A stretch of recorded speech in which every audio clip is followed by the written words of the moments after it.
Welcome, everybody. Good.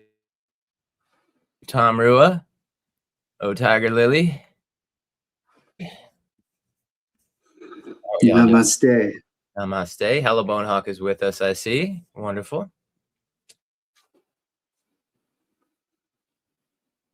I'm just checking audio levels. Audio levels are good. Indy seems good. Mine seems good. Testing 1, 2. Everybody seems on track. Namaste, Indy. I heard your voice good and clear. Sending you all much love. It's a cool topic. Hope you guys are well. Tom, Howard, my sweetheart, Otiga Lily, everybody. Hope you're good. Hope you're doing better than good. And we're going to be having that sort of fundamental discussion today. Good versus evil. What do you think, Indy, brother? This is going to be an exciting discussion. We're going to be breaking down some of the preconceptions, talking about some of the paradoxical aspects. We're going to dive in deep on this one. This is going to be great. I love it. This is a perfect topic. If our special guest arrives today, she's going to love it too. So this will be really exciting.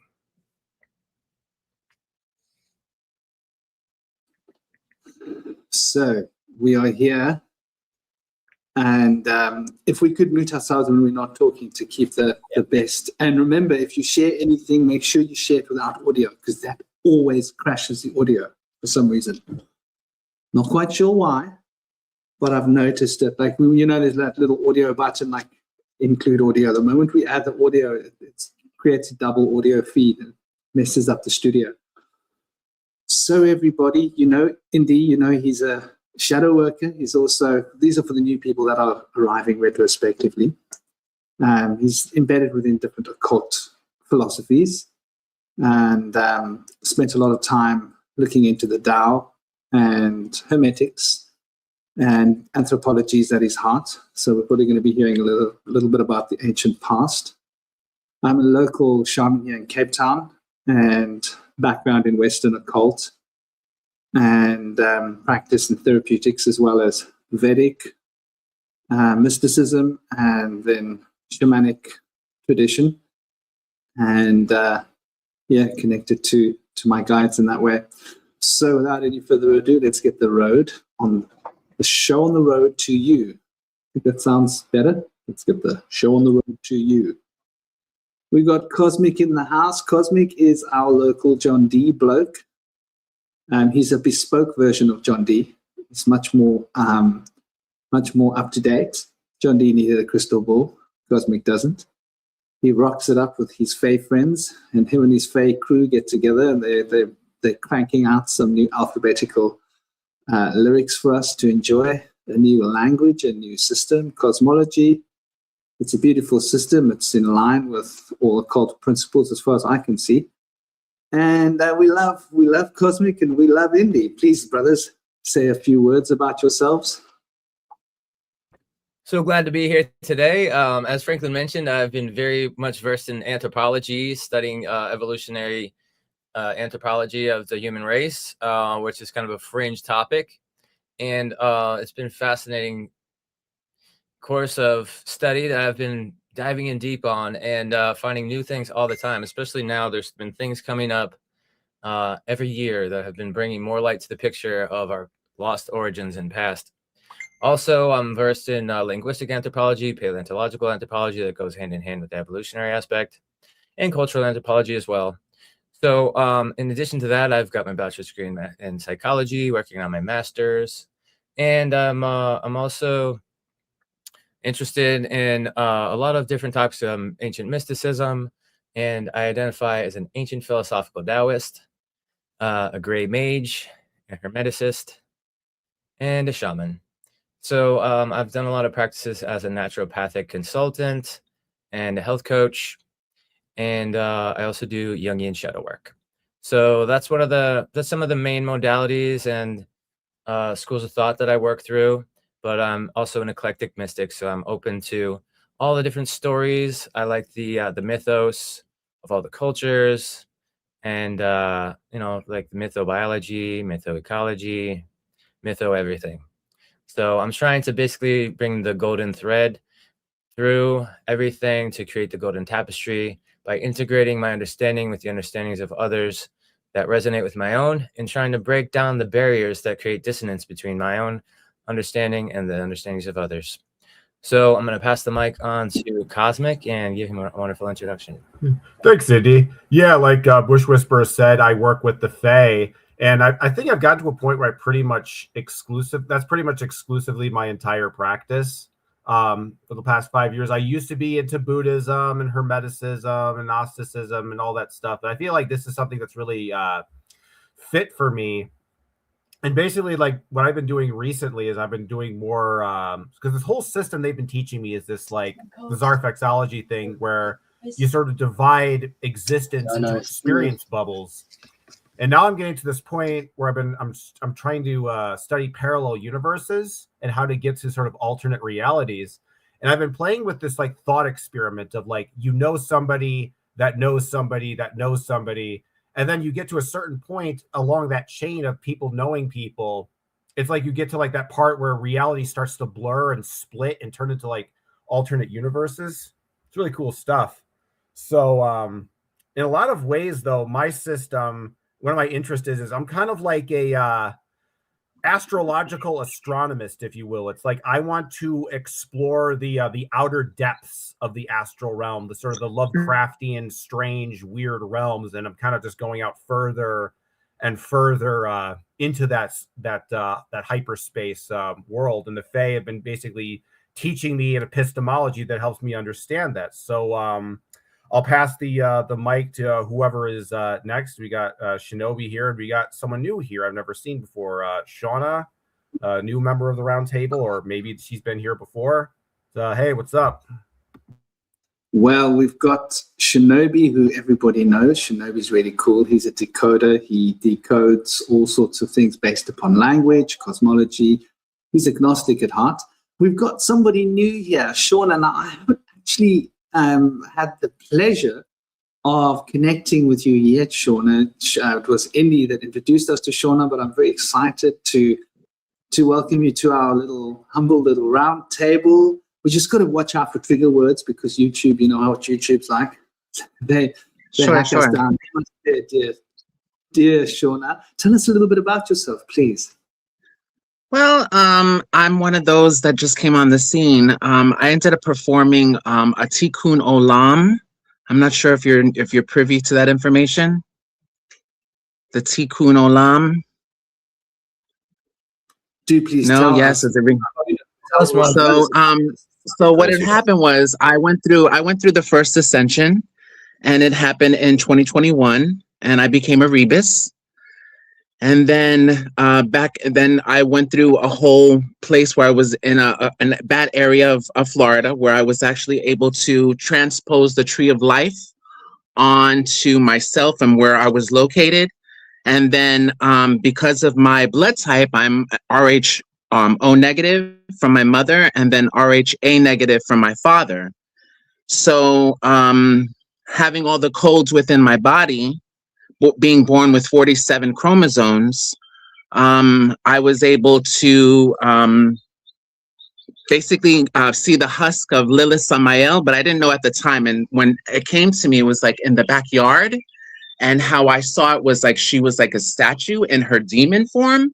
And all I knew in my mind's eye, I knew that I had to go to where she was, and she immediately like went into my womb arc, let's say. And I went inside the house where my ex was, and this was just days before I ended up leaving. That's when my seventh guardian, I was born with 7 protectors, and one of my 7 protectors, he's a Nephilim. Well, his name is Og, and he brings in a hatchling dragon, and a baby hatchling dragon. And I'm looking at Og, and I'm looking at this baby dragon, and I'm like, oh my God, it's beautiful. But my ex was sitting like right next to me. So imagining being in between 2 worlds, like underworld and then the real reality. You know what I mean? Are you following still? Yes. Sounds like an adventure. Oh, it's been quite an adventure since 2018. And so it's just been a culmination. So once that happened, and then March 20th of 2025, I ended up ascending for the second time. and I ascended into Kether, Kether Asgard. And what had happened was my quadrility, I reconciled my quadrility and birthed my quintessence, and then was shown my daimon self, my original template. Well, that does sound absolutely lovely. And if we could all just, there's quite a lot of us in the studio, Indy, if we could just mute ourselves when we're not talking, or we're going to get feedback through the mics and speakers and of everybody in the house.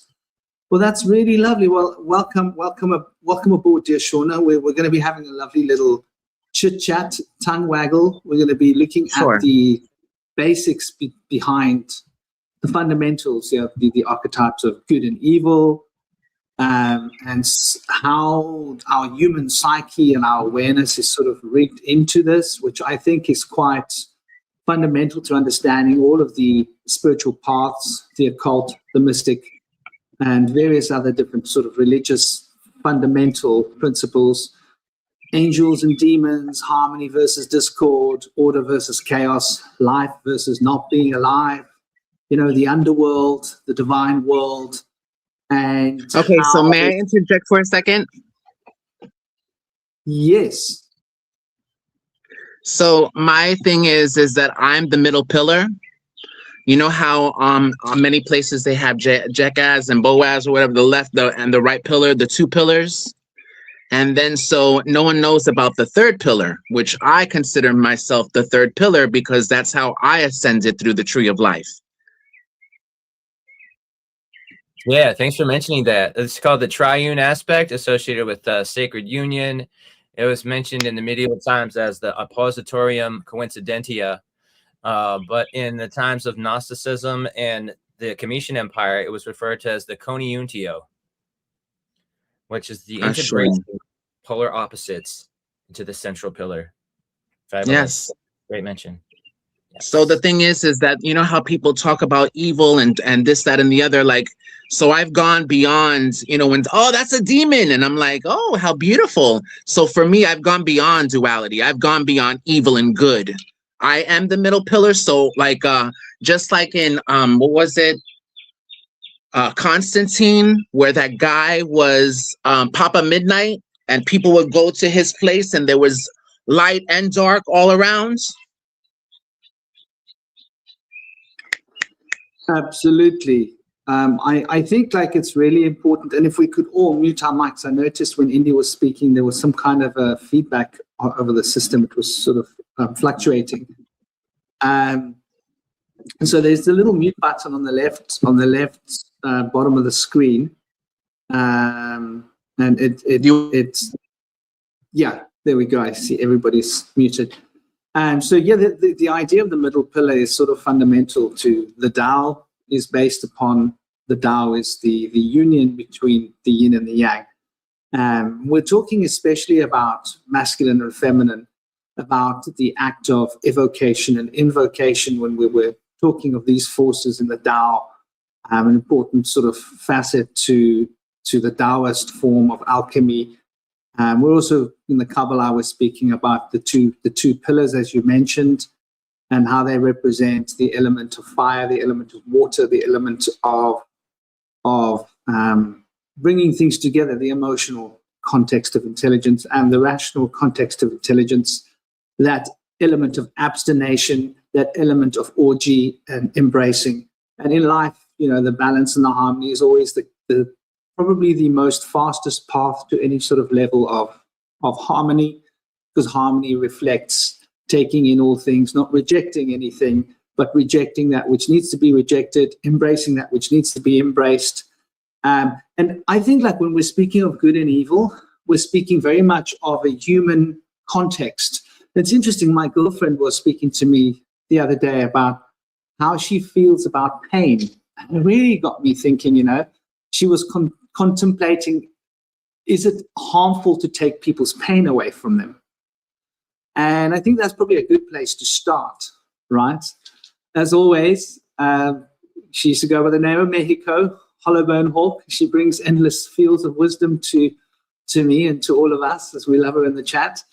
And the concept of pain and suffering and its purpose in our lives, and how we tend to try and protect our loved ones. Like, I don't want my son to get hurt, right? I don't want him to suffer.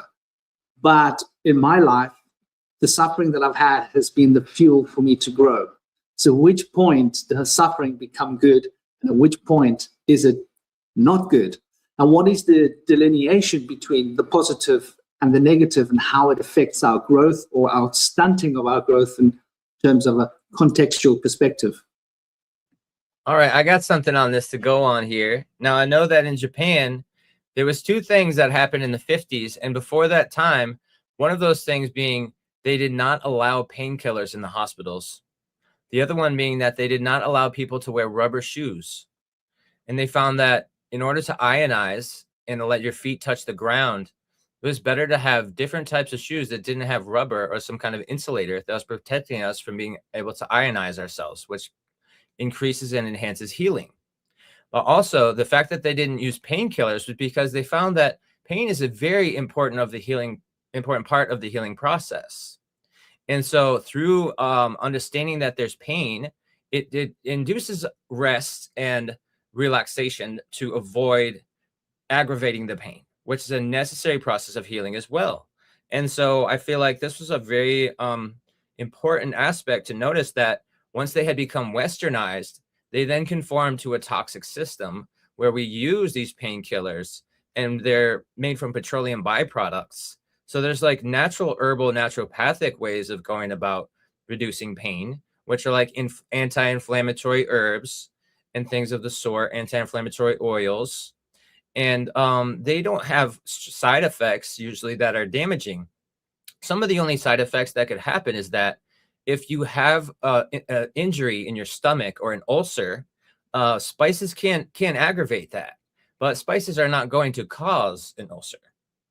So also, there's usually side effects to naturopathic remedies that are actually beneficial, not detrimental. And so they're not going to just help with like the joint problem or whatever the pain is coming from, but they'll also help with gut health and brain health and comprehension and attention enhancement and various things, memory enhancement. So it's really interesting how like the witch's medicine that used to be prevalent before the sick care system developed with pharmakia, the pharmaceuticals. Pharmakia meaning the sorcery of using a snake oil as a poison to discourage people from discovering true medicine.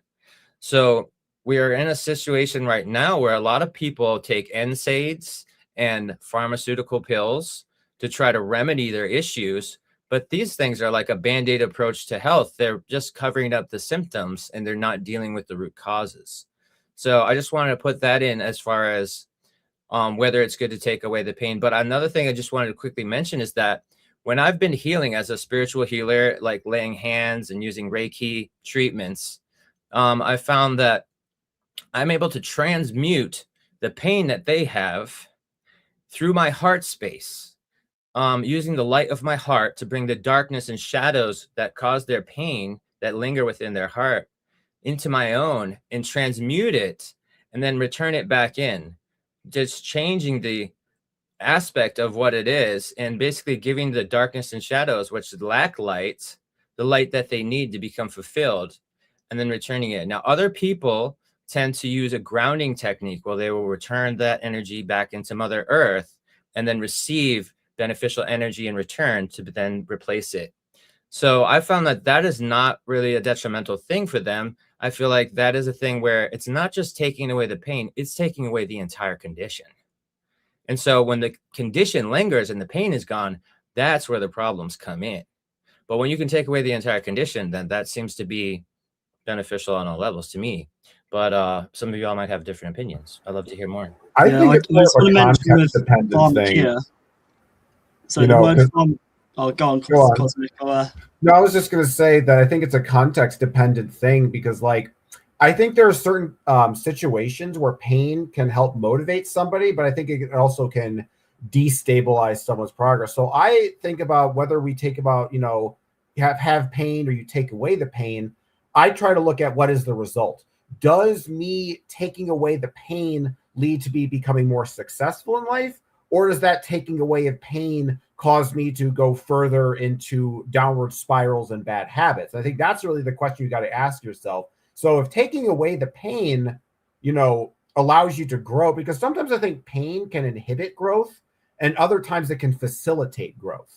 And so I think in a lot of ways you have to get to a spiritual context where you can look at your pain in a constructive way, because I think that's the other problem is we don't really see the potential constructive use of pain. We see it just as something that we have to get rid of. But I think at the same time, it's like, I think about like, if I'm trying to do some kind of task, like I'm trying to read a book or like, write a paper or something like that, I'm going to have a much more difficult time if I have a physical headache to, actually get that done. Whereas I think, other situations, like sometimes maybe that pain is something you need. Like maybe you're worried about, not getting something done on time and the consequences of that. And that fear of consequences motivates you. So I don't know. It's a tricky thing. And I guess when it comes to the sort of the ethical dimension of like, whether should I take away someone's pain or not, I guess you have to look at it from that context and like, am I taking away this person's pain so that they can facilitate growth? Like, you're taking away the tree that's blocking the sunlight from a plant that's below it, or are you taking away the pain because you're just annoyed by them complaining and it's really for totally selfish motivations? Or are you taking away their pain so that you can like manipulate that person and have them more trustworthy of you so that you can more easily control them? So I think context is a really important aspect in regards to Bush Whisperer's initial question. Yeah, I just wanted to mention with pharmakia, I don't think it may well mean snake oil, but I think the origins go back before that. If you split the word phar, ma, and kia. Now, kia has lots of different meanings. It can mean follower of Christ, pure, hope, and then the far is to, far-reaching, okay? And then the ma is the mother. So you're reconnecting to the mother and hope. The word pharmakia does not signal to me snake oil. It means like witchcraft or spells or something like that. And I think it's been demonized and we're made to think that it means drugs and stuff because that's what it means today, the pharmacy. But really, I think pharmakia is more to do with like herbs and spells and intention and witchcraft. So I think that pharmakia doesn't have negative origins. I think it does now. We're told that it's bad. We're told the witches are bad, etc. I just want to say with today's topic of good and evil, it's got me thinking that God is usually seen as good. Take away the O and you got God, good. And then the evil is the devil. You add the D. Now, who's the devil? The devil's Pan, the god of nature. So this is the pharmakia, the spell work, nature, natural herbal medicines. That's evil. Now Pan's evil. So, and then the God is good, but which God? The God of the First Testament, the one that caused the flood. So this is the inversion of what is evil is nature, and then what is what are the God that most people, who is it? Baal, Moloch, this God, is that good? So there's a kind of inversion here. So I'm really looking forward to this conversation today. Because I'm really into polarities and kind of just dissolving them and then putting the pieces back together. We've got the script like this side and that side, and like some people like ping back and forth like, no, it must be this way, it must be that way. And I think all of us here have kind of, and people in the chat too, have learned to kind of just like dissolve the boundaries that we've been given of the knowledge of the ledge, to know the ledge, this ledge, that ledge, and just dissolve these walls that have kind of been built up around us from trauma, false information, just narratives and stories. So really looking forward to this conversation. And I'll just mention with pain and suffering, Yeah, like I agree. Franklin, pain and suffering can be very useful and beneficial, but as long as it's not weaponized, because I think that some people feed off suffering, some people feed off pain, and if it serves a purpose, if people learn from it, but it seems that like people are kind of stuck in patterns. They're kind of stuck in a loop of like causing themselves pain, and there's a kind of perpetual loop in society where there's people are causing themselves pain by doing stupid things like harming their bodies, their minds, their spirit, and then they drug themselves to numb that pain rather than sitting with it. And it's kind of got me thinking, when we spoke on Friday, I mentioned how come some people, when they have a near-death experience, it initiates them, they become more, and some people, when they have a near-death experience or trauma, they build up walls. How do some people kind of grow and some people close themselves off? I think it's perhaps sitting with the pain and kind of going through the pain. Because Franklin, what you said, your story with when you were 3, when you drowned, there was a lot of pain, it was excruciating, and you went through it. But I think at that point where there's this pain, where it's trauma or suffering or like a harsh lesson, that if we don't sit through it and alchemize it, like Chiron, and kind of alchemize the pain and grow from it, it can build up, and we build walls and barriers between our inner self, our core, and also those around us, which is just a reflection of ourselves.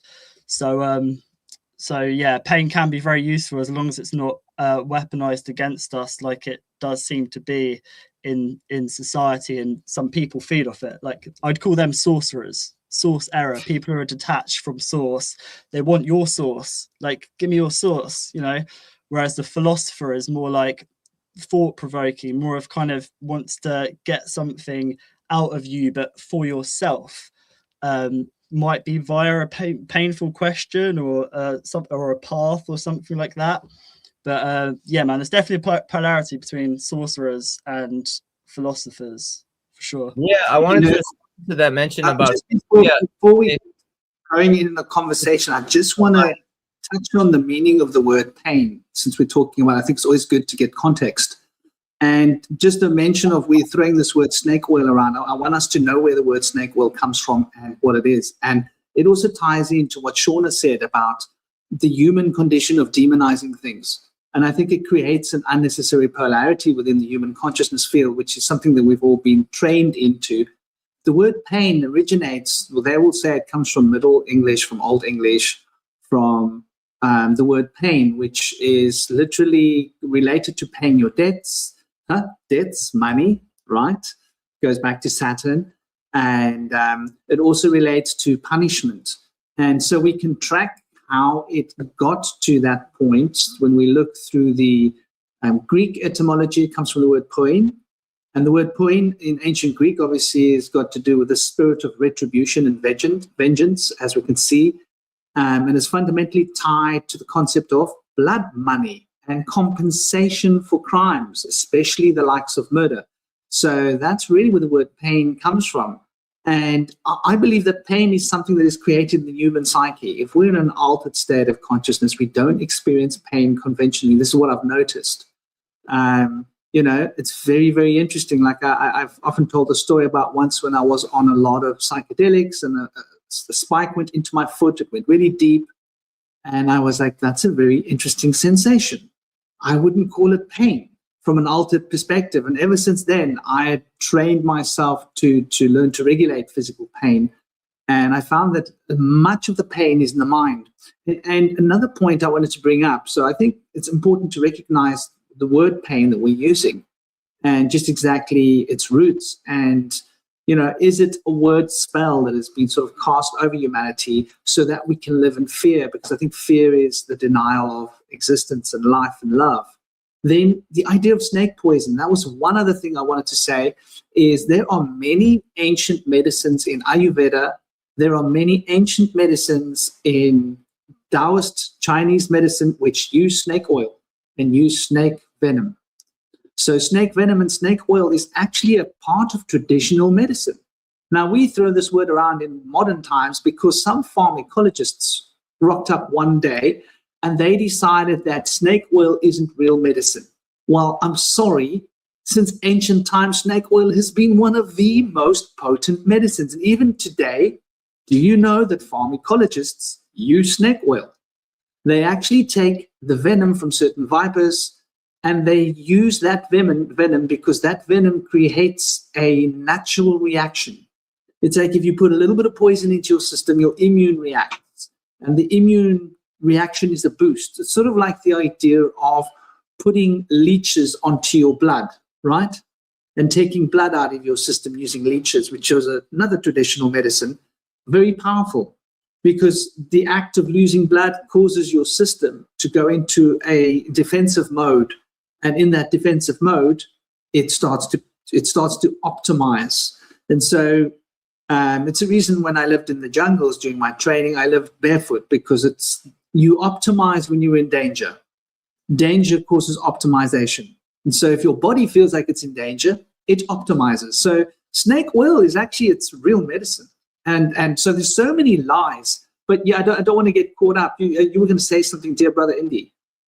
Yeah, you basically summed up what I was going to say, but I'm just going to do a quick recap. I wanted to agree with what General Shinobi was saying about having a little doubt about the involvement of snake oil and the negative associations with sorcery. And I want to say that's spot on. And so what he's saying is that hearing an echo. Is everybody muted? Shauna, your microphone is muted. So something happened. There's I don't know. echoing. No, it went to a blank screen. So let me try to see what's going on. Okay, you're good. All right, awesome. So basically, I wanted to agree and suggest that basically, in the times before the witchcraft was demonized, yes, pharmakia likely meant sorcery in a good way. And as Franklin was talking about, snake oil was used, and snake venom even, and the antidote that was created from it was used as far back as the times of Christ. And it was spoken about by Amon Hillman about how they used what was called the theriac in the ancient Greek tradition and translation of the Bible, which used the snake venom of the Pittas viper, which they create a living communion from a younger person by administering some of that snake oil into their blood, at which point they were able to create a antidote with their bodily fluids that they could share with others to heal them if they had been bitten by a snake. It didn't completely create an anti-venom, but it created what was considered an antidote. It would take away the painful aspect, but would still allow the spiritual vision that can come from administering snake venom. And so as things have been demonized, then later on, the words sorcery and snake oil took on a negative connotation associated with con artistry, and sorcery being associated with the left-handed path of black magic, which previously was not the case. So now that pharmakia is the root word of the pharmacy, I would argue that they were identifying that with the secret words that they had later associated with negativity, with negative connotation, with con artistry and black magic. And so they're kind of like involved in that. And that's kind of what I was mentioning earlier. There's a lot of paradox involved in this, where they've kind of flipped the script of the lost herstory into the fallen patriarchal his story.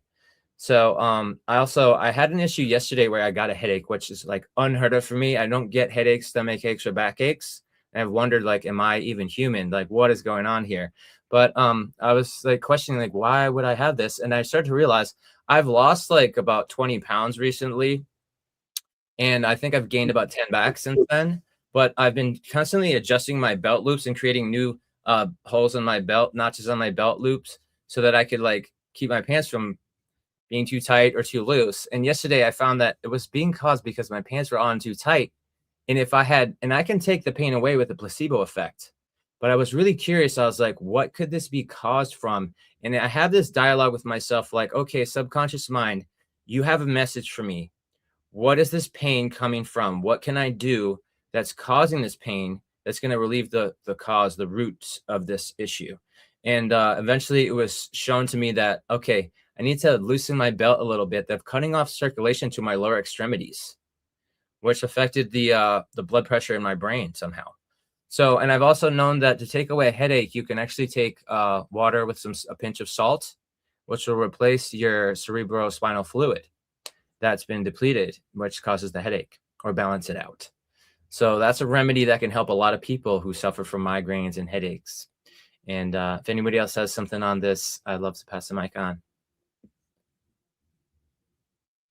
It seems like we lost Shauna. I don't know where she went. Yeah, I think Shauna said her screen went blank and she dropped off. Hopefully she'll be back soon. Maybe it was her battery not plugged in. That happens. It's happened to me.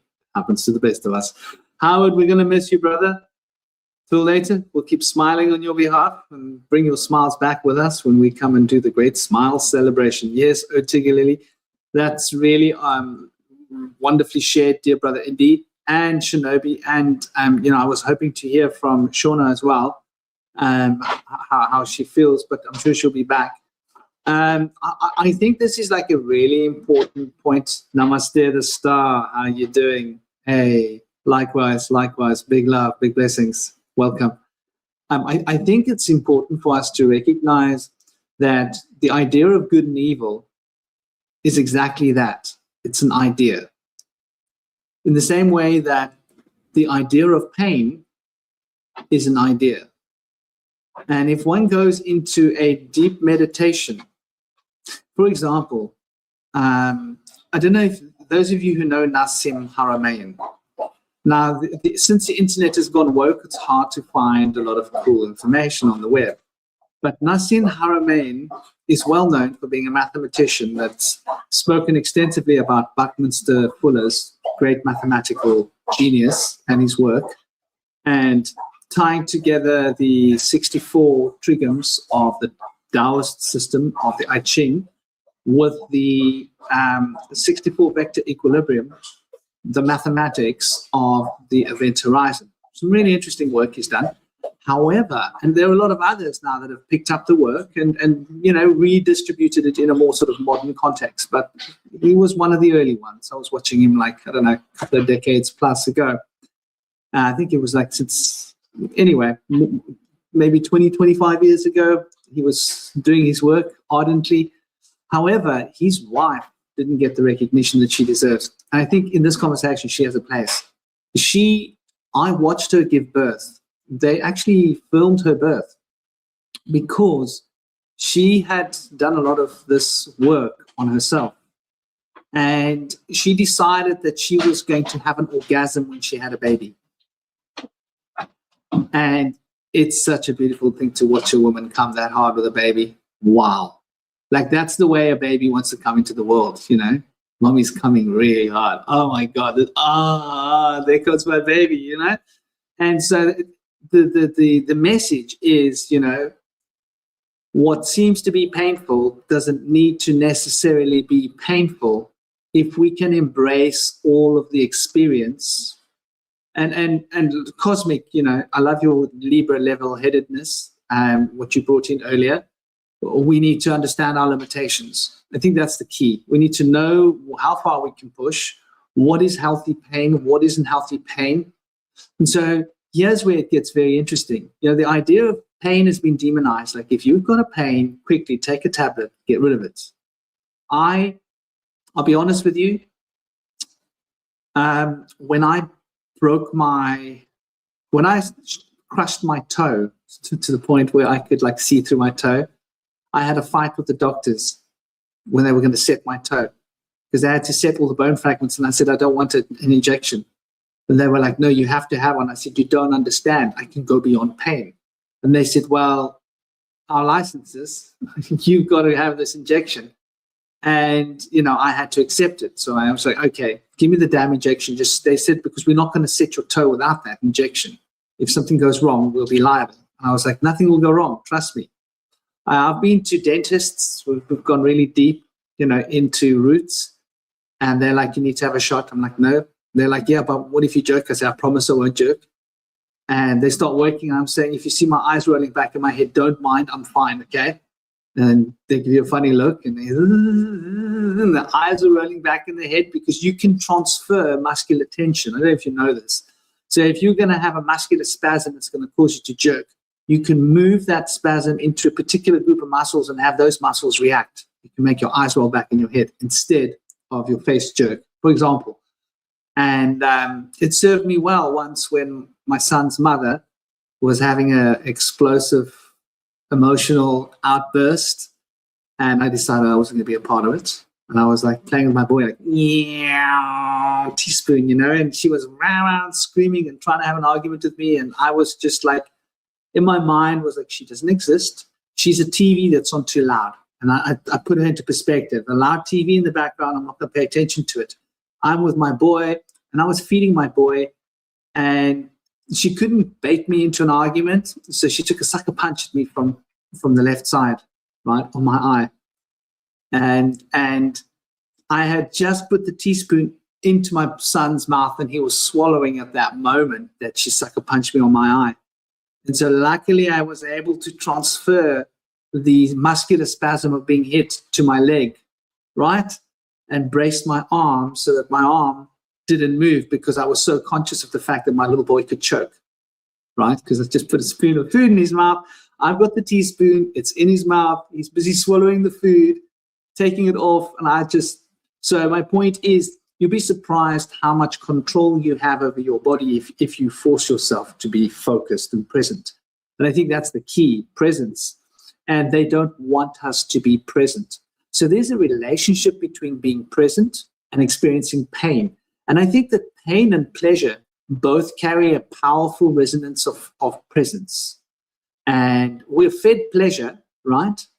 Like take drugs, drink alcohol, you know, have merriment, watch pornography, you know. These days there's such a spiritual thing as gooning. It's a new thing. All the youngsters are doing it, like gooning.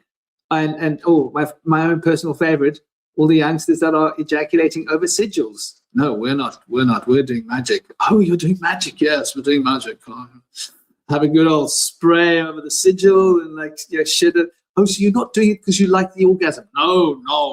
It's not about me and the orgasm. It's about the spirit. Oh, right. It's about the spirit, connecting with the spirit.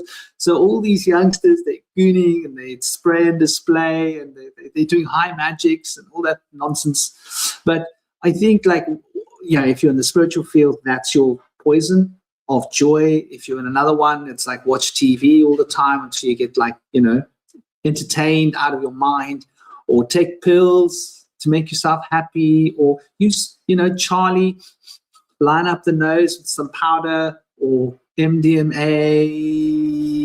karakatoku takatiki taka. I ain't gonna catch me out.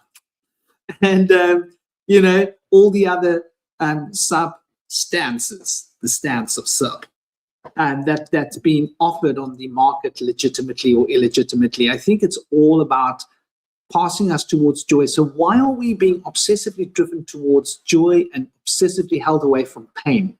And is that healthy? What do you guys think about this dilemma, this paradigm?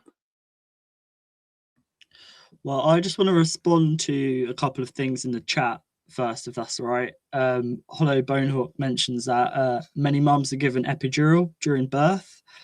And I think that is a real shame, and in some places a crime, not by the parent, not by the mother, but by the doctors that give it, because there seems to be a huge push to have C-sections. Like, I think it was about 25% of people they interviewed in the UK. They were asking 20-year-olds, like, oh, if you were to have kids, would you have a natural birth or a C-section? Like, I think a lot of the people they asked actually want a C-section. That's before they even look into what it is, or before they go into the birthing process. So people actually make a decision first, beforehand, that they want a C-section. And there seems to be a real push for this by the World Health Organization, because it can be really detrimental for both the mother and the child. What are you doing there? C-section.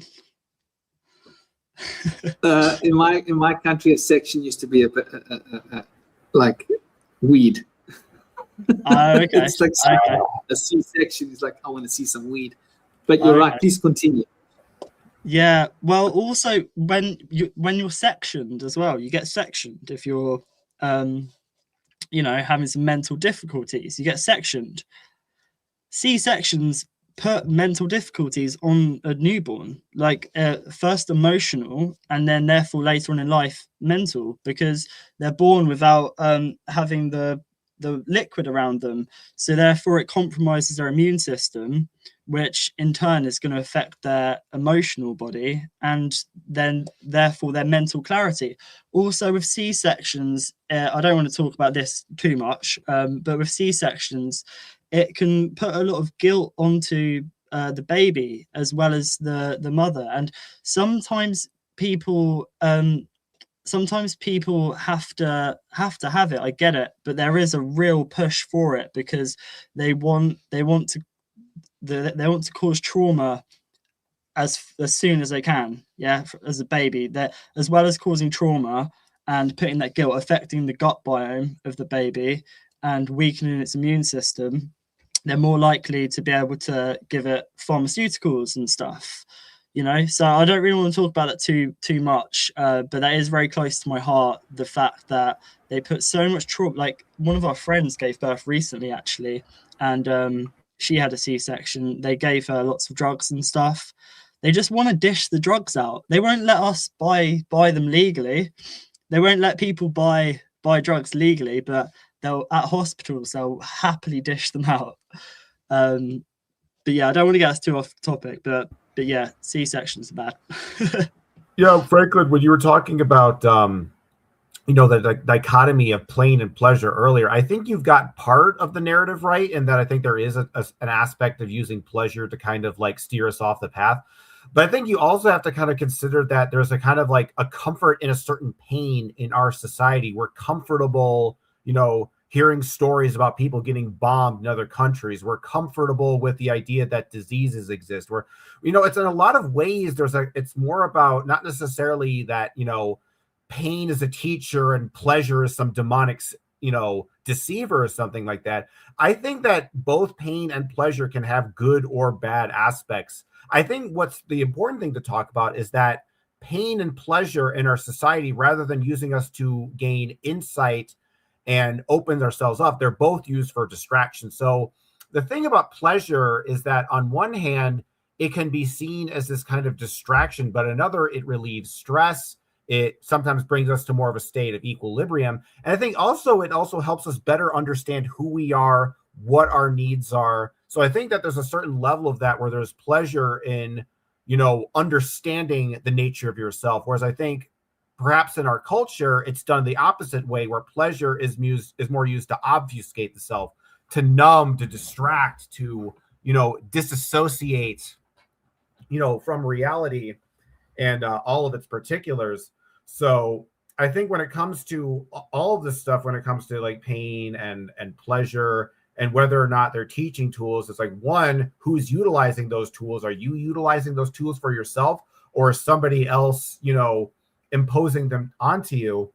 And the other thing, you also have to consider, like, when it comes to pain and pleasure, that they are kind of like two sides of the same coin, right? Sometimes like certain things, it's like, we like watching horror movies. What I was getting at, I lost my train of thought, but I got it again, is that I think we got to talk about the unknown in regards to pain and pleasure. Because what I've noticed is that in our society, whether it's, pleasurable creature comforts that you get from sort of like, your local drugstore and, your television set, but also there's a pain dimension too, where you're watching the news, you're watching all these terrible things happen, you're seeing all these images of people who are more attractive than you, and they're making you feel self-conscious and worthless.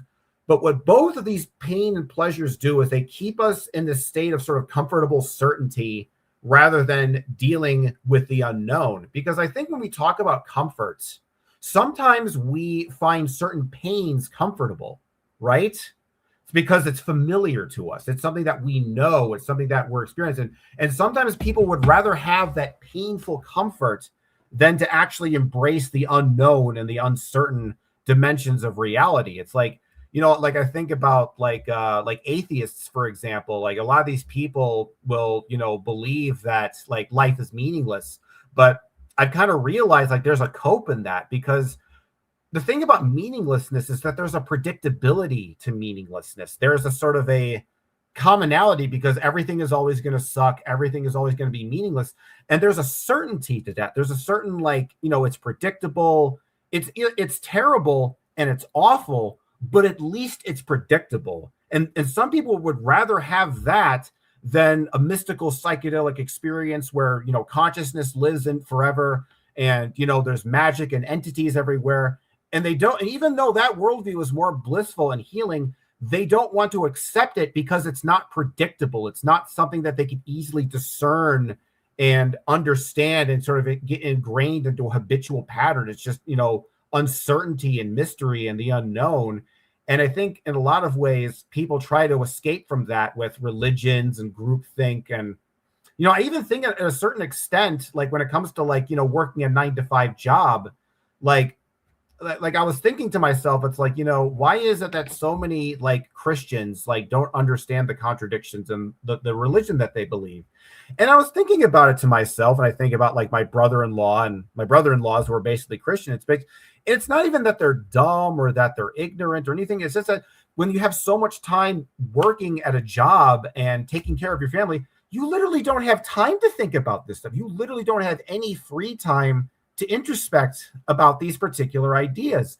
So I think when it comes to the pain and pleasure dynamic, I think that really, I don't really think it's useful to focus on, you know, one being good and one being bad, but to recognize that both of them can be used as distractions on our path. I think that's an important idea to consider in this particular milieu.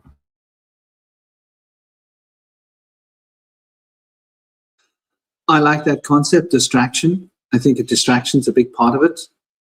And so the powers that be use these distractions, don't they? They use the joy to distract us from what's going on, right? The comfort. They use the comfort of your living room and the comfort of your chair, right? And the comfort of how all of these things are sort of fitting together. And this comfort then sort of puts us into a challenging situation where we then end up becoming quite enamored by it. And so we're not paying attention to what's going on outside in the real world, because we're in our little comfortable little pocket of comfort. And, you know, whenever you feel unhappy and stressed, oh, there must be something wrong with you, right? Instead of like, maybe you're supposed to be unhappy. Maybe you're supposed to be stressed. Maybe if you walk out your door and you see the shite that's going on in the world out there, you're not supposed to walk through that world and go, oh, more homeless people on the streets. Nice. It's very cold. Oh, cold weather, homeless people, streets, they look hungry. Oh, I don't have that much money to feed everybody. Maybe I'll feed this guy something. I've got some money. I can give him something. But look at all those people. How am I supposed to help them? Oh, well, it's not my problem. I'm going to go home to my comfortable little pocket, get into my comfy chair, put on my comfy socks, and put on the old comfy telly. Maybe have a couple of the comfy pills that makes me not think about all the stress in the world. And, you know, it's a bit of sugar. I think sugar is another one of the comfort boosts, you know, distracting tools. Sugar distracts us. If you've got kids.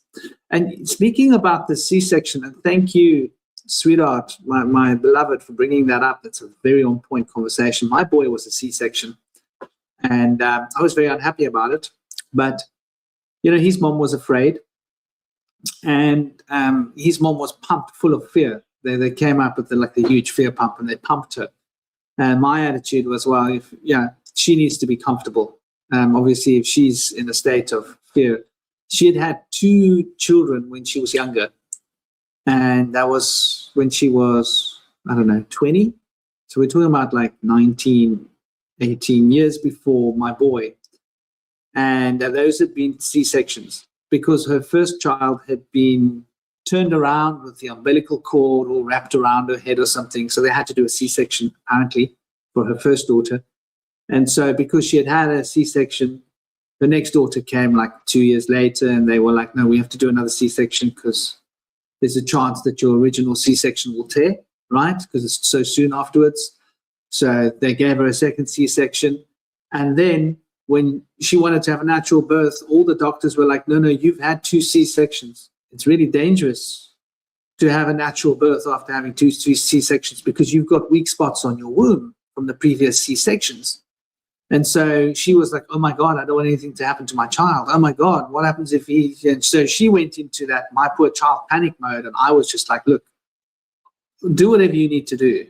Like, just stay calm. Stay calm, breathe deep. If that's how you got to roll, you got to roll. I would have preferred that he wasn't. But, you know, so I think they get in there with fear very often, you know.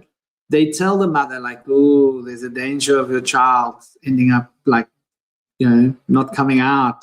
They can choke on this. They can strangle themselves with the cord. It's safer to have a C-section. And probably a lot of parents, mothers, go like, oh, my gosh, that could happen. Yes, that could happen. And then there's the other element. There's the vanity element. Ooh, the vanity element. That's another big part of it, you know. The girls want to stay nice and tight. You know what I'm saying? They don't want to lose their tightness. And there's that element, you know, where a lot of mothers don't want to do breastfeeding, right? Because they don't want to lose the shape of their titties, right? They don't want their titties to produce too much milk. So I bet you there are pills. Are there pills that mothers can take these days to prevent their titties from getting all milky? I bet you there are. There are pills men can take so they get milk. Sorry, I was talking. Andy, go ahead. What did you say, Shinobi? I'd said that there are pills men can take so they can get milk, and also like there's artificial wombs as well. So where it's headed is, yeah, I want to keep my vagina tight, I want to keep my boobs, but I want a baby. So what can I do? Well, artificial wombs. Here we go. So you can have an artificial baby. Great. An artificial baby to go with your artificial boobs and your artificial lips and your artificial life. Brilliant. That seems to be where it's heading. Because, like, I'm sorry, but if you want to be a parent, you got to give your baby milk. Like, I do not understand, like, some people who, like, they'd rather look after their own body than, like, a new life, like a part of themselves. That's part of the process of, like, the pain and sort of giving yourself to another. You bring in new life, and therefore it's going to affect you in some way. I get it, and I do get that a lot of women or men, just people, are very self-conscious of their bodies because of all the programming that's out there, and we've been made to feel very self-conscious, especially since the emergence of Facebook and Instagram and you know, this kind of this narcissistic sort of like algorithm, I guess. But yeah, sorry, Indy, go ahead, man. I just wanted to say that it's a sad state of affairs we're heading to where women don't want to breastfeed, but men are. Yeah, I can't agree more about that. My radical feminist philosophy teacher tried to tell us that in the early 2000s. I think it was maybe 2003 or 4. But we were in the class in outrage. We're like, what are you talking about? But what I was saying before was that I think women have been more inclined to use a breast pump so that they can pump out any excess breast milk and have it ready to go. They can refrigerate it for a little while and then warm it up for the baby when it needs it. So it's more helpful for the baby to have that available for them sometimes, and it can be a good assistance for the child. But also at the same time, if the mother can establish eye contact with the baby while breastfeeding, they're saying that can avert the predisposition to autism. They think that it's the mother not looking the child in the eyes that makes autism worse. And they say that the eyes are the window of the soul. And then when the baby can't understand linguistic and verbal communication at that age, they can understand body language. And the body language is extremely important, that the mother is attentive in watching the child and communicating to the child with her eye contact. So that's a huge thing. And I also wanted to mention, when there is a cesarean section, which is the full name, which comes from sedare, the Latin word for to cut, but it's not a Sidarian section, it's a cesarean section. So I feel like it's connected to Caesar because they're both spelled C-A-E. And so they say that it's not directly connected to that, but I feel like it actually probably is. Surreptitious. It is indeed. He was the first person to get the C-section, apparently. That's why it's called a cesarean section. It's named after him. That's what I heard. And I think he had a C-section. He was like the first one, so that's why it's called a Caesarean section after Julius Caesar. Excellent, thank you for that. I had suspicions about this. And also, I just need to say, Caesarian, seizing the ion, taking the energy. Like, by the way, I do understand that we're four guys talking about birth here. So if there's any women listening who have been through the process of C-sections and stuff like that, and we're talking about the pain of birth and stuff and whatever, I do get it. But but with C-sections, there's a reason that they're pushed. It's to disrupt the energy, the ions, the connection between the mother and the baby. And some people need to have them. I get it. Like in the chat, some people have mentioned, I understand that. But there's very subtle energies involved in the whole birthing process. And unfortunately, like everything sacred, it's been taken away from us. It's been removed from us. So the whole birthing process is a place of fear. You know, lots of it is done in hospitals under bright lighting. I've heard horrible stories, especially from friends, where like there was about like 10 paramedics around her stressing her out and stuff. And like there's just this weird energy with birthing. Birthing should be the most sacred thing there is. But like everything sacred, you know, the gods, initiation, rituals, it's all been kind of either demonized or what's not been demonized, like birthing process, which has been demonized. You know, they don't really want people having kids, hence the whole overpopulation story and stuff. That the birthing process is so sacred and it's really fallen from grace, which is a real shame. So it's important to talk about this. I know we don't have experience giving birth ourselves, but we have stories and we have partners and stuff. So all right, I have three different things about the birthing process that I want to quickly mention.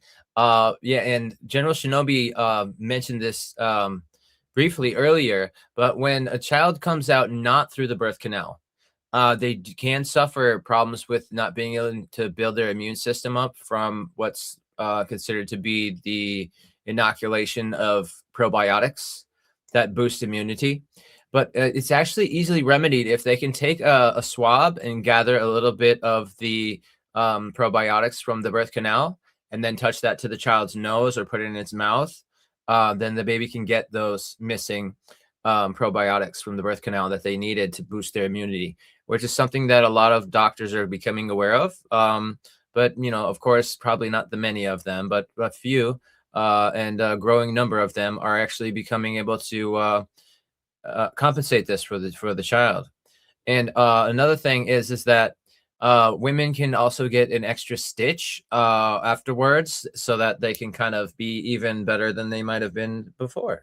They can get a double stitch if they want to become maintain their tightness, so to speak, as Franklin mentioned earlier. And thirdly, this part might give some laughs. A lot of men, when questioned how much does it hurt to get kicked in the nuts, the guys will say, oh, it hurts way more than childbirth. And they have no idea how much pain is going on there, how they could compare that to something like that. But when we ask women, how painful is childbirth? It's been found that it's the pain of childbirth can be comparable to having all of your limbs blown off in an explosion, which is a lot more than men are dealing with a little bit of abdominal pain that rises up from the prostate or from the testicular area when being kicked in the scrotum. And so I don't think you can even compare those. They're not even in the same ballpark. But it shows that that men do not, apparently in science, they found that men have a much lower tolerance of pain. And women have developed a higher tolerance of pain so that they can make it through the childbirth and then be attentive afterwards and not kind of like pass out and be like fainting or out of it or something like that. Whereas men will collapse and faint from pain and be like, oh, I'm just going to take a break right now. Which for men, that might be a good thing sometimes, that they can let the doctor do his work. And so that's all I've got to say for that for now. But I just want to quickly say, Gregory in the chat has mentioned the talk now is a bit out of subject from the title. I guess it kind of is, but also at the same time we're talking about good and evil, and like we're talking about the birthing process and what is good and what is evil about that. And I think that the start of good and evil comes from the birthing process. You know, when you birth an idea, when you birth the child, like something new coming in, like the whole process of it, is it coming from a place of good or a place of evil? So why I mentioned the C-section to begin with, because I saw some people in the chat mentioning it, is that I think it's just important that people are aware of it. And thanks for bringing up the stuff you did as well, Indy, because I think that we can't trust we can't trust people on the stage. We can't trust our so-called leaders. Can you trust your doctor? Can you trust the science? We're told to trust the science in 2020. Who can you trust? There are evil people in the world, and just because somebody is an expert or a doctor doesn't make them a good person. They're just doing their job like a police officer. I'm just doing my job, just following the rules. Following the rules isn't necessarily good. The majority of the time, following the rules is actually evil, and just because somebody's told to do something does not make them good. And that is the distortion we're at, really, is that people are just following rules, following orders, cognitive dissonance, oblivious, in oblivion. 70% of Americans are on at least one pharmaceutical, and 50% of adults in the UK are on pharmaceuticals. Most people in the streets are on drugs, and they're legal drugs, and they've been put on them when they probably don't need to be on them by evil people. And the people on them aren't evil, but a lot of people who have like cognitive dissonance, people who just don't want to know, people who just don't really care because it doesn't affect them. But that is my definition of evil. People who, when they're told something, just don't want to know.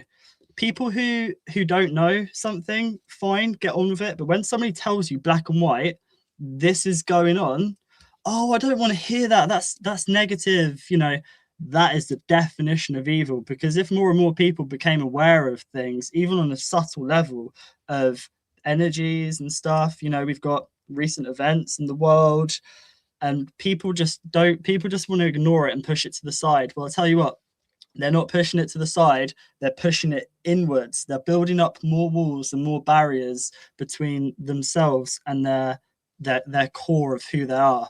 They're just pushing that trauma inwards rather than just like talking about it from a balanced place, you know, the middle way, rather than no, it's them. It's like, that's not what it's about. You just have to like bring information up and sort of like dissolve it, but first it needs to be spoken about. So that's what we do on these round tables, talk about tricky subjects, and you know, not necessarily it's this or that, it's just this is what it is. You know, yeah, it makes me think of Shinobi. Have you ever seen the movie They Live?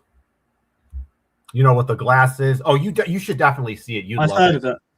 So in the movie, the idea of the movie is that, you know, the main character, right, he discovers these sunglasses that allow us to see that certain people are aliens that are controlling the world and controlling media, controlling what we do.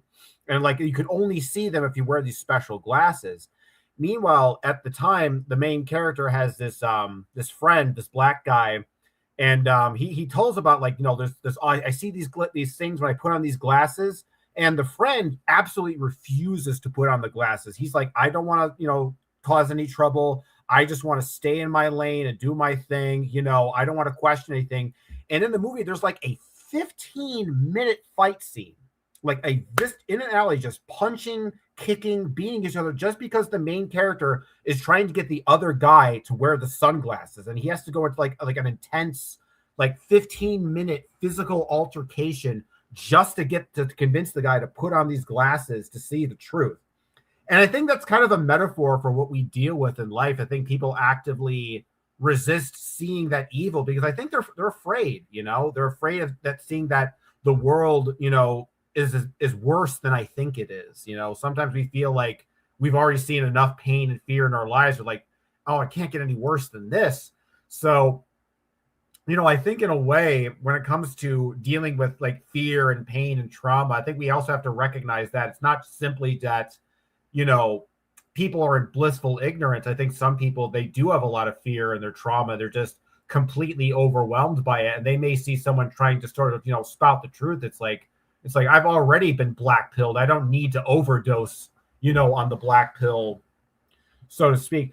So I think when it comes to, you know, dealing with getting people to sort of like understand, you know, the evil in the world, I think that there is a good point in that, but I think we have to do it in a way that's sort of like calm and rational, that doesn't like excite and create further intense chaotic energy. Because like one of the things I appreciate about my dad, like whenever there's something like bad situation, somebody's sick in the family, you know, something is going wrong, like on a vacation trip, or there's some kind of like, you know, family struggle going on, he always tries to be, he addresses the problem, he's honest about it, but he's calm and he's rational, and he doesn't try to instill a sense of panic. And that's something I've always respected in regards to him about that he's able to tell the truth, but in a way that doesn't excite people into a frenzy and cause them to freak out. And I think sometimes that when we say the truth, I think it is important to, you know, how we say the truth. I know the woke people have kind of made it say like,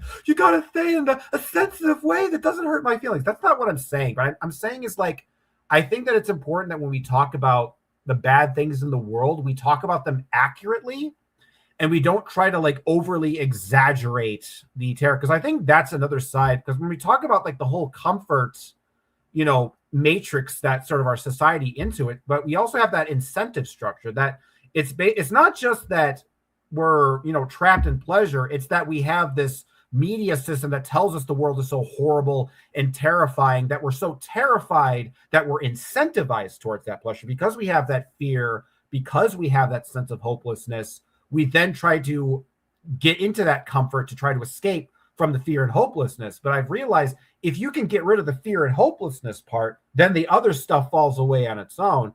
So, I mean, I think what I would say when it comes to this stuff, I think it's good to be honest about the evil in the world, but I think it's also good that we don't try to sort of like tantalize and sort of like romanticize evil, because I think evil, you know, it thrives in that. It wants people to basically say, yeah, evil wants you to be afraid of it. It's like, yeah, look at, I really am stealing your babies. I really am poisoning your food. You tremble in fear. And that's what they want. Then like, oh shit, I need to go watch some TV to escape that fear. So I think when it comes to that conversation, it's very easy to talk about, you know, oh, you know, give up the cell phones, go outside, because you'll think like, oh, you know what, I'm going to give up. I'm going to stop watching TV.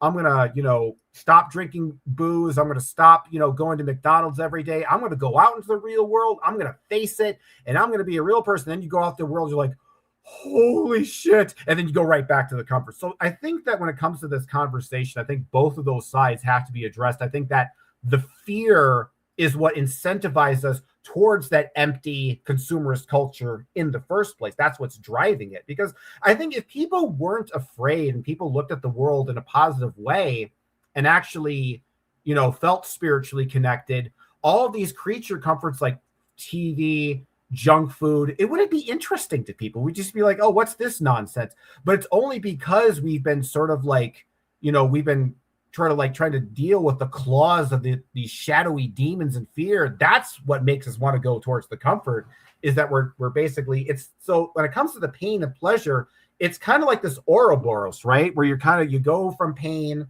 and then you seek pleasure, and then you get so much into pleasure that turns into pain, and then you find pleasure to alleviate that pain. It just goes in this never-ending sort of loop.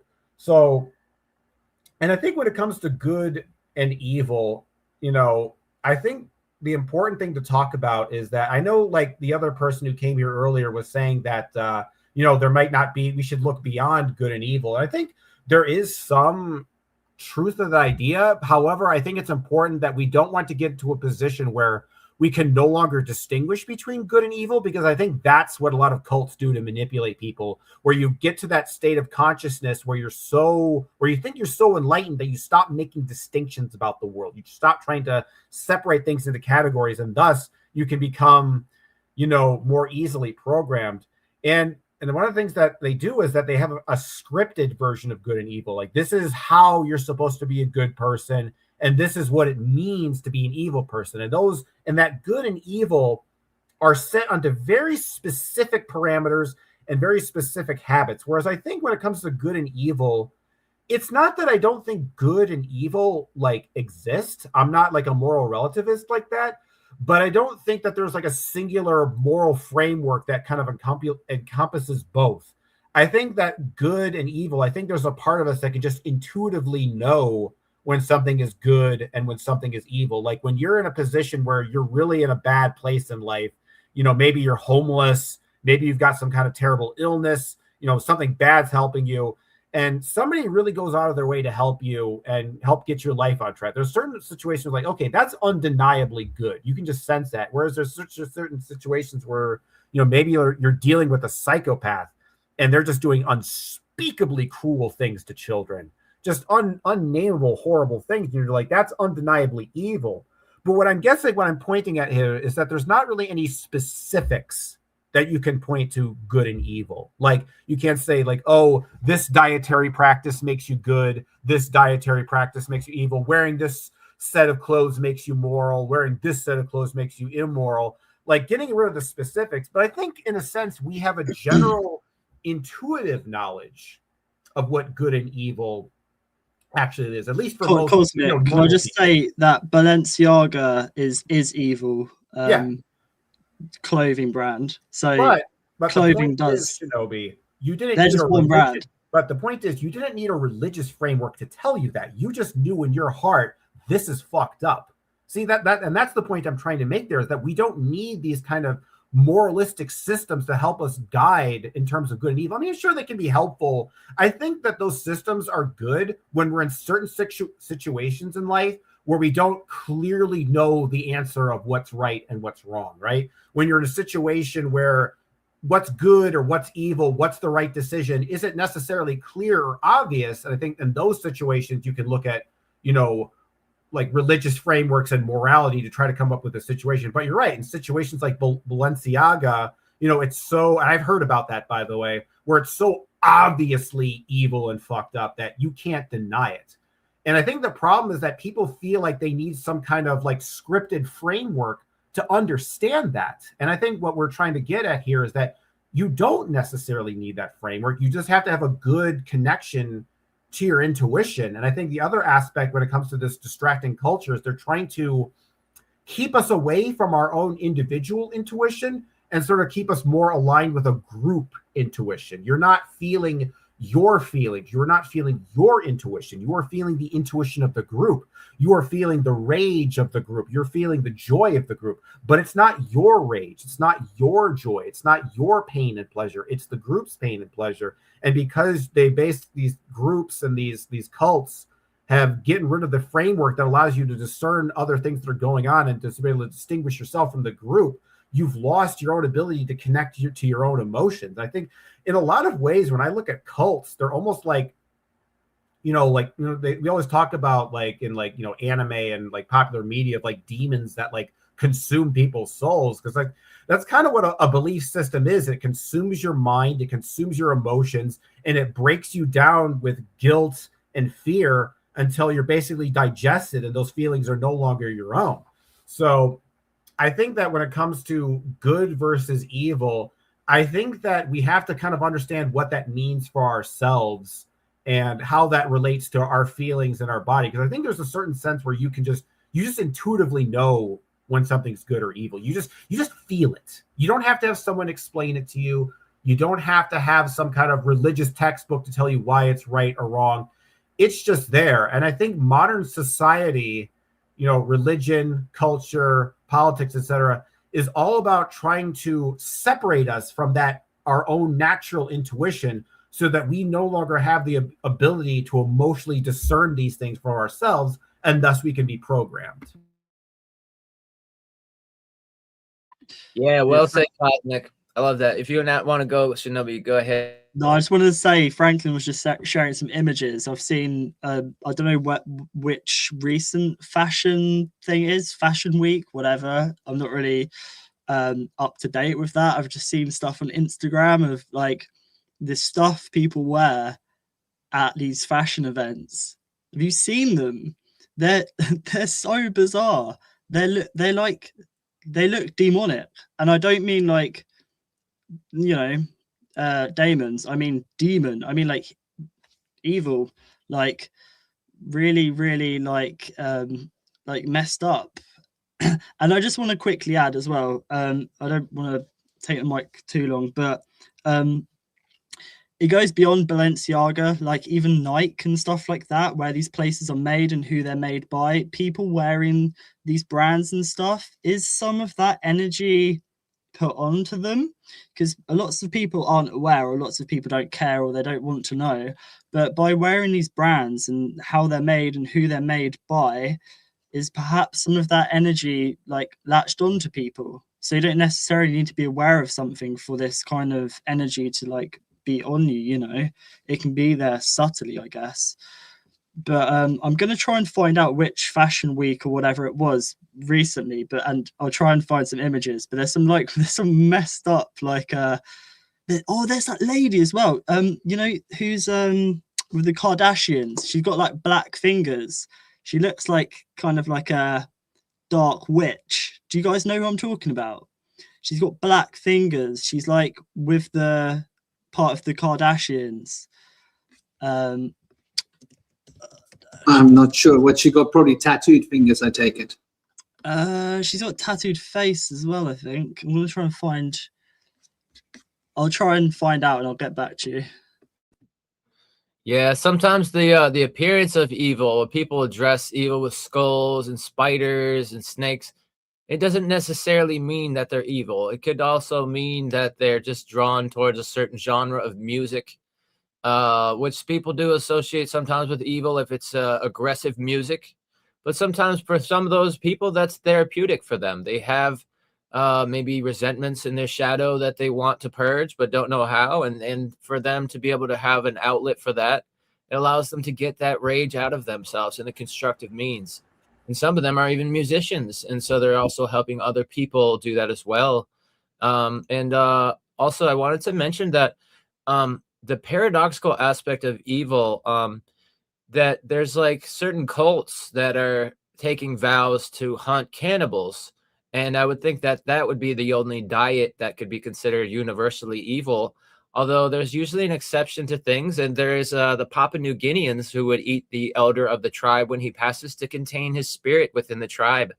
And they have innocent intentions with doing this, but they do sometimes develop Creutzfeldt-Jakob or Jacob-Creutzfeldt disease, which is like the mad cow disease for humans, from eating the brain tissue of another human being, which has been found not to be viral or bacterial infection, but caused by what's now being understood to be what's called prions, degeneratively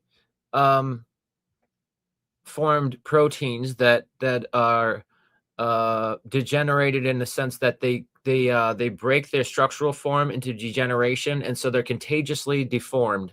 So if you get exposed to prions from eating the brain tissue of your own species, it can lead to total degeneration of the brain, much like rabies, and very similar to mad cow disease, which is known as scrapie in sheep.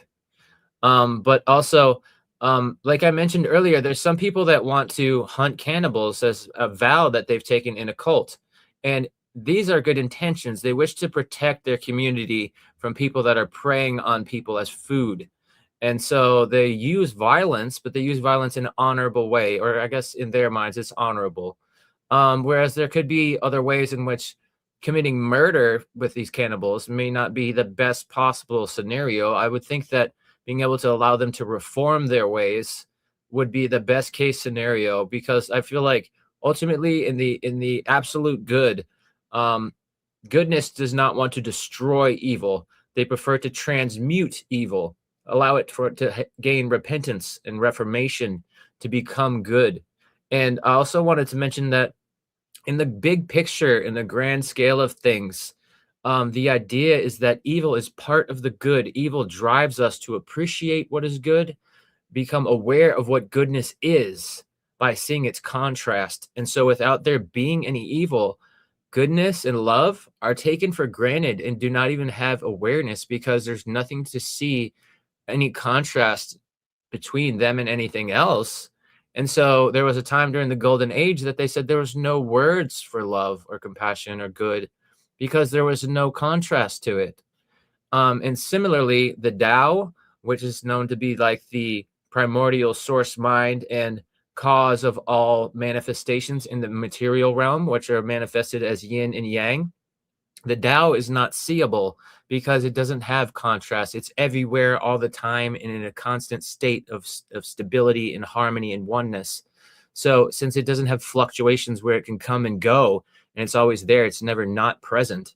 It's not possible to be able to be aware of it in the material plane. But ultimately, we can be able to reach the primordial state through meditation and oneness with the Tao, being able to first travel to the sun, moon, and stars in deep meditation, and then go beyond the material plane of even the cosmos, back to the primordial realm from which all things have been created. And that is an interesting process in which we can then transcend the world in which we see things through contrast and see the things that are more stable and ubiquitous in with our inner eye. But at the same time, I also wanted to mention that women are associated with darkness in the yin and yang. And in a lot of ways, this has kind of led to the understanding of women being evil and women being the source of problems. And women are basically the scapegoat of men, that like, oh, it's all their fault. They're too emotional, or all of these excuses we hear. Women are too emotionally unstable. They need a man to be their emotional pillar of strength. And so men aren't allowed to show their emotions. And so a lot of this is very toxic. And the idea of men not being able to show their sadness has been understood through the work of Dan Passio in the What on Earth is Happening show, which I know Zerlath has been partaking in as well too and studied. They show that not showing sadness for men dampens the right brain intuitive side of cognitive functioning. So in a similar way, on the reciprocal side, women are discouraged from showing anger, which dampens their rational left brain.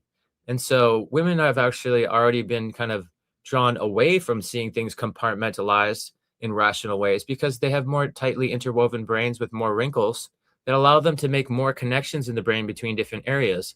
And so it's harder for women to shut off the emotional connections that they have with rational thoughts, which could be a good thing. And I really believe it is, because women are born with maternal instincts, the ability to have a child and have deep compassion for others, and are considered to be more drawn towards agreeableness, which we've spoke about in the previous show is discriminated in upward mobility in occupations, particularly in occupations that aren't involved with medicine and law, because agreeableness is actually not as discriminated in medicine and law. And so women have actually been able to climb the ranks in those two professions. And we see a lot of female judges and lawyers and doctors. So that's been good. But luckily, women have been able to reach higher in politics, and not because they're becoming disagreeable, but in America, that usually is the case.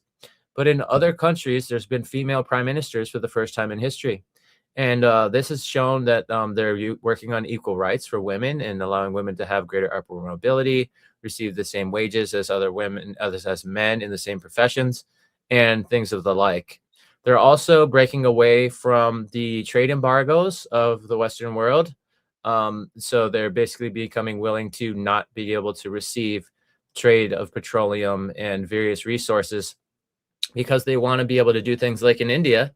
The Prime Minister of India, she decided that they wanted to allow the over unity generator, which is a form of 0-point energy in which they can amplify an electric charge by 10 to 100 times the amount through an over unity generator. They were threatened by America and Russia and the Middle East that if they continued to use the over unity generator, they would be broken away from the trade embargo for petroleum. And the people in India said, and the female prime minister said, well, go ahead, do it. We don't care. We have over 1 billion people in our country. So you don't really even understand what kind of energy issues we're dealing with here. And we're going to go ahead and do what we can to not have to completely burn petroleum oil all the time to be able to have our electricity and our energy. There's better ways of going about this. And so she's like a hero to me. And in Iceland, the female prime minister was able to allow people to have the same wage, whether they're male or female, in the same position, which was not the case when men were running their country. So there's the idea that women are associated with darkness should not lead people to understand that darkness means evil. And a lot of times there's a big association with that where they talk about the battle of good and evil as the battle of light and darkness. And so there's definitely a connection there, and there's connotations of darkness being evil. But for women, there's really great benefits to darkness. Being immersed in the darkness, in the blackness, is like better than just closing your eyes in a lit room. Because even if when you open your eyes, there's nothing for you to see or distract you from your inner journey. And so that allows women to have an inner peace and calm where they're not being bombarded by sensual stimulation. And they can go into a place where they're more at comfort and more focused. And that can be a good thing for the cells, for the mitochondria to calm down, and for the polyvagal nerve to relax and be in a better mood, and to lower the adrenal cortical axis and lower adrenaline and cortisol as well.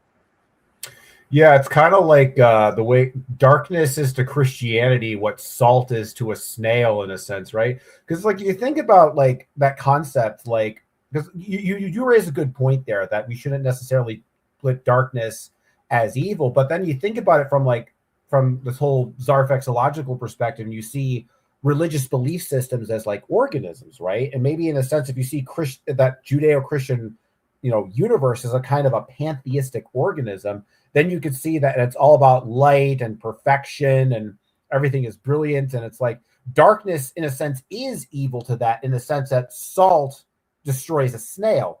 But, if you're a doe and you're out on the mountain licking salt, then salt is something that's good for you, So I look at it in that perspective because I think it reveals different aspects of sort of like, what's going on. And I think when it comes to its condemnation of the divine feminine, I think it's all about consolidation of power, because in a way, if you have, because I'm aware that in the early texts of the Bible that God initially had a wife called Asherah. And I think that in a lot of ways, these people who created this religion, they wanted to kind of consolidate power into sort of like a single sort of source, and that being God, the Father or whatever. And I think nature was always seen as sort of being in opposition to that. Because if you think about what a god is also as a sort of a representation of perfection. This is a perfected form, a flawless thing. Whereas in nature, I think in a lot of ways, there's always this contrast that nature is completely, unconscious, stupid, evil, malevolent. And I think that by sort of, seeing order in nature, that's kind of a threat to that Sky Father figure, because it's like, wait a minute, I am the only source of intelligence and wisdom in this universe. There can't be wisdom implicit in nature itself. No, it has to have, come from me. So, when it comes to good and evil, it's not that, like I said, it's, relative completely, but I think it is relative in the sense that what's good for one being is bad for another. You put a penguin, in freezing cold Arctic water, that penguin's going to have a great time. But in contrast, you put in like a warm animal, like I'm trying to think of something from maybe like a gorilla, like a camel from the Sahara, something that's like hot. It's probably going to have a very unpleasant experience, in that cold water.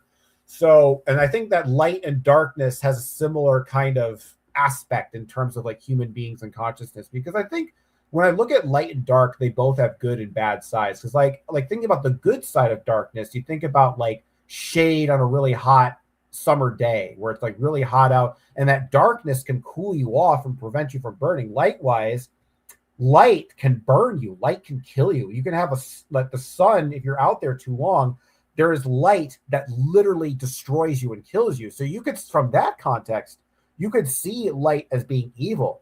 And in fact, if you look at the Islamic symbol, the crescent moon, that's why they revere the crescent moon so much in Islam, because they viewed the sun as this hot, boiling, oppressive force. And then when the moon comes, it's like, things are cooled off and things are. Whereas Christianity, it was the opposite. They lived up in, Europe, and it was cold and bitter. And so when they saw darkness coming on, it's like, oh, it's this terrible thing. But when the light shows, it's like, it's finally warm again, and I can go outside. It's not freezing cold. So I guess there is a kind of a relative relativity. I say relative relativity because I don't think it's completely relativistic. It's just sort of, multidimensional, if you will. And I think, but another aspect to the light and darkness is actually to do with the intellect, because a lot of people associate, rational, logical thinking with light. It's the intellect. It's something that reveals. It's something that dispels ignorance with truth and reason. And I think that's another aspect of why darkness is condemned into sort of the Western mind, because darkness is not just seen as evil and malevolence. It's also seen as ignorance and stupidity and, blindness. And I think a lot of this also, we have to, I always go back to Rene Descartes and his whole concept of basically taking the natural world and saying that it's mechanical and devoid of any, soul or whatnot. And that, because in a way, that whole, like his whole project was, he was trying to prove the existence of the soul and prove the existence of God. And his method was basically to say that consciousness is completely separate from matter. And you think about matter as being unconscious. And so the materialists of, contemporary fame had basically said, we're going to take that mechanical part and get rid of the consciousness part. And I think that when it comes to actual consciousness and panpsychism itself, I think this light darkness dynamic is still there too, but in a different context. Instead of seeing as good and evil, now it's conscious and unconscious, right? So we see that the brain and the epiphenomenon of the brain is the consciousness, and then everything else is unconscious matter. And this dichotomy between this sort of emergent conscious mind and the sort of the unconscious matter of materialism seems to be almost identical to the light and dark dynamic of Christianity, and that there's this sort of this conscious, God figure in the universe, and there's all this unconscious, demonic, natural matter that must be overcome and conquered. And I think we've still take that narrative, but we've converted it into a more secular context and a more kind of amoral context, which is why, I think it's with my project and what I've been doing in terms of studying consciousness, and that seeing that matter actually has a sort of natural consciousness to it, but it's a kind of consciousness that's distinct from awareness. I refer to it as essentially being, in the sense of there's the consciousness of you being aware of an object that's like I have a glass in front of me right now. So my awareness is my awareness of this glass existing in front of me, whereas being is the aspect of that glass existing outside of my perception independently of me. It doesn't have any awareness, but it has being in the sense that it physically exists within this space. And I think that is actually not unconsciousness. It's actually another aspect of consciousness that's sort of on the other side of awareness. Like you think of a coin, awareness is one side and being is the other. And I think because of that split between the conscious mind and the sort of the physical, seemingly unconscious world, I think that's a big part of where this sort of light, dark, good, evil dichotomy comes from, and seeing light and dark in those ways, rather than figuring out how to integrate these two aspects and see how they work together. And it seems like man, it's like the more I think about it, the more I realize this theme is common everywhere, because I see it with the sexes too.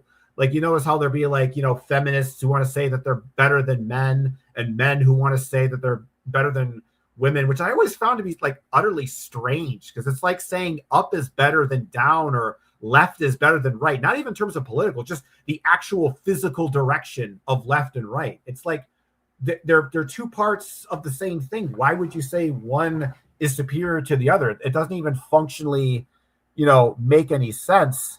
I went off on a lot of tangents here, but I think that when we talk about the light and dark dichotomy, it's the obfuscation that has been put on by the powers that be is not just that the light and dark is a dichotomy between good and evil, but also that it is a dichotomy between truth and ignorance.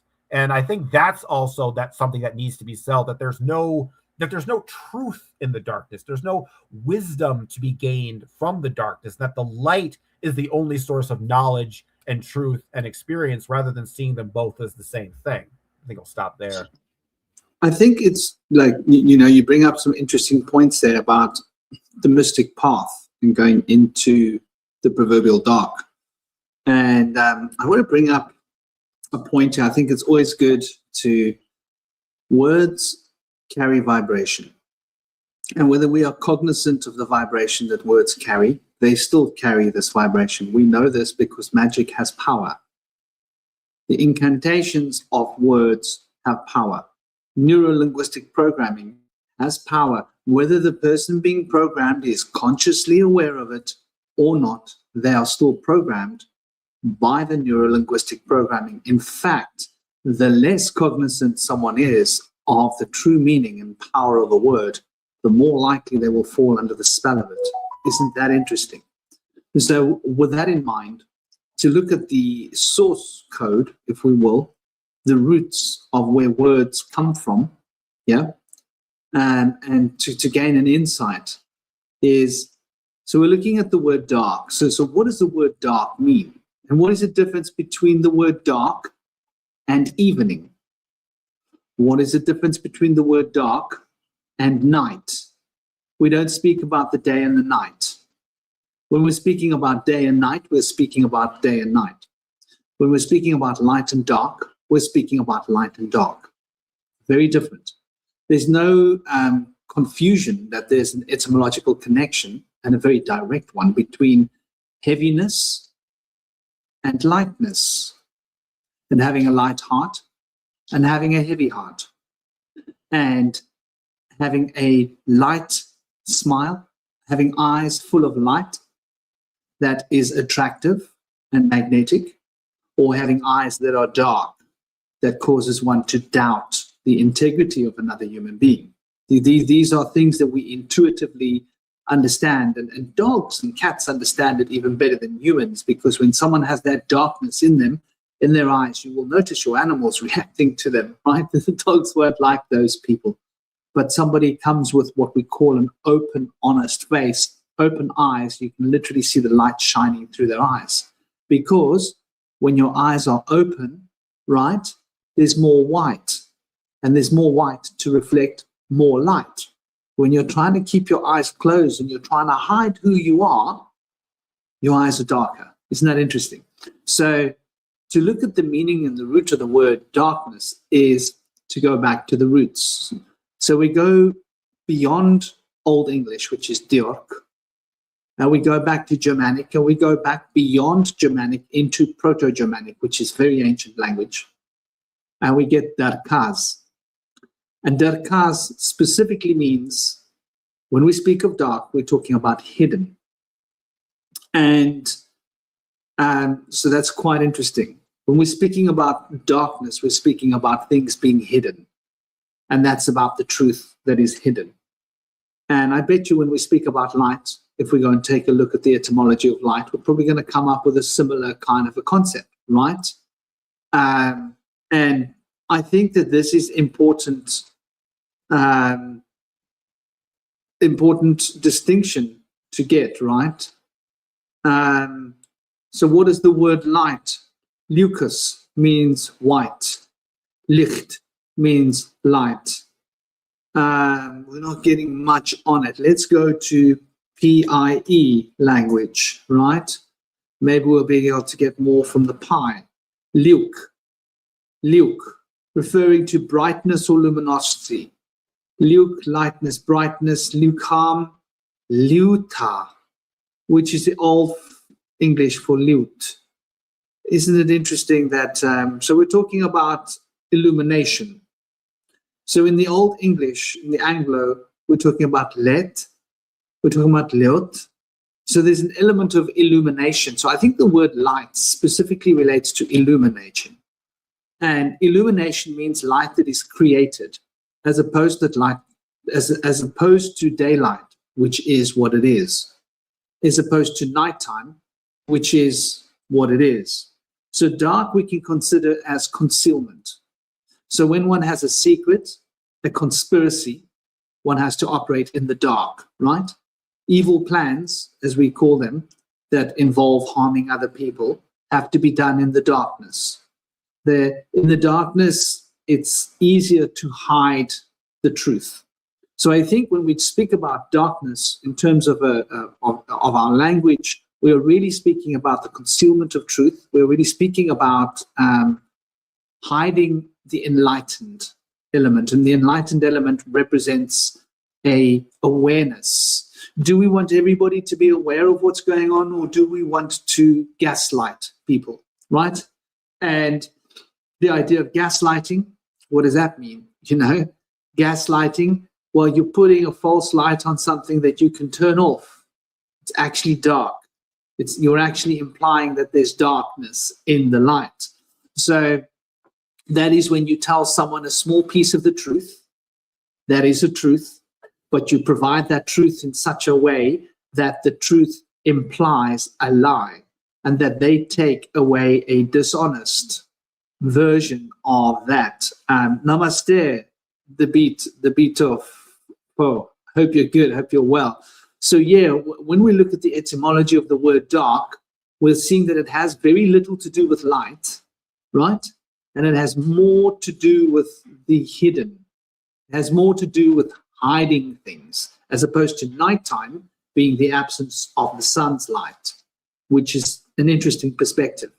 Now, I want to draw this into a distinction here, looking at this with this meaning. What does the word fashion mean? Well, to fashion is to create. To fashion is to shape something, right? And so what is the definition of good and evil? Like, good is when we are being our inner child, when we are being true, when we are being real, when we are being authentic, when we are being integrous, when we are expressing our deepest heart's true desires, we're being good, right? When we have alternative ideas, when we have an ulterior motive, we are not being good. We are being self-centered, self-obsessed, self-focused, selfish, and we are thinking not about the greater good, about how this is an improvement for everybody. We're thinking what I can get out of it, and usually that selfishness involves detriment towards other people, right? Instead of going to work hard in the field so everybody's got more food, good, you go in the night and steal some corn so that you've got food to stash away for your family, right? But that means at some point someone else is not going to have food, but you don't care because your family's got food. Self-centered, self-serving, evil. Good, you go and work extra hard. You clear an extra patch of ground so that you can plant extra food so that there's more food for everybody. Selfless, good, selfish, evil. I think that's like a very clear, definitive idea. Service to self or service to the greater good. And when we're talking about concealment, and we're talking about things being hidden, I think you brought up a really, really, really good point when you said, and I'm going to call it what it is, right? Shinobi, you said that label is bloody evil. And you know what? I'm going to look at what we're looking at here. And so let's look at these pictures. Now, what would a psychologist say if they were observing these pictures, right? What would a psychologist say? Well, naturally, the women's bodies are being sexualized. That is part of our normal, we just take it for granted that women's bodies are being sexualized, right? The figures of women's bodies, okay. Here on the left, we've got a mummy suggesting somebody's flesh is rotting, unconscious suggestion. So what does that mean in terms of the psyche? Notice how all the faces are obscure. Notice how everybody has to have their eyes covered with these exaggerated glasses that actually hides a lot of their visage. They cannot be recognized, makes them unrecognizable. This one on the left is ridiculous, right? I don't know what to make of that. And these glasses make them look like an insect. So this is an element of dehumanization. And very much the theme that we can see here seems to be hiding the eyes, right? Look at this one. What is this? There's an element of a mummy here. Pieces of material all strapped together. It's like an embalmed body, suggesting once again the underworld, suggesting not being alive, but rotting flesh. We've also got an unconscious, once again, the face, the eyes are being hidden. This in itself is, I think, speaking a lot. Here we go, the face being hidden. This is somebody that doesn't want to have their face seen, doesn't want to have their eyes seen. In other words, concealment, dark. So there's a dark element to this clothes. We say the clothes is dark. I don't even know what I'm seeing here. Is this person wearing a gas mask? That's like some serious crap going on there, man. What on earth is it? At least you can see their ears. That's a good start. At least you can see their ears. Always look for the positive, right? If you can't see any other part of their face, you can see the ears. And I think, the theme is being repeated here. Where is the face? Well, the face represents who you are. If you want to hide who you are and you want to be somebody else, yeah, we got the same situation again. The face is hidden. The hiding of the face, the hiding of the eyes. Once again, here we have that insect theme coming out. What is that? Is that an ant or a praying mantis? I don't know what that's supposed to be making this person look like. And those glasses don't serve a purpose, right? Because your eyes on the side are actually designed to filter out light. So to have a glass shaped like that doesn't make any sense, right? It's not a functional design. Here we go again, hiding the face, completely hidden. The eyes are the window to the soul. If I can't see your eyes, how am I supposed to trust you? This creates a distraction and a separation between human beings. Here we go again, hiding the eyes, hiding the face. In fact, that looks like the kind of clothing that serial killers have worn in a lot of films. So there's an unconscious suggestion here to a serial killer. And is that person wearing a gown? Is that a nightgown or is that sports clothes? I can't quite figure out whether that person got out of bed or whether they're going running. It's a very bizarre concept that they're playing with here. Here again, they're playing on the sports motif, but once again, the face and the eyes hidden. Once again, dehumanizing. I think that whenever we're dehumanizing humans, we've got to stop and ask questions. So, same theme, same. It is some kind of an animated creature. Here we go. Look at that. Is that a human or is that a bug? It looks more like a bug with a metallic head. This is transhumanism being suggested unconsciously. They're telling us that we should walk around with metallic heads and bug-like eyes. Maybe that's what the transhumanist eyes are going to look like. Here we go. More of that. Same metallic head, bug creature eyes. And speaking of bug eyes, it doesn't have to be crazy, but there we go. The same motif. Again, that looks a little bit like, does that look like an ant or a praying mantis? I can't quite put my fingers on it. For those of you that don't know who the ant people are, that's worth looking at. Now here, at least we can see her face, right? At least we can see her face. So there is saving grace for this one. We can see her face, but my gosh, I'm trying to figure out what I'm looking at here. I don't know whether I would say that this is quite the same psychological programming, but there's definitely something quite out of place here, which is speaking about like she looks like she's in a little bit of a prison, right? Like if somebody came after her and wanted to steal her handbag, she's not going to be able to run away very easily. She wouldn't be able to run from the cops. And for me, like the practical world, you always have to be able to run away from like, people with badges and stuff. Like you never know what their intentions are. This thing here on the chest, very, very interesting. That reminds me of the stories we've heard about the giants. Notice how the clothes making her look bigger. Is it a her or him? I'm finding it hard to figure it out. Regardless, it's a her. She's being made to look like a giant. So they're playing on our impressions of giants. And they used to wear these plaques over their chests that were called, what were they called? Tablets, right?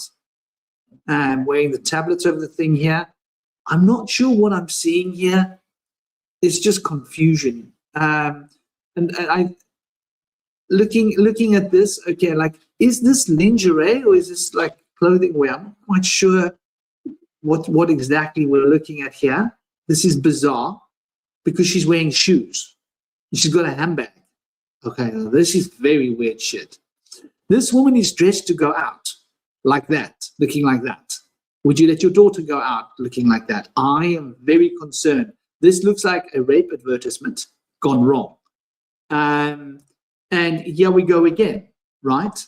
If there's a man out there that has a weakness and a psychological condition and he sees a woman walking around like that, he might not be able to control himself. I think this is driven to make men's impulses go a bit crazy in a sense, some of these ideas. So, to me, when I look at this clothing, I'm seeing human beings are being fashioned. Human beings are being manipulated. Human beings are being controlled. Human beings are being programmed. We're being programmed to blinkers on, act like we're insects. Insects have no empathy. So we must have no empathy. We must have no feeling. We're being programmed away from our emotional body because organic matter has feelings. Dogs, cats, cows, right? Humans. But insects, they don't have empathy, right? One insect would eat another insect's baby without batting an eyelid. There would be nothing to do with it, right? Even if it's from the same brand of insects sometimes, right? So, I think there's a heavy programming happening here, as well as the idea that humans are not supposed to be seeing. Humans are not supposed to be seen. We're not supposed to see each other. And if we can't look into each other's eyes, we're not going to know who we're talking to. And if we can't be seen because we're not allowing ourselves to be seen by others, we're less likely to see ourselves. So these are spells. These are spells being cast, and these spells are fashioning people. And so the fashion weak, right? It's not the fashion strong, it's the fashion weak. It's designed to make us weak, to weaken our resolve towards being better, more wholesome human beings, and turning us into heartless, unfeeling, insectoid kind of weird mental ideas that in some of these images seem to me they're driving us hard towards something between a psycho, something between, I don't even know what kind of an insect that is, and what's that supposed to be, that weird insect, I can't quite put my finger. And then, of course, let's not forget transhumanism's always sitting ready, right? Transhumanism's always sitting ready. And so they want us to be sort of programmed into this idea of getting ready to have a metallic body part. So I don't know what you guys think, but I look at the fashion as being toxic. I kind of see that image there. Like it the looks fact like that they're covering their faces up. I also think to myself, what if this is like some kind of like hatred for humanity? Like these people despise the human race so much that they want to just cover up the human face and that soul because they're just so evil and disgusted by the love that pushes out through those eyes, and they just want to like cover it up, you know. All right, that's all I wanted to say. Yeah, that last image you were sharing, the Adidas, it looks like they're wearing a barcode as well, like with the 3 stripes on them too. And I've shared an image. I've got a couple of fashion related images to share, Franklin. So this was March 2019, COVID, with the face mask there, getting us prepared. And then if you look at the model, Nora, that is an anagram of Rona, as in the coronavirus. So I just found that really funny when I saw it. There's a better picture. So the guy that created this for this model was called COVID, and it was on Project Runway in March 2019. And then just while we're on this, I'll share this. So the first person to get the jab here in the UK was called William Shakespeare. I kid you not. And he died of an unrelated illness, not related to the vaccine, which May 2021. I think, not sure how long after he got it, but anyway, moving on. This is the lady I was talking about.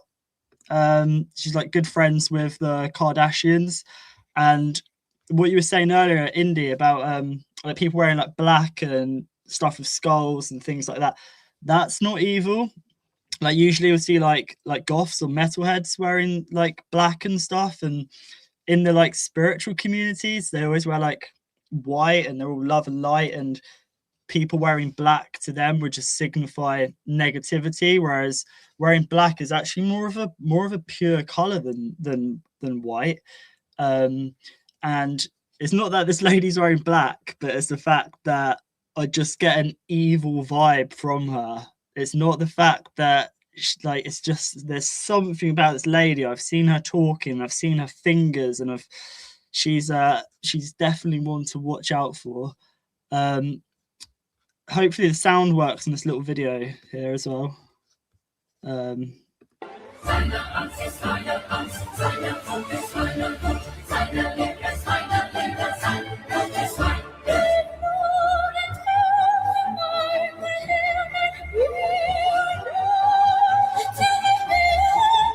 Pause it. Could you pause it? The reason to pause it regularly and for us to make comments means that we don't get hit for copyright infringement. I don't know if you know that. It's the longer it plays for, the more likely. But I agree with you. There's something demented. Please carry on. Hit play. Right. Hang on. Let's share this. This is the last one I've got to share here.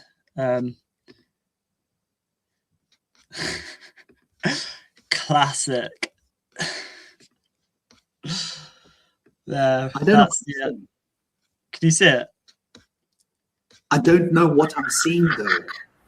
Well, this was the same time that the Chinese spy balloon was spotted.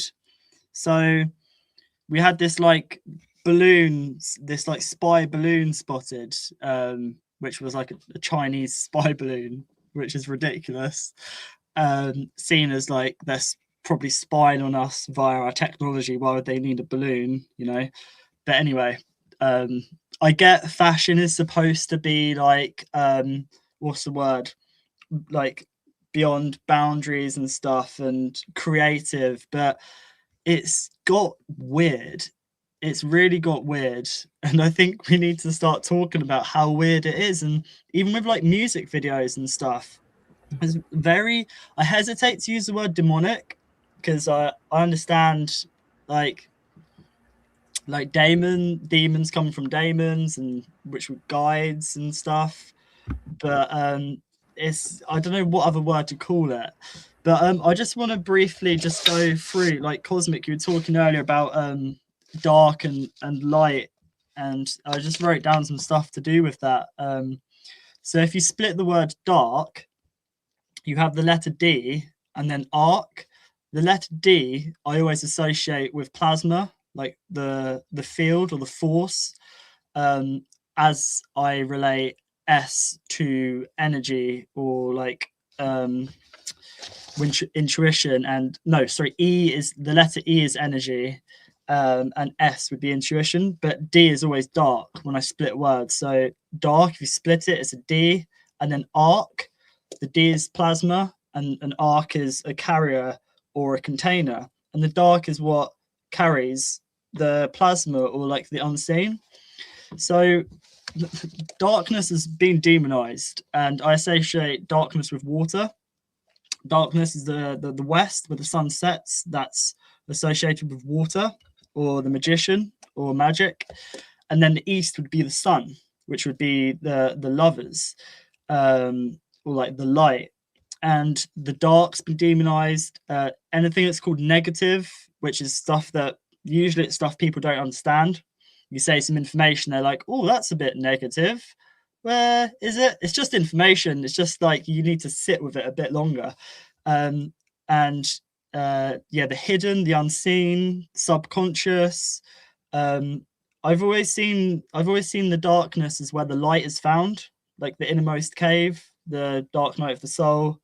Dark is where the light is found, whereas what I've seen with the light is usually the light is what lies. Like, that's why I don't really trust angels. Like, all the stories I've heard of angels, like these bright beings, and they seem quite artificial, like AI, like with eyes everywhere. And I've always thought that perhaps the blinding white light is more of a cloak screen, because if you shine your light on light, it won't do anything. There are evil beings hiding behind the bright white light, whereas in the darkness, that is the unknown, and that's a path we all must go on, the unknown, rather than just following the bright white light, which leads us astray. And I mentioned angels because angels are very much like angles, and okay, so I associate the light as a kind of, we're talking about the false and the real, or the evil and the good. The unseen, or the darkness, or this like kind of negative, or the inwards journey is a threat to the blind God. Because if we take the journey inwards, we're not because basically the darkness can't be tamed. This is why the darkness has always been demonized, and this is why the light is always seen as good. Like, it's tricky to talk about because it's a bit of a paradox. It's a bit of a trip, because yes, we're light beings and we shine light, but to do so, it needs to come from the dark to shine our true light, if that makes sense. Whereas we've been kind of made to fear the dark, to fear the unseen, to not really go into the in-between spaces where we would find the unravel the mystery, or bring forth what hasn't ever come forth before. Like, this white light is like everything is just love and light. We're all one. We're not separate. We're all in the same energy, but we all have our own individuations. We all have our own core as part of the all. And I think this whole like kind of love and light and darkness is bad is a trick to make us all follow another person's light, rather than finding our own light within and then shining that. So it's an interesting thing to talk about, the dark and the light, and the this and that, the what's right and what's wrong.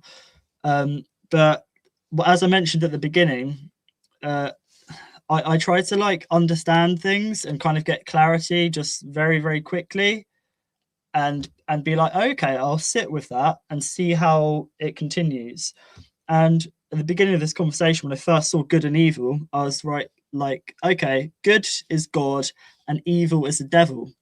But the devil's not evil and God is not good, depending on how you look at it.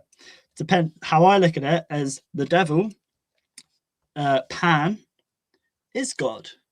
Nature is God. He's one of the gods, one of the guardians of dimensions, one of the guides. And this narrative we're told that is God, of these like monotheistic religions, is not the true God. That is the devil. And there's a saying, the greatest trick the devil, oh, what is that saying? I can't remember. The greatest trick that the devil played was that he never existed. Yes. Okay. So there's that. But what I've said is that the greatest trick that the devil ever played was to make you think that he was God. And I've heard someone else say that before, but I thought about it before I heard someone else say it, that we've been tricked into thinking that the devil is God and that God is the devil. So this is why we've been and how we've been detached from nature, from our nature, from water, from the unseen. And we're just following this light that's being shined by a blind God. It's like blind leading the blind. Yeah. Yeah, I think what it really is that the greatest trick that God ever pulled, that he's not a devil, because the devil, Lucifer, and Ha-Satan, where Satan comes from, are not evil. They've been misrepresented to Christians to make us think that evil is an external figure that we have to fear. Ha-Satan, where Satan comes from, means the inner adversary, which we all have, which is kind of represented by the devil on the shoulder and the angel on the shoulder. And so it's part of the subconscious mind. And we can tap into either one. We can be indulgent, or we can be compassionate, and we can be patient. So that's Ha-Satan. Now, Lucifer, both the Judaic and Islam people worship Lucifer. The Islam flag and symbol is the crescent moon with the star in the middle, which represents the morning star. And so obviously they see Lucifer as a good individual that represents the bringer of light, the one who brings light and understanding, the one who offered us the discernment between good and evil. And in the Judaic culture, they have like much like there is the white pope and the black pope, they have kind of a secret society of the rabbinical cult that worships the moon and the black sun. And to them, those things are considered to be good. And the grey pope as well. Yeah, and the Greek myths as well. Maybe No, you can tell us more. the grey pope, the one who. Oh, the grey pope. I don't know about that. That's fascinating. And I always like the shades of gray because they're integratory and they acknowledge both sides. But sometimes, you know, the gray could be choosing sorcery to integrate with white magic in order to corrupt that, or to be surreptitious and infiltrate the light with the darkness. But other times the gray can be used to be able to use protection by understanding black magic and banishing spells to be able to protect themselves from things that they previously didn't understand when they were embodied by just the white magic, only acknowledging love and light and goodness. And so there's two sides to the gray, but the gray basically is able to integrate the two, which is a formidable move to be able to acknowledge both, at least, and show people that they're both there and they both have power.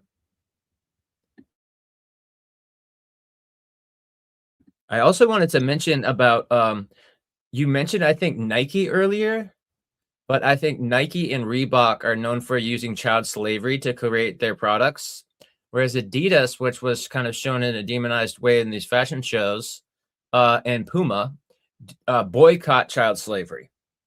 Also, Adidas uses plastic that's recycled from the ocean to cut down on ocean pollution to build their shoes. And they use tires, which tire waste is one of the worst forms of pollution. There's really nowhere to put these tires, and they don't reuse them. So Adidas uses tires like Goodyear tires to make their soles of their shoes, which is great, cutting down on pollution as well. But Adidas have been big supporters of Israel. So you've got there's one way of harming children there. So yeah, I didn't know that. How they support Israel. Some funding, I guess. I don't know what happened there.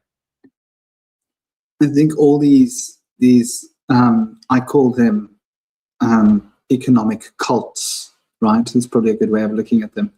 These corporations, which are economic cults, are all evil in as much as that if I were to define the words that we use for evil and good, or try to in the best. I think the idea of being selfish, just what I can get out of this, or what is best.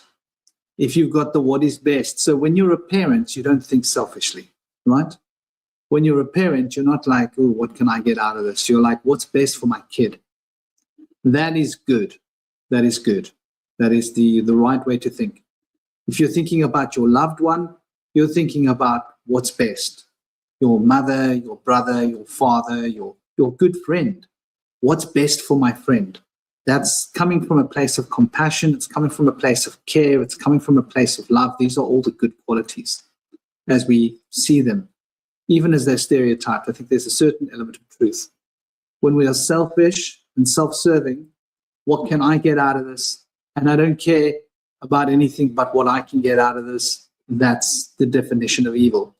So the definition of a super corporation is evil, because it's a board of directors that just want to make profit, and profit is the bottom line. So these oil rigs in the ocean, they will leave the oil bleeding into the sea and pollute the sea to make extra money because it's cheaper to pay a fine. They know it. The same with companies that will dump their toxic poison into rivers to save money, because they know that they can lobby and they can get into court and they can argue that it was an accident and they can get a reduced fine. And the fine is only $500 million or $100 million, but over 5 years, they've saved $1 billion, right? So when they look at, they've saved 300 million and they've made 100 million profit. The shareholders voted on this because they were aware of it, and they decided, you know what, we'd rather have the extra 100 million because we can pump that into exposure for the company and advertisement, our product, and that way that 100 million can turn into another 300 million of sales that we can then pump another 100 million. And so it's a pyramid Ponzi scheme where the more they pump into it, the more they make, until they're turning over $1 billion that they wouldn't have had they done it properly. And this is why these super corporations are so big and so successful, is because they are self-serving.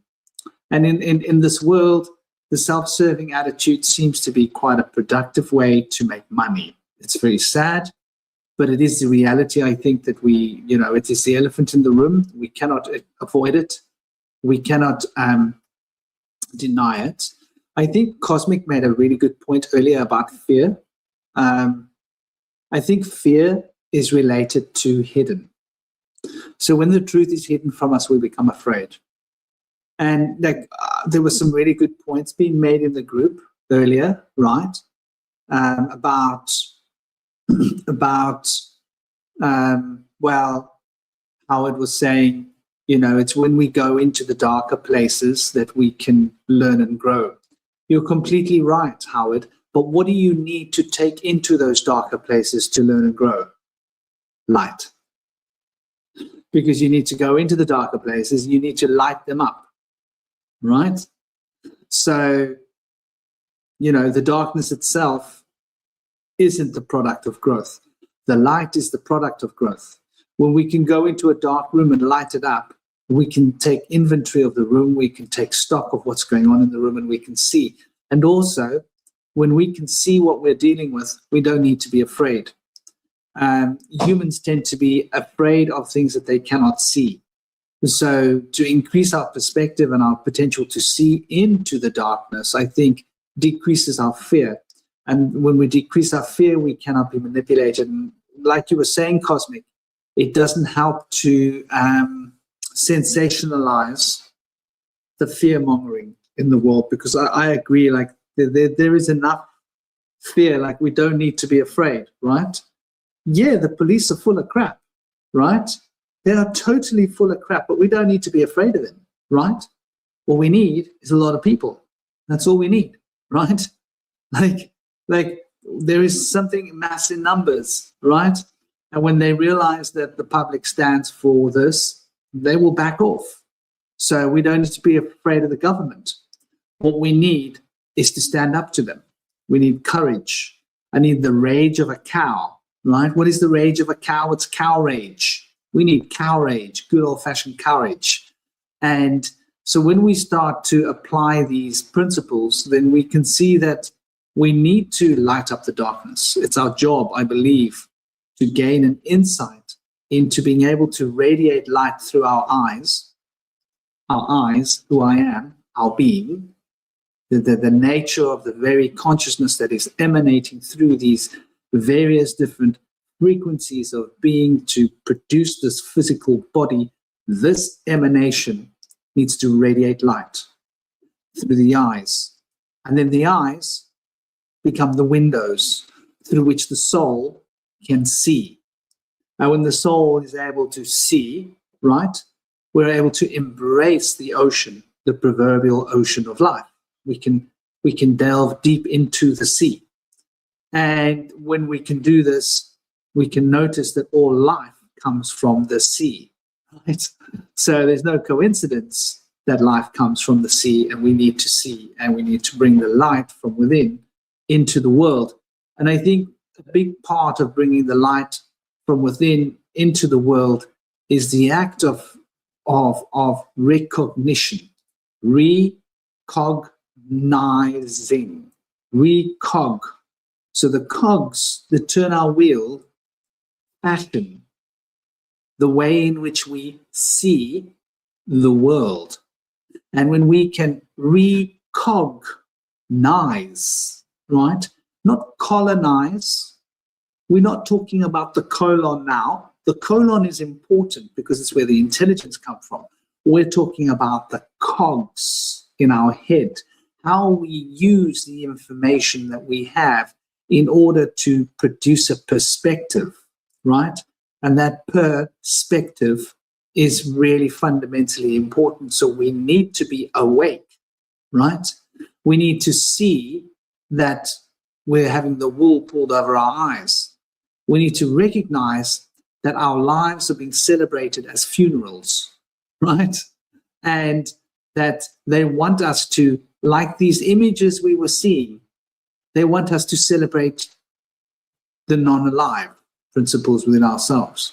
And the non-alive principles within ourselves are something we need to recognize and be respectful to and have a warm place in our heart for, because our loved ones will be unalived and we will need to deal with the unaliving aspect. But it doesn't mean that we should go out into the world and try and make sure that the less people we see alive, the better, right? You don't leave your house with a machete or a katana with a goal to reduce the population. That's not how we live. So we have to have respect for life. And we have to have respect for not being alive. But we need to live for life, not for unalive, right? And I think that this is a really important distinction to make when we're talking about darkness, light, the underworld, the spiritual planes. The same as you know, respect for dangerous things, right? I like to have a lot of spiders around my house. Some of them are dangerous sometimes. I see some dangerous spiders, a little bit. When I say dangerous, like I wouldn't want the little dog to get bitten by some of them, right? I wouldn't want my child necessarily to get bitten by some of them, but I leave them. There's a respect for them, and I build a relationship with these creatures. If I see some of the centipedes here, I'll probably put them outside, right? Because those are like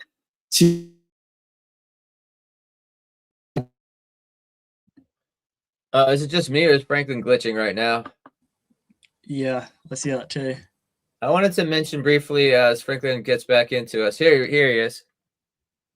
Well, I was just saying we got to respect all of these things, but please carry on, brother. I was getting towards the end of it. I think my internet went flag. Yeah, you're good. I wanted to mention, since you were talking about those insect eyes, I felt like those particular glasses that you were saying, maybe ants, maybe praying mantis.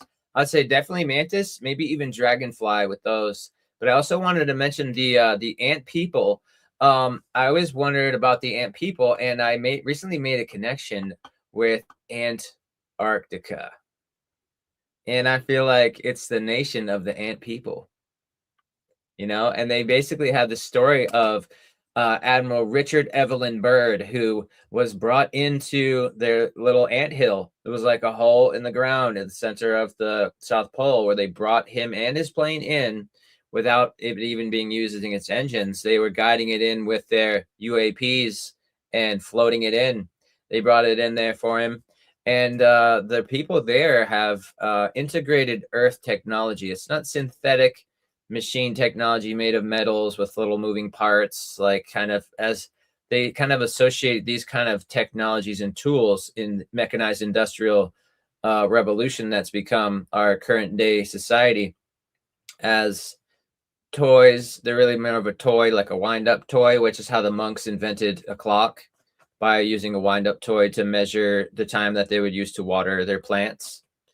But basically, these types of machines that are used in synthetic technology are markedly different than the technology of the ant people, where it's said that by Admiral Richard Byrd in his flight log, where he detailed his interaction down there inside of their society, that they just use crystals. The crystals have resonance, they have magnetism capabilities, they can affect the weather, they can resonate with the human vibrations and mind and emotional body. And so it's a very different type of idea of we might have of like high technology, of like the advanced breakaway civilization, associating them with like the things that we're familiar with modern cultural translation bias that's been shared by certain individuals, that kind of makes us assume that their technology is exactly like ours but came earlier. But I would like to posit that that's definitely a possibility, and I'm not ruling that out at all, but I would like to posit that it's more likely the case that their technology was more integrated with nature, which is kind of evident by the name of the gods of the Cometian Empire. They were called the Neter, which is part of the etymology of the word nature. And they were able to influence nature in such ways that were baffling to their followers, and that showed that they had great power and wisdom. Part of that understanding of nature was understanding the stars and the movement of the heavens, including the sun and the moon, which we get our word hours from, where Horus walked 12 steps across the sky and 12 steps across the night. Also, the hands on a clock, we have the second hand. Second is associated with Mercury, the second celestial body in the solar system after the sun. The minute hand is associated with Min, the moon god. And so minutes and months are associated with the moon, the months. And there were 13 months of 28 days before it was changed to the Gregorian calendar later, which I think was preceded by the Julian calendar, which was another corruption. And those were reduced to the 12 months. And the 12 has been used to replace the value of the sacred number 13, which has now been demonized. But it's also part of a hiding away and obfuscation of the annihilation of the Knights Templar on Friday the 13th, which was a sad day, but it's the day that they don't want us to remember, and a day that they've tried to distract us with new meaning. But as far as the other hand on the clock, the hours hand, that comes from Horus, and they've basically taken the name Horus and rearranged the letters to hours. So that is very interesting how that plays out. A lot of people are not aware of that. But the days of the week are also associated with celestial bodies and the associated gods. Now, in English, half of them are associated with the Norse names because we're a Germanic language, represented by the fact that we have the letter K. And in the Latin languages like Spanish and Italian, French, and Portuguese, sometimes Romanian is considered to be one of them. Those days are close to the Latin names for the planets. And the names that we use for our planets are associated with the Latin in English. So we have Monday, which is the moon day. We have Tuesday, which is associated with Tu, who is the war god, which in Spanish is Martes, which represents Mars, Tuesday. Then we have Wednesday, which is Woden's day, and Woden being Older Norse name of Odin, Odin's day, which is Miércoles in Spanish, which is Mercury, Wednesday.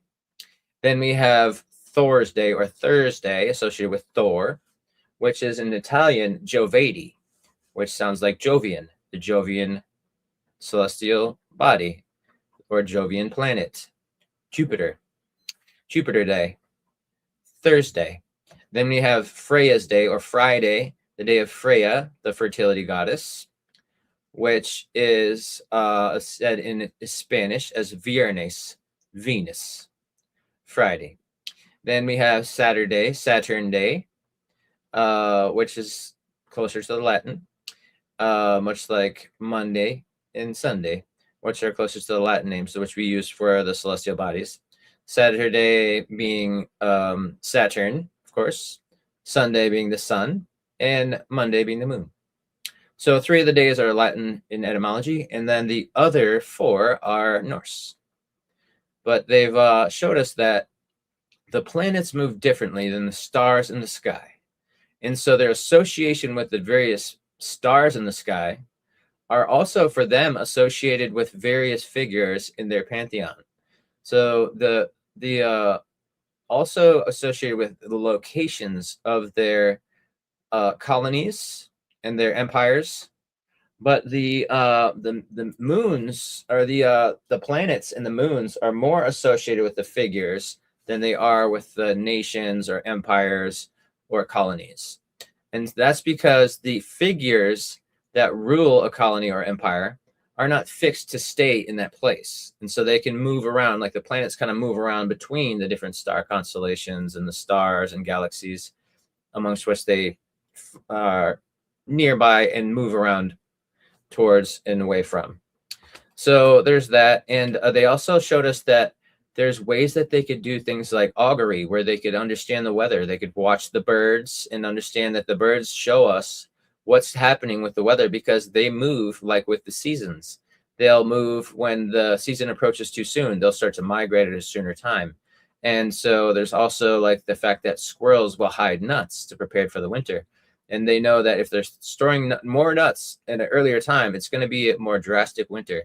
And they sing things like this. But they also showed us in the Cometian Empire that you can use certain seeds, like a barley seed and another type of seed, to have a woman who's pregnant urinate on the seed to figure out if it's going to be a girl or a boy.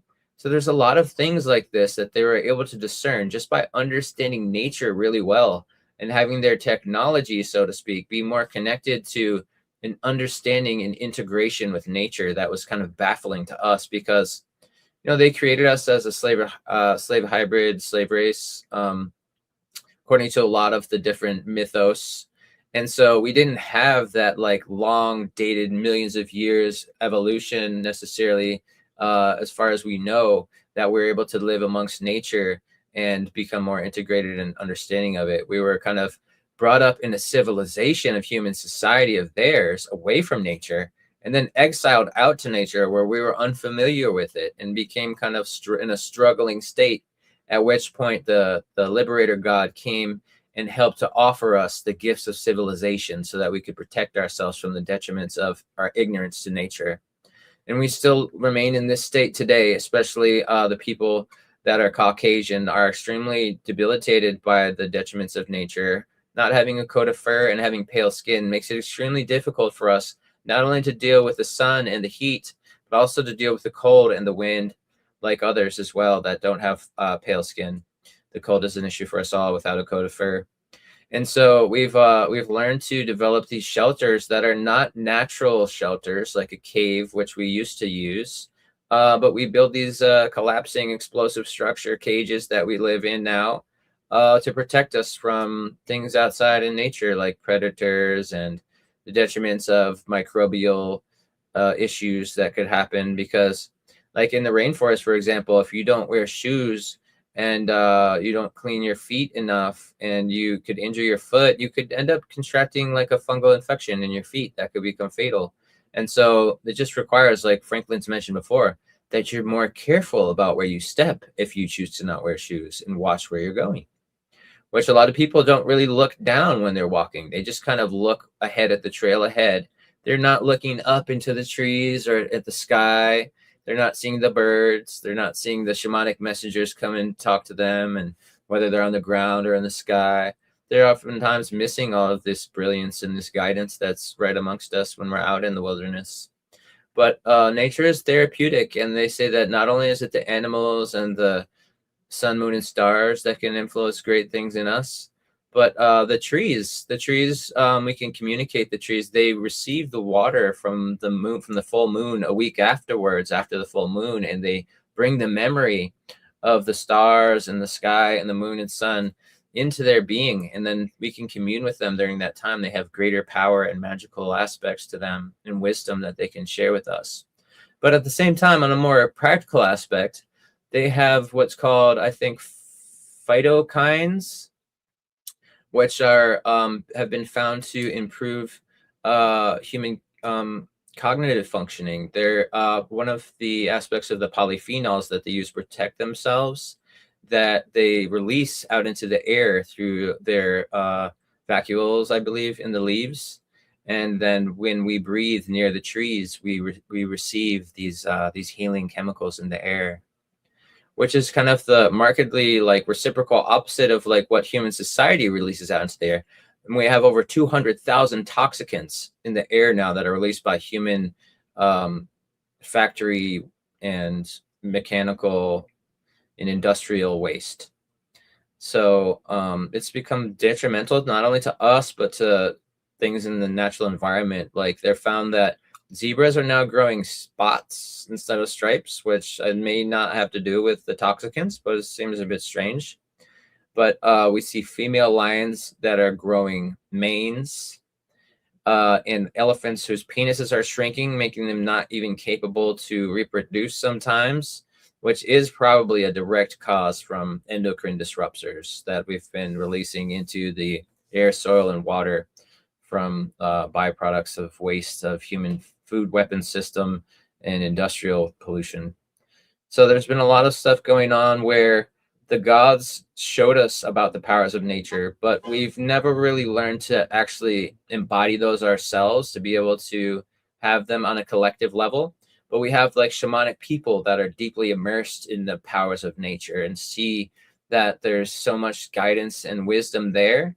And it's now known that for like children to go out into nature is much more better for their attention span issues. If they're kind of like running around in circles inside of a box room with flat white walls and there's like not much stimulation going on there, they're kind of like understimulated and they're just kind of like running in circles trying to like figure out what to do with themselves. But when they're in a complex environment of the wilderness, they can see that's more stimulation being portrayed to them by all of the complexities of the leaves and the grasses and the plants and the various types of berries and fruits amongst them, and the different insects that are flying around, and the birds and the mammals and all the different things, and the amphibians by the waterways are all much more stimulating and can give them their attention much more to focus on and to learn from and to ask questions about and to just observe. So this has been very powerful for people to like be by the ocean and hear the waves. And there's also another type of healing aspect to that, not only in like the figurative sense or the spiritual sense, but also physically. It's been found to be healing to us to be near the ocean and feel the sound and the vibration of the waves. And there's like so many other things, like a babbling brook. The sound of that is very relaxing. A lot of people will play the sound of the waves or the whales or the babbling brook or the rain when they try to sleep. And it's a very relaxing thing. It can lower anxiety. So I could go on for days, but I'm going to end this rant there and see if you guys have anything to mention. I just want to add something. You were pointing out different languages and the days of the week. And I just want to point out to people how much Anglo-Saxon has had an impact on Latin. People don't realize this, right? And when I say Anglo-Saxon, I mean the Anglo-Saxon language is really, or the Anglo-Saxons really go back to BC, and they come from Germanic stock, comes from the old Germanic Norse stock, right? Those are the Saxons, and then they became the Anglo-Saxons later, right? And the Anglo-Saxons was where the Saxons and the Greeks sort of homogenized. And so you were talking about the days of the week, and I just wanted to to just show people that every day of the week, you'll find this, guys, you might find this interesting. So first we've got Mani. So Mani is the personification of the moon, Monday, right? It's Old Norse. And this is the brother of the sun god, Sune, or Sol, right? Also Norse. It's really important to realize. And then we've got Tuesday, Tiwaz, right? Tiwaz is a supreme sky war justice deity. We know this as Mars, right? Which is a war god. So the Romans were, talking the same language, but using a different word. Then we've got Wednesday, Woden. Woden is a form of Odin, right? Which was popular in the Viking area. Hence we got the Wednesday from Woden. And would also preside over marriages, for example. Then we've got Thursday. In Thursday, we've got Thor. So Thor is not the king of Asgard specifically, but Thor wields the lightning and becomes a king later in many of the Norse stories. In other words, inheriting the power of his father, Odin, because he's the child of Odin. So we're talking about the young personification of Zeus, as in like Zeus being reborn from a child, which is interesting because this is, I think, quite an important concept. So they speak about the Thor force, right? Formerly the Odin force. So Thor took over what Odin was. So it's an interesting idea, but Thor is definitely, wielding lightning and fighting evil and representing, the good and the law holder. He would go and uphold the law, Odin's law, right? That was Thor. Then we've got Friday, Freya, right? And Freya obviously is the goddess of fertility, just like Venus, right? And magic, right? Interesting, because Venus is the arch going into the mysteries, the initiator, shall we be specifically. And she's part of the Vanir tribe, right? And this is a chariot that's pulled by cats, right? And that chariot pulled by cats, do you see it here? Does it remind you of the tarot card, the chariot, right? Which is the Merkaba. So that's traveling out of the body in shamanic terms. Then we've got Saturday. Now, Sat or Siat, the nouns. This means reconciliation.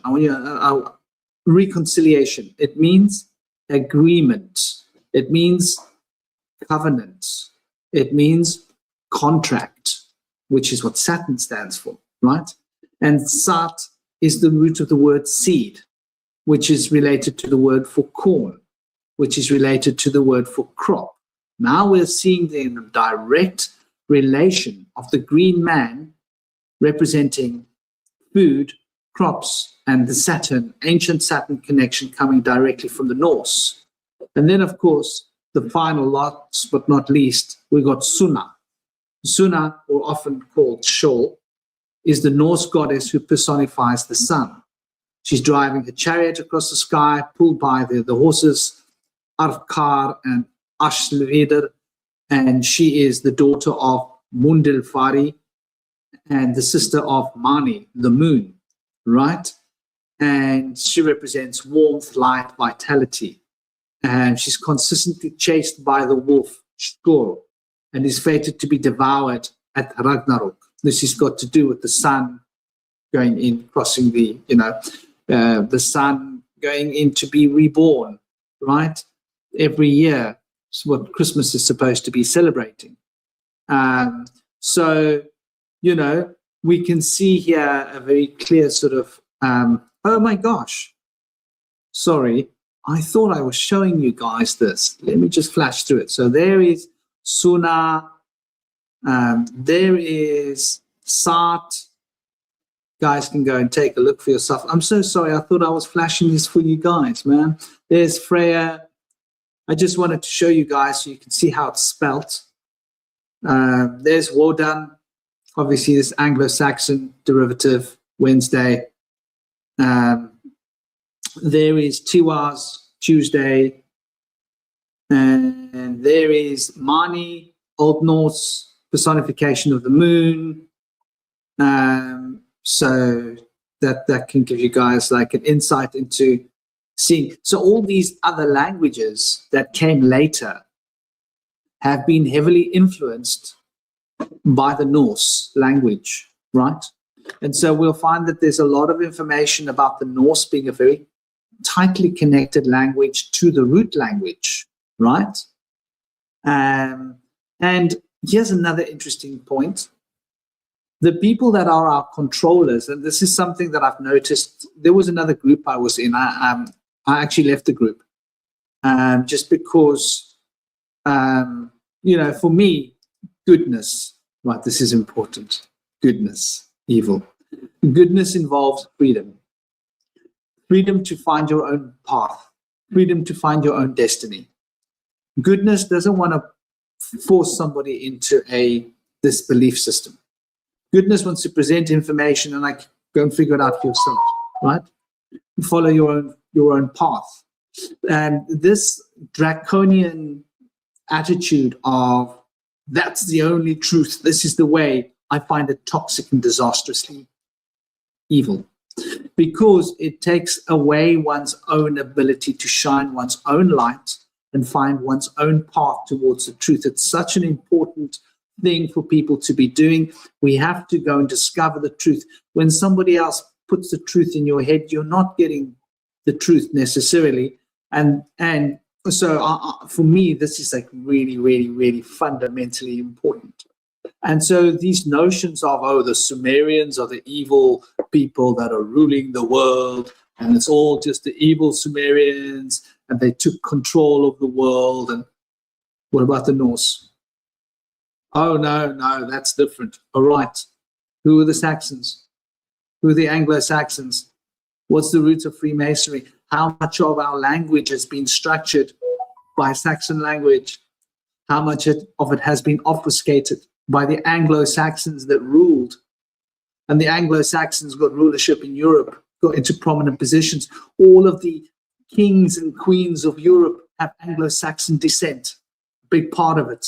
Let's not pretend. Let's not pretend that they are as involved as the Sumerians. Sumerians influence one aspect, they influence another aspect. And so there's these factions, and they're all part of the same clique. They're all part of the same crew. We can't demonize one group and say the other group's good. We've got to recognize that within each group there is demonic influences, and within each group there is good influences. And that way we keep an open mind, and we don't say that those people are evil and those people are good.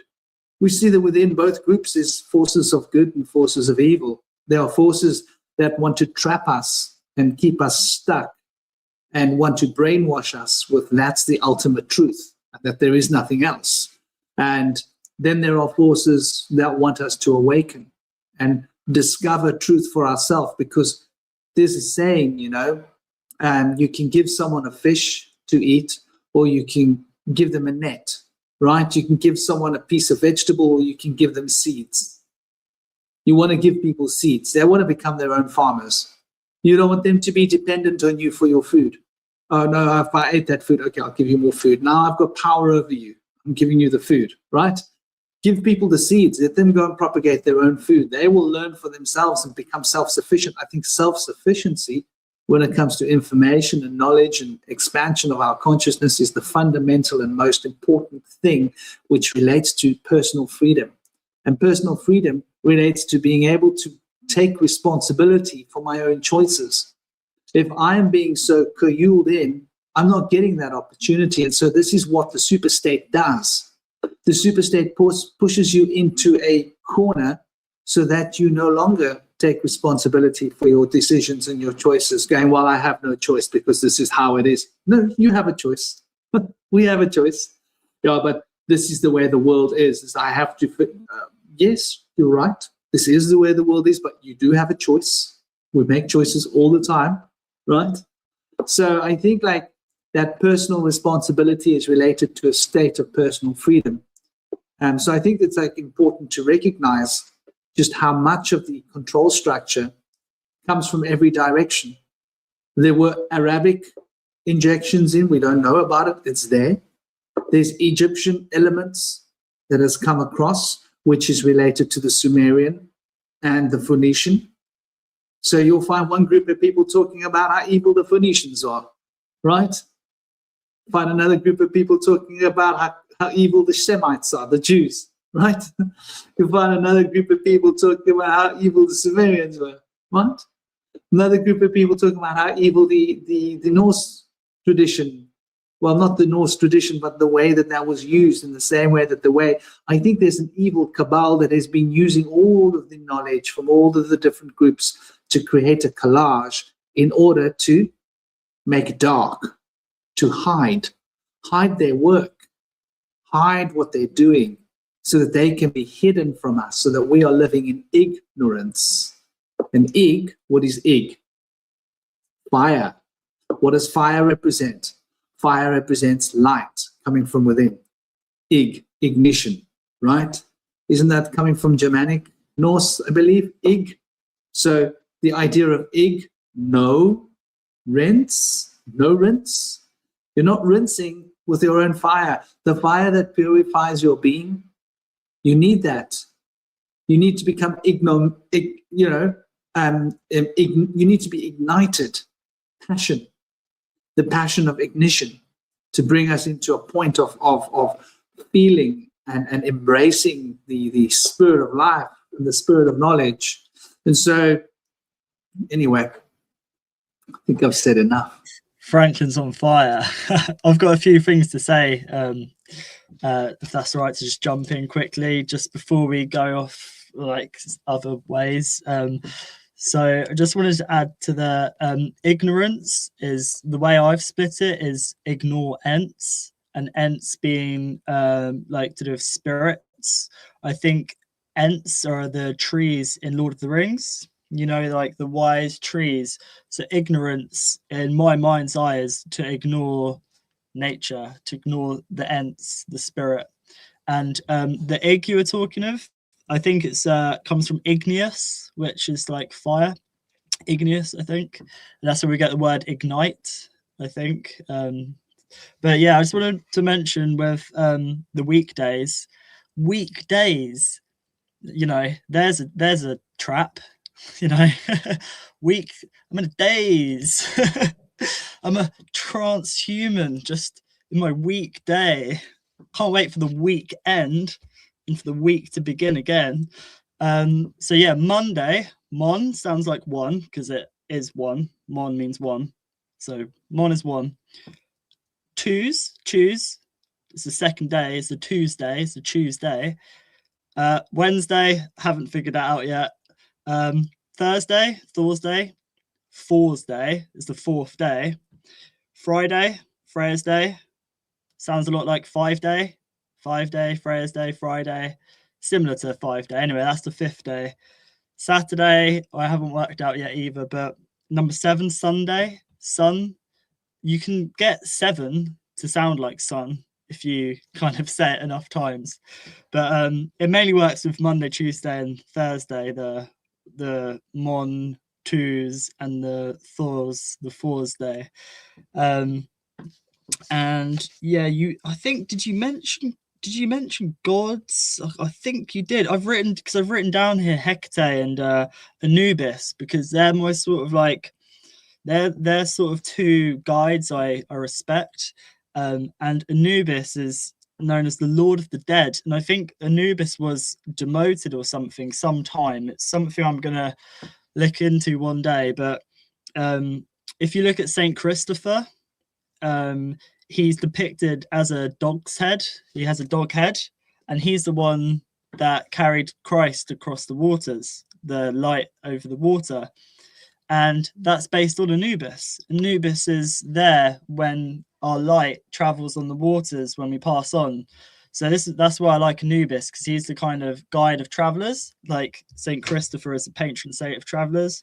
and Hecate, keeper of keys, liminal spaces, the unseen realms, and guardian of doorways and thresholds and stuff. Which thank you. they can't see. Thank you. That's the microphone there. Poo head. Words of wisdom. Words of wisdom. Hello. How are you? Get. Good. Yeah. Good. Also, this is taking like a few steps back, but Indy, I'm not there, I don't know if you can hear me, is mentioning, I'll come say night in a minute, Bodhi. Love you. Okay. I'll come say goodnight in a sec. Off you go. Bless them. So with Indy was talking about ants earlier and coming from under the earth. I've been thinking that giants sounds a lot like Gaia ants. Like giants could be Gaia ants, like ant people from Gaia, from the earth. Is that what giants were? And that kind of relates to like Tartaria as well, which is like Tartar ear, when we were more connected to the earth. And you look at all these old world buildings and they've got huge doorways. They were clearly built by giants, and it seems like they were built by beings that were more connected to water and the earth and nature. And then Indy mentioned Admiral Byrd as well. His name is Richard E. Byrd. Richard E. Byrd. And enough. Can you stop talking, please, Betty? You can sit there if you like, but okay. Richard E. Byrd. Richard is pronounced Dick sometimes, so it's Dickie Byrd, which I find quite funny that his surname's Byrd, and obviously he's a aviation pilot. So it's just someone fits his name, like many people do. My surname's Hawks, and I think I'm starting to get the eyes of a hawk. Trying to like sort of rise above and kind of have a different perspective on stuff. So I guess I fit my name as well. And with Friday the 13th, Indy, it was Pope Gregory who brought in the Gregorian calendar in 1582. And he was the 13th Pope who got rid of the 13-month moon calendar, which is interesting. And you mentioned dolphin, you mentioned whales. Heidi, can you get down, please? Right, I'll come say night in a minute. Yeah, Julian calendar comes from Julius Caesar, which predated Gregory. Yeah, sorry about that. You were mentioning dolphin noise and stuff. It was so long ago, and I've written it down, but I've always been really drawn to you mentioned whales and stuff. I've always been really drawn to dolphin noises and sounds of the ocean. Like when I was 5 or 6, I remember I went into HMV, like a record shop, and put headphones on and first heard dolphin and like ocean sounds for the first time. And it's like, I'll never remember that. I'll never forget that feeling of like hearing the ocean, like the sound of being in the ocean, like dolphin sounds. It just really I'll never forget that feeling. Yeah, that's like an ancestral memory, because I mean, we lost our coat of fur. It's a good chance that we were actually in the sea, like swimming out with the dolphins. It's said that we domesticated dolphins 40,000 years ago. So it's a good chance that we were out there maybe with the gods out in the sea for like a long time. But when the ice age came and the ice shelves took over the sea, I mean, obviously it was probably the time when we left that habitat and returned to the terrestrial environment the whole time. But nobody was living out at the sea all day and night. We all have to be there and probably slept on the beaches at night even, and probably didn't go out there all day. But I'm sure that there was times where we were swimming out into the seas. Plus, you have to consider the fact that the Sahara Desert used to have giant lakes and seas and forests before everything changed, like within like the last like 7,000 years or something like that, they say, or maybe 5,000 years. So it's interesting too, because like whether or not aquatic ape theory is true or not, it's undeniable that we do have ancestors with oceanic beings. The question now is how many generations is that connection? But even then, I think we still because you think about just like in terms of evolution, like we started out as fish and then became salamanders, lizards, and mammals or whatever. So I think in a sense we do still have that ancestral code, just in the sense that we're kind of like part of this Gaian organism. And I think a lot of ways that the ocean is kind of like the womb of the world in a sense. That's where a lot of like scientists say that life evolved from. And I think that water has it, because I've been thinking about I was thinking one time, like, what makes an organic object different from a non-organic object? And one thing I noticed about whether it be plants or animals is that plants and animals tend to be soft. And if you think about anything that's not organic in nature, nothing is really like soft in terms of it just being truly organic. When something is organic, it's soft. And the reason it's soft is because the thing about organisms is that we're kind of multiple states of matter at the same time. So if you think of like a rock, an ocean of water, or a cloud of mist, that's matter existing in 3 separate states. But if you think about like a cell in a body, it's kind of like solid and liquid at the same time. But there's solid elements that allow the cell to remain its shape. But there's also a fluid element in that the cell can grow and change and sort of like twist and mend its shape. So I think in a lot of ways, like when it comes to just when I try to understand the nature of reality in the world, and I don't really go for myths anymore. I go through this kind of like scientific idealist metaphysics. I go, okay, how does consciousness, essentially form? And I think that the combination of the solid rock matter with like the watery ocean, something about the mixing of liquid and solid elements, I think that's a big aspect in the creation of life and the creation of, or sort of the evolution, I should say the evolution of consciousness. Creation of consciousness has a materialist implication. No. I don't want that shit. So, it's still interesting regardless, because like, in regards to understanding how life forms evolved from, because my whole take is that like I consider myself a primordial idealist in the sense that I look at the universe as essentially where consciousness is fundamental, but I still see things as kind of like evolving based on natural laws. I don't think that there's some council of beings that have like pre-planned everything in the universe. I think things just kind of like grow and evolve sort of naturally. And, because I think the importance of nature is finding the beauty in imperfection. No tree looks exactly alike. No crystal has the exact same shape.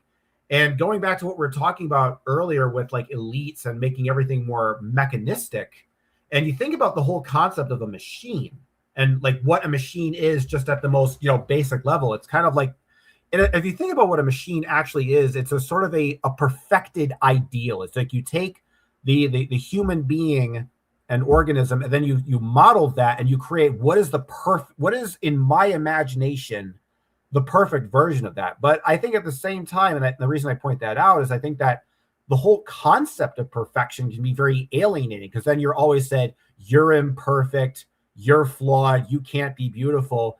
And I think some of the more sinister aspects, like Shinobi, you were talking about that Balenciaga show before, and like even if you take away all of the sinister dimensions of it, like the outfits, like just looking at from a base level of the concept of fashion, it's like fashion is always like, look at this like standard of perfection and look how low you are. And I know the counter argument to this is that if we don't have any kind of standard of something higher, then we have nothing to aspire towards, and we have nothing to grow towards. Like, you see a supermodel, you think, oh, maybe I should lose weight to make myself look better. And there can be a positive side to that. But I think there's also, but I think at the same time, though, I think when it comes to looks and self-worth, I think it all comes from sort of like within. Like growing up, I don't know about you guys, but I never really cared about fashion or like wearing the right shirt or wearing the kids, people consider popular. Because I think in a lot of ways, like, I have so much of a personality that I don't need to wear some kind of special outfit to showcase that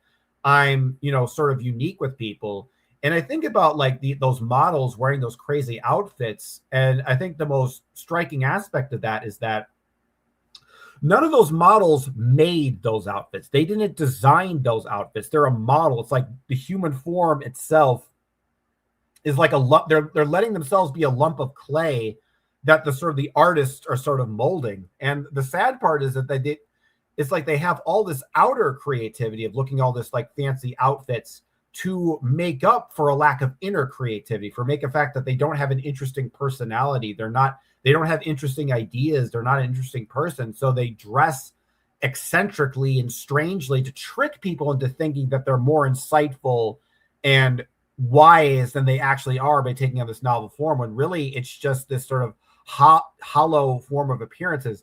And that's what I've noticed. Another aspect of evil, in culture, especially lately, is the idea that they always have these very spectacular, appearances and looks and guises and stuff, but there's nothing underneath it. It's just this hollow husk, this empty shell that exists behind that. And I think a lot of fashion and a lot of these high fashion is a way to sort of obfuscate that emptiness, like we say before, like darkness, because you think about what an outfit does, like when you wear a sort of set of clothes, it in some sense it conceals your physical body, like you're taking your human body and hiding it within the darkness of clothing and outfits and brands and being associated with popular brand associations. And I think the other thing I want to mention, to kind of contrast the whole supermodel, I remember I was watching a documentary on the band Slipknot. And so for those of people who know, they were like this really heavy, band from the late 90s, early 2000s. I think they're still making music today, but they would wear all these really grotesque, one guy had a clown mask on and one guy had like a demon face. And it was interesting when they interviewed these people, right? And they say why, and they asked the guy who's wearing the clown mask, they're like, why are you wearing a mask? And he says, this isn't a mask. This is a symbolic representation of who I am inside. I am this angry, hateful person deep down inside. And this mask is a reflection of that inner sense of self. So I think when fashion is like that, when it's like a genuine representation of the inner state of your being, I don't have an issue with that. But what seems what a lot of fashion is you're wearing these novel and eccentric outfits to trick people into thinking that you're more interesting and insightful than you actually are. Yeah, Cosmic, you mentioned ancestors and water. I just need to mention this really quickly because it won't be too long. But ancestors are literally in water because our DNA is in exclusion zone water, which is fourth phase water, which is plasma water. This is why they don't want us going into the waters and drinking fresh water, because if we were to do that, we'd remember, because we'd able to... Our water would be clearer inside. We'd be able to see with more clarity because we have water in our eyes. And that relates to emotions as well, because trauma can affect eyesight because our eyes have water around them. So DNA is in water basically. So our ancestors are in water. All of our ancestors are inside in water. And that frequency in water creates light, and that our DNA is a frequency in water, and that is what creates light. And the more we can tap into that frequency or amplify the frequency, the more light is shone. So there's a saying in cymatics, if you amplify the frequency, the structure of the matter will change. So if you have a wave like this, a low sine wave, you have more time in the up, more time in the down. But if you have a higher frequency like that, you'll spend less time in the ups, less time in the bottoms, than you just are. And there's people saying that like frequency doesn't matter when it comes to love and fear and stuff, but when you're sad, you go, oh, you make a low noise usually. And when you're happy, it's more of a high, it's a lighter, it's higher, it's height, it's lighter. So there is something to that. I think the amping up the frequency, the higher the frequency, the more time you'll you will spend in the ups and more times you'll be in the downs, and things will just be, and you'll just be. You'll be able to ride the wave easier. And that the Knights Templar logo, obviously the Knights Templar were betrayed on Friday the 13th, which is next Friday. They're the logo, that cross, which is more of a curved cross, if anyone's noticed, it's more of a curve. Franklin, can I just share my my screen quickly? Here we go. So this is a hologram of a light photon. You see, it looks like the Knights Templar cross, because I don't know how they would have known that, but that cross relates to light. Can you share that again? Oh, damn. I removed that from the studio because he had the volume on the share, which creates the problems. And once they start, the AI tries to compensate. Damn, where is he now? I think I accidentally removed him from the studio when I removed that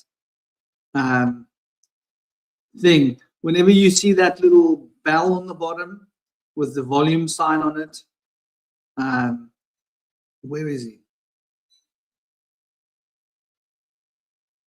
He'll be back. He'll be back.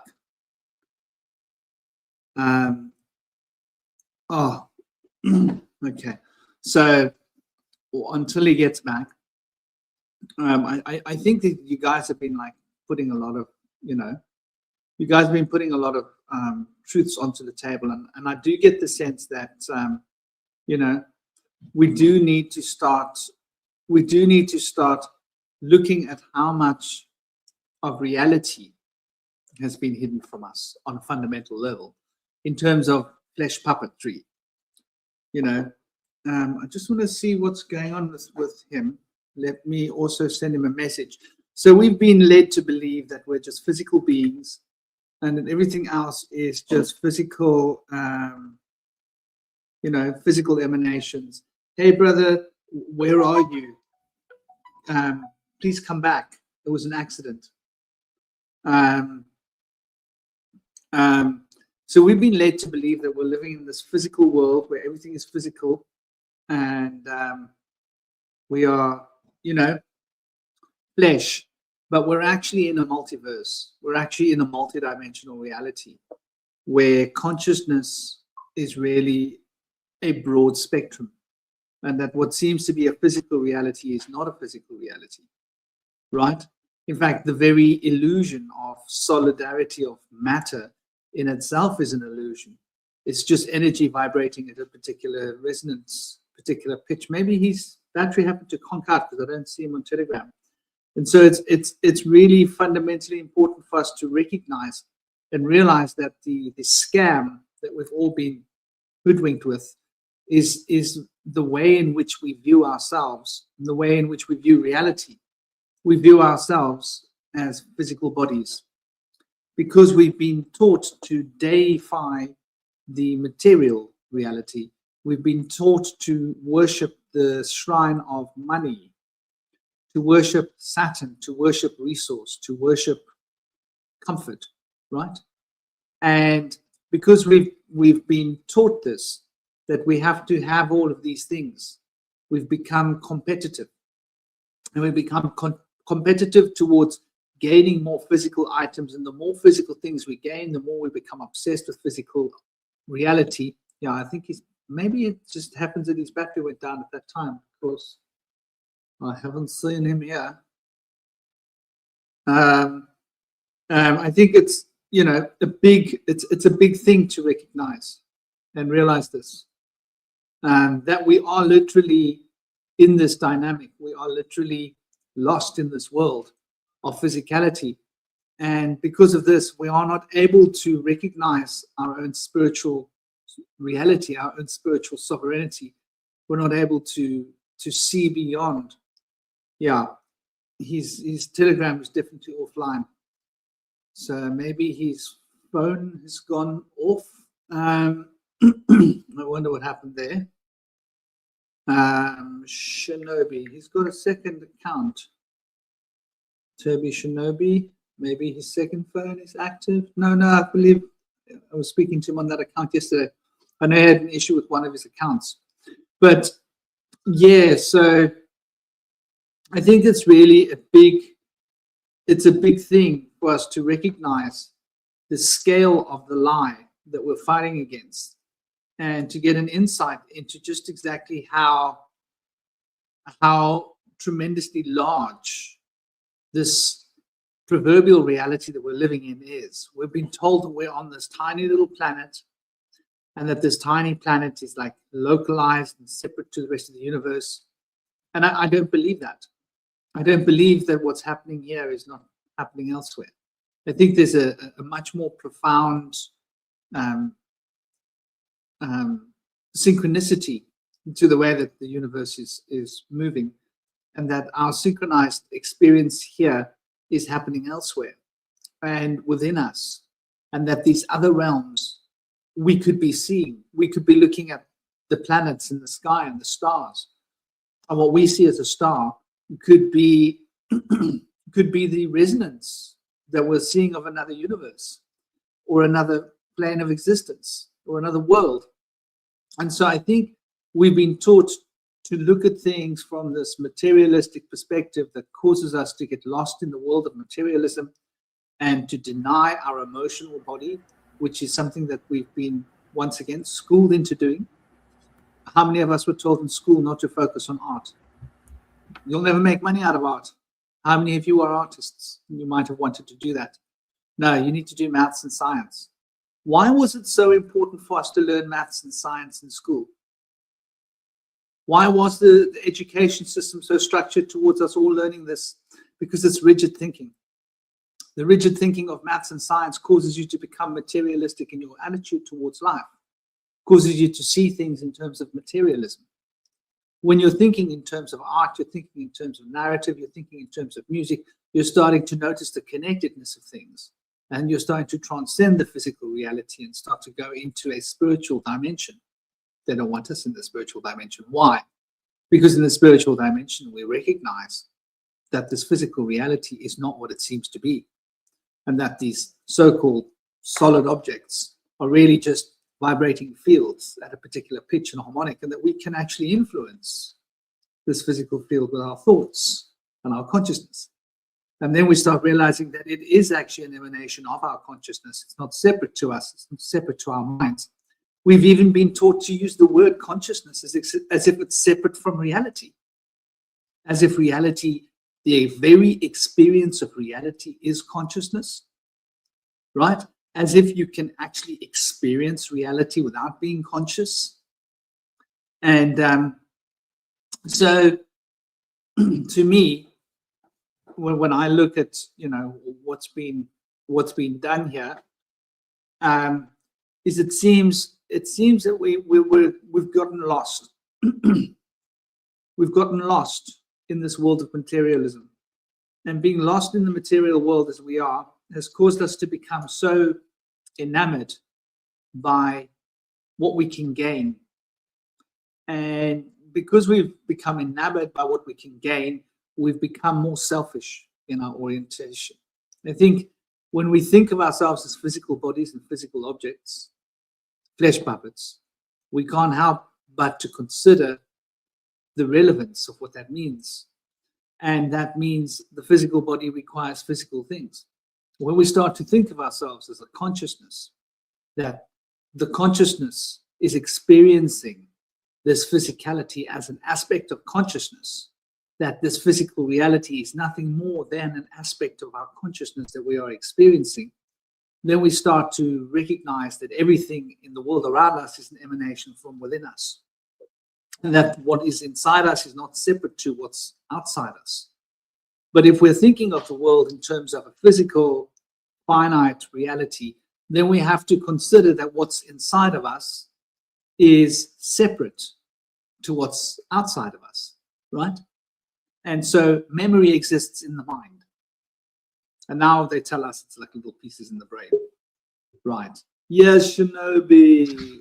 Welcome back, dear brother. Did I accidentally push you out of the studio when I just want to point out one thing. That if you share something, there's a little thing on the right-hand corner that asks you to the volume. It's got to do with sound. Please tick that off, because if you share anything with sound, it messes up the studio for some reason. And this is what I've noticed. All of the audios, once the audios start going wrong, they don't come right again, because the AI is then compensating. And once it starts compensating, it doesn't stop, if that makes sense, because it will try and fix.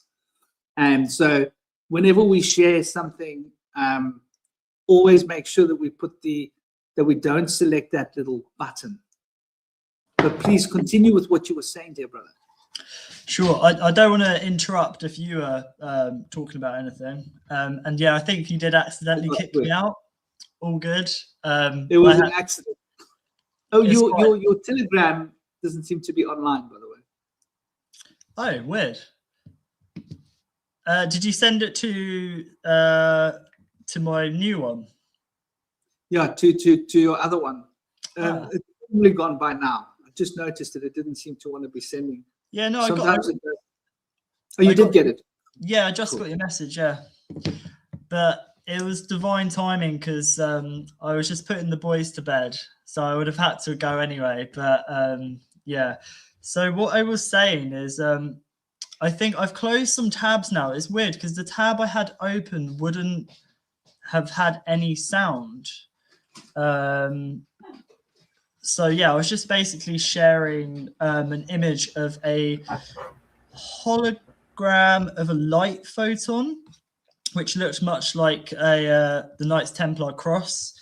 And I was just explaining that they were obviously betrayed on Friday the 13th, and Friday is Freya's day, which is nature. And then 13 is relating to Mem, or water, or like the 13-month moon calendar. And I guess the Knights Templar may have done some horrendous stuff or whatever, being part of the Crusades. But the way I look at it is Knights Templar is just Temple of the Night. And then that's more related to the subconscious, like the night of the temple, the night of the mind. And I think that being able to have gold sort of carried around and stuff was genius. They became too wealthy, so therefore they were betrayed by some French king. Yeah, there it is. You guys see the similarity to the Knights Templar cross, and it's a different cross to the cross we see today. It's kind of animating light, and also it's curved too. Curves are something that seems to be lacking nowadays, apart from on people's bellies. But like old architecture was curved old cars as well, even in the 60s and 50s. So yeah, I just wanted to share that. And I mentioned that basically in water, if you have a frequency, it creates light. You can watch a video of this on YouTube, and that this kind of shows the story of light coming from the dark, or from the depths, or from the deep. And when we go deep or dig deep, that's kind of how we connect with our ancestors. So I wanted to show people that light is in water, which is in DNA, is in water. But also when we dig deep, we go into etymology, mythology, astrology, however you want to do it. You've got to dig deep to connect with your ancestors, because it's not readily given. It's not like we're living in tribes, in circles, connecting with our elders. We have to dig deep, go through the dark to connect to what I call the core, which is the light within. And I just wanted to mention that evolution signals to me evil loot ion. The whole story of evolution I don't buy into, and that doesn't matter. Doesn't mean I'm right or wrong. It just doesn't sit well with me, especially since Aldous Huxley's brother, Julian Huxley, was known as Charles Darwin's bulldog.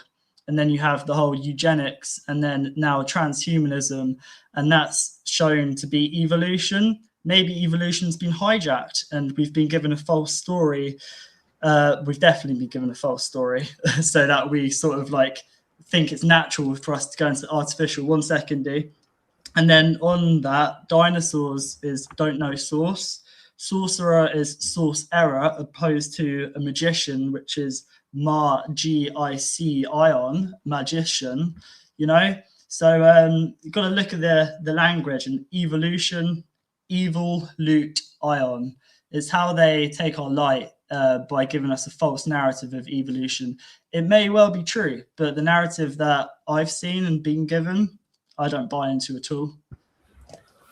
Yeah, I wanted to, because Franklin was talking about materialism, and I'm just sort of like, jumping in here. Did you want to say something, Indy, or just? Yeah, I just was raising my hand earlier. I just wanted to quickly mention evolution was hijacked, and there was an obfuscation of Lamarckian evolution, which suggested that organs can even become vestigial when they're never used. And so basically the things that are used become more pronounced. They did not want us to ever understand this. Go ahead.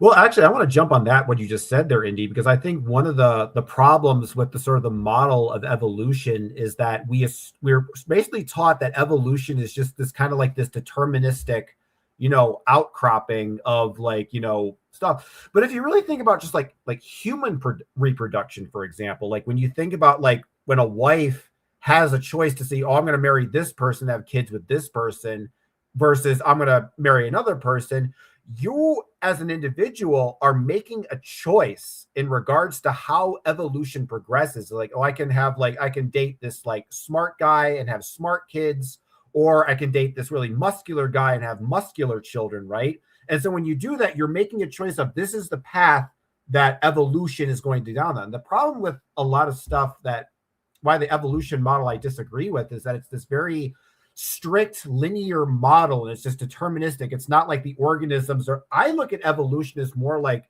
Gaia kind of like using herself as a laboratory and kind of like experimenting and trying different things and doing stuff like that. But I wanted to mention materialism because I've come up to a sort of a philosophical insight that I think is really helpful in regards to overcoming materialism. And I think the problem with materialism is that it's actually a very irrational and crazy belief system. But the problem is that it uses other more legitimate ways of thinking to make itself seem more. So for example, a lot of people think that like objectivity and rationalism are synonymous with materialism. But what I've discovered is that they're actually not, because all objectivism really says is that there is a reality that is external to my subjective perception and my subjective experience. And the mind-blowing thing is that you don't have to be a materialist to believe that. You can believe that, like, I think in a lot of ways, like you take Christians, for example, they believe in a metaphysical universe. They believe in a non-spiritual realm, but they still understand reality via objective means. So what I mean by that is instead of saying that, like, looking at my internal subjective worldview to understand reality, I'm looking at the Bible as a source of objective external truth. And whether you can, argue whether that's rational or not, there still is a sense of trying to be objective. But what I've realized about materialism, that I've been thinking more about, like, we have this idea of sort of objective materialism, but I've been thinking about the concept of subjective materialism, right? Because like when it comes to materialism, like we have this idea that materialism, it's all these kind of these rational, Richard Dawkins science and stuff like that. But if you go deeper into the weeds of materialist philosophy, it starts to get really weird and like occult, like you get into like Marxism and Deleuze and all these like French continental philosophers. Like you read their understanding of materialism, it's so crazy. It's like it might as well be like, occult hermeticism at that point, because in a lot of ways with materialism, when you see that the world is nothing but dead, unconscious matter, a lot of people think, oh, everything is dead, unconscious matter, but, science, math, and logic are still real. Well, these materialists, they're so nihilistic. They don't even accept science, logic, and reason either. And so at that point, they don't see the world as being coherent at all. They see reality as this sort of dead, lifeless lump of clay that they can just subjectively mold into whatever they want, which is very different than the kind of materialism that they teach us in schools, right? So from their perspective, their materialism of the elites is actually almost like, it's like a kind of occultism, and materialism in its sense, it's a kind of magic. But instead of, consciousness in the universe being the medium, they see that, matter is this kind of like lifeless lump of clay that they can structure however they want. But what's mind-blowing is that they're still using the same type of magical thinking, the same type of non-objective, totally subjective thinking to understand the world. And I think it's important to recognize that materialism is not objective necessarily. So if you think of materialism as like a toy, and objectivism, rationalism, and scientific method are the batteries that make the toy, but the toy doesn't have the batteries included, but people think that the batteries in the toy are the same thing. And the important thing is that, because if you take materialism and you strip away all the language around it, all the scientific experiments, objectivism, rationalism, imperialism, all materialism is saying about the universe is that matter is the primary substance of reality. That's it. Not objectivism, not the scientific method. And if you can distinguish that, you actually start to realize, holy crap, materialism is completely illogical and nonsensical, even more so than a lot of these religions. But we've been tricked into thinking that it's more legitimate than it actually is by combining it with more our common sense understanding of reality. Because the reality is that you don't have to believe in materialism to believe in common sense, to believe that 1 + 1 = 2, to believe that if you walk off a cliff, you're going to fall to the ground. You don't have to be a materialist to believe in those things, but we've been tricked into thinking we need to believe in materialism to accept common sense, objectivity, and rationalism, when the reality is you actually don't, and that you can have a reality that is based purely in consciousness, but is still rational, coherent, and not something that's totally solipsistic and subjective. Because I think it's important to realize that there is a type of materialism that's actually like subjective and occultist. Just look up like Marxism or continental philosophy, and you'll see that like, oh my God, this is so weird and incomprehensible. And there's all these like strange terms, and there's all these like strange, weird methods of understanding the world that aren't really rational or make any sense. And so I think the point that I'm trying to make here about materialism is that we have to, I think one of the ways that materialism sort of tricks people is it takes these other more legitimate forms of inquiry, i.e. being rational, being objective, and saying that they're the same thing. When you realize they're not the same thing, I think then you're at a position where you can start to really deconstruct materialism and see it for the religion that it actually is, because it's not about common sense. It's not about objectivity. And it's not even about the scientific method. Because the way I see it, if it was truly scientific, materialism could essentially be falsified in the sense that there's an argument and a standard of evidence that proves materialism is bullshit, but there isn't one. It's unfalsifiable, just like, certain religions and gods. It's basically just another religion, but people think that it's common sense when it actually isn't.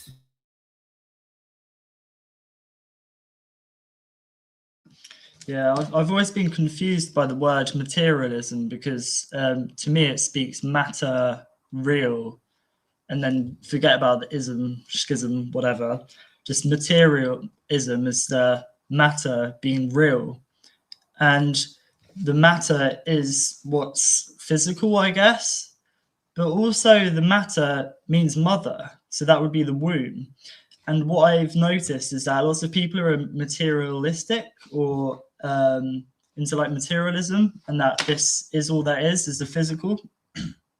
You're actually not acknowledging the mother, the womb that we're in, which is the field. It's kind of the ignorance to everything there is, and just focusing on like the 1%, just the scene. And I think Franklin might have started talking about this earlier, because just after I put the boys to bed, I tried to skip back a little bit, and he was talking about the everything else that there is that's not seen. And I think that with materialism, or like them trying to want to make us think that the matter is the only real thing, I guess that's what it is. It's this kind of this this energy of like what I call the false god, like the demiurge or Ahriman or Angry Manu, however you want to look at it, this polarity which tries to reject the other.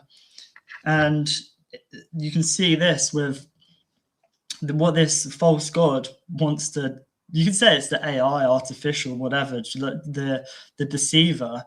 It basically wants to be the mother. So this energy is more of a kind of air, mind, mental, intellect, which I would say is more of a masculine pole, opposed to the more earth and water, feminine, water being more like the matter in which we're in, the womb. And what I can kind of sense happening and been happening for a while, that this energy of this false god, like, which I guess is like scientism or transhumanism, this kind of energy that wants to dissect everything, split everything. It wants to split the matter, like Horus beheaded Isis, like Marduk split Tiamat. It's this energy which wants to dissect the mother because it's got mummy issues, hence why it's probably like the demiurge or whatever. It's been rejected by its mother, so now it just wants to split and dissect it. But also at the same time, it wants to be the matter. It wants you to make you think that it's all there is, that the material is all there is. And this is the energy of Ahriman or Angry Manu. It's this arrogance. It's just using the air, just the mind, and it wants. This is what it wants to cut. It's cutting the neck, so we don't have connection to the heart or the earth or the ground.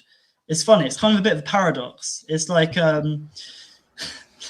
all of this stuff we've been talking about is a paradox. Good, exactly. Evil, is it? And it's quite difficult, but it's very important to talk about. So sometimes I might say something and actually catch myself and be like, actually, no, it's not like that. But the way I try to explain it is the matter is, using etymology, the matter is the mother, which is the womb, which is the matrix in which we're in, which isn't the false matrix.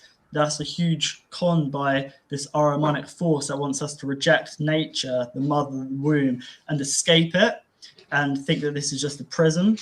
And what I sense happening with the artificial and the all-seeing eye is that this blind god basically wants to be the only eye. It wants to be the only individual, whereas everybody else is in more a collective hive mind, more of like a cult-like behavior. So we are all we. It's all one energy, whatever. And then there's one being or egregore or whatever controlling us, which is the all-seeing eye, which is this kind of technology. That's where I see the end game. And to do that, we need to reject the matter. We need to reject the mother. And this energy, I can only call it an energy. I can't call it a god or anything else. It's just this mind virus I can sense that it wants to be the mother. It wants to be the matter, but it's not the matter. This is why it's trying to get us to dissect it and cut us away from the earth, from the matter, and from the field. So I hope that makes sense, or some of that does. Yeah, I'm glad you mentioned paradox early there, Shinobi, because what I've realized about materialism is that the whole fundamental axiom of its epistemology is based on a contradiction. Because you'd think that when it comes to consciousness, it's either physical or it's non-physical. But what materialism does is it tries to be both at the same time. So let me explain what I mean by that. So materialists will often say that consciousness is a physical phenomenon. But if you say, oh, that implies that the atoms, electrons, and molecules must be conscious then, right? Because if consciousness is physical, then it would make sense that the physical is also conscious. But they also do the thing, no, it's not the physical thing that's consciousness, it's the epiphenomenon of the physical. Okay, so then you're talking about non-physical thing. No, it's not non-physical, it's semi-physical, but it's not. Then you start to think, like, this just doesn't make sense, dude. Why not just say it's either physical or not physical? And I think when it comes to materialism, I think that consciousness itself contradicts materialism. Because if you really think about what materialism basically says, that everything in the universe is physical things are deterministic, and lack consciousness, and if everything is truly deterministic, meaning that there's no free will, how would conscious beings form from that in the first place? It would just be another unconscious automaton. So literally, it's not. So I've been taking a controversial stake in my thing. I don't think there are materialists, because materialism is literally an impossible, incoherent position. What people think is materialism is actually panpsychism. Like, I was listening to an interview with a prominent materialist atheist author, Sam Harris, and he was talking about how consciousness is an emergence. It emerges from the brain. But I'm thinking to myself, well, if it emerges from the brain, doesn't it imply that the matter in the brain is consciousness? So, like, I think of it like a molehill, right? So you think about consciousness as like a mole, right?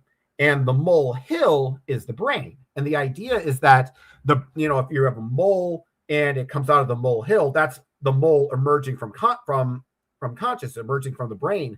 But what materialists are basically saying is that the mole comes from the molehill, but there is no mole inside the molehill. So there's a molehill with no mole inside of it, and then the mole just magically pops up out of nowhere, never being inside of the initial molehill in the first place. And so they basically say, oh, it's not the mole. The mole creates some kind of special psychic mole from its magnetic consciousness, and that's the actual mole. And then you have to explain why that thing is conscious. So you get to a point where you just start to realize that materialism is impossible. It's a contradiction, and it can't even exist, just because the idea of materialism implies panpsychism.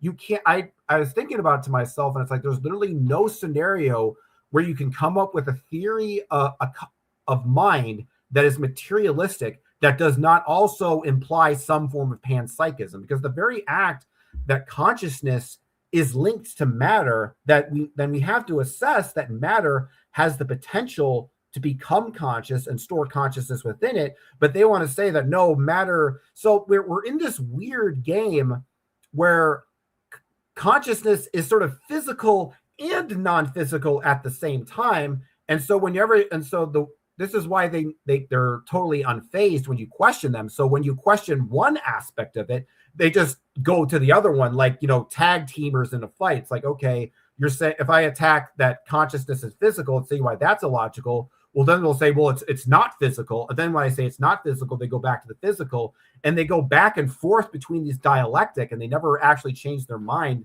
So I forgot the larger point that I was, trying to make in regards to materialism.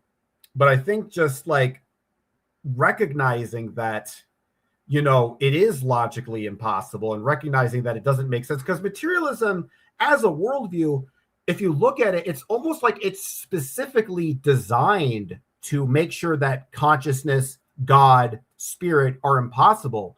And the other thing about materialism too, it's not like, some scientists came around and they discovered that, matter is unconscious because they looked at their electron microscopes and they heard it.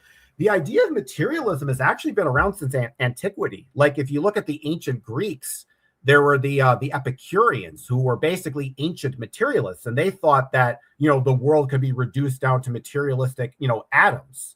But they didn't have any microscopes. They didn't have advanced scientific knowledge, but it was just an idea. It was just a concept, but we've been thought into thinking that materialism equals common sense when it doesn't. So I think when it comes to like taking apart ideas, you want to do it without sort of like destroying them. You just kind of like you disassemble it.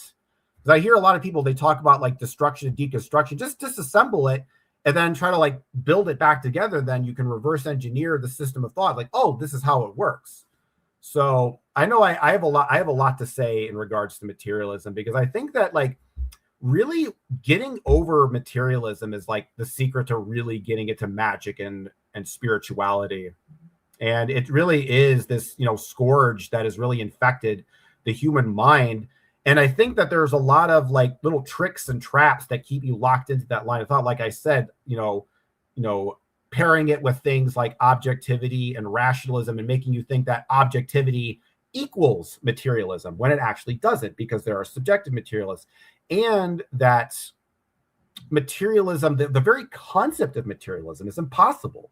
it literally is contradictory, because you can't have consciousness be physical and have the physical be unconscious. Because like if consciousness is physical, the physical has to be conscious. And I've never been able to come up with a scenario where this materialist idea makes sense. So I have to just assume it's bullshit. I've just got 2 words to say. Physical is the psychic all. Physical is the psychic all. It's just the mind of the all. I love that.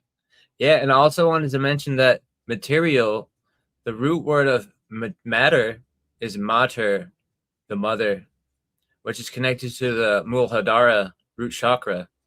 The idea that in the extreme version of this understanding, that the material is the foundation of all things. And so the pater, or the father, understands that the spirit is the foundation of all things. In synchronous sacred union, this makes total sense. But when one is divided from the other and people are driven towards one or the other and have to make a choice, that's where we've been put in our today's society. So organized religion at the very top, where it's just allowed to understand that spirit is the foundation, but not with understanding or wisdom.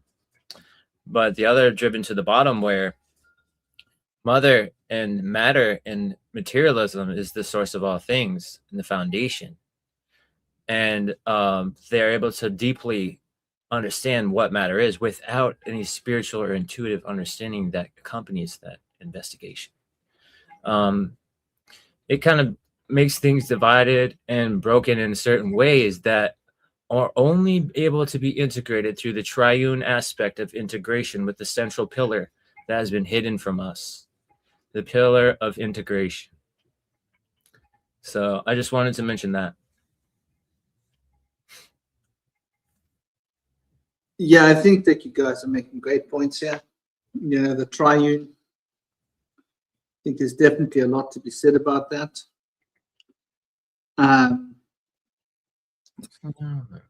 This idea of polarization, which is fundamentally an issue, right? Polarity cannot be ignored. Polarity cannot be denied. Polarity is very much a way in which this physical emanation of experience that we call reality comes into being. There's no denying that. However, I think we can use that like a crutch. And when we use that like a crutch, it rubs off on us in a way that's not positive. And then we become trapped within the pattern of turning every single thing we look at into a polarity. And it causes us internally to become polarized. And in the process of becoming internally polarized, we become externally an expression of that polarization. And so the left and the right political wings can be used to manipulate us. Racism, ism can be used to manipulate us. This is the good guy and that's the bad guy. I think we're getting to the roots of good and evil. Shinobi, you had something you wanted to say, brother? Well, yeah, I just wanted to say that when Indy was mentioning the pater being the spirit, the pater, father, both, it's funny because pitta in Sanskrit, or is it Punjabi, is father, and so is pater. There's like pitta pater, like it comes down, like light comes down from above. Anyway, the pater being the father is the spirit, and when the Hermetics say all is mind, it's really all is spirit. It's not mind as in the brain.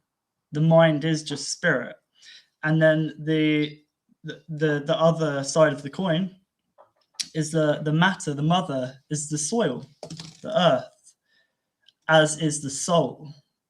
So the mother is the soul, is the womb, is the container, is the seed, and then the father is the mind or the spirit. So I just wanted to say that because sometimes when people hear all is mind, they might think of like mind as, or all is mental. They might think just like brain, but really all is mental or all mind just means all spirit, and that is I guess it's like the car. or the ether, the wind, the fire, and then the soul is the matter, or the mother, or like the container, that which contains the soul is the mother. So I just want to say that. And also with polarized, it's got me thinking polar eyes, and it being cold in the polar, the Arctic. So being polarized can make you pretty cold, or like not moving, and it's either this or that, like stagnant, like frozen. I think you bring up a big point there. You know, when we're looking at, you know, it's called pati in Sanskrit, by the way, pitta, pata, pati, which is interesting because we've got the word pati in English. And the pati is what you fit the parts together with. Let's say you're building a house, and you want to put a door frame in. Traditionally, right? You might bolt it in, but you would use pati to fit it into the house so that it's seamed, right? So that it's seamed.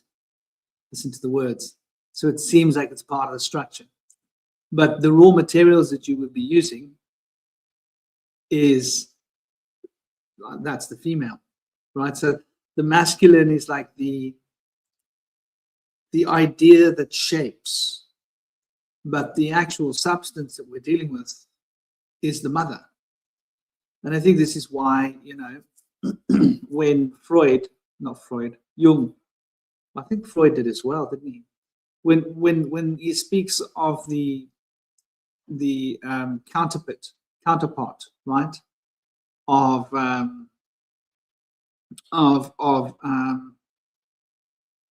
the masculine part, right? The masculine part is an animus. The feminine part is the anima, right? And so the anima is the anima, right? That's the mother. And that is like the substance. The animus is that part that's driving the anima. Like if you imagine a horse cart, right?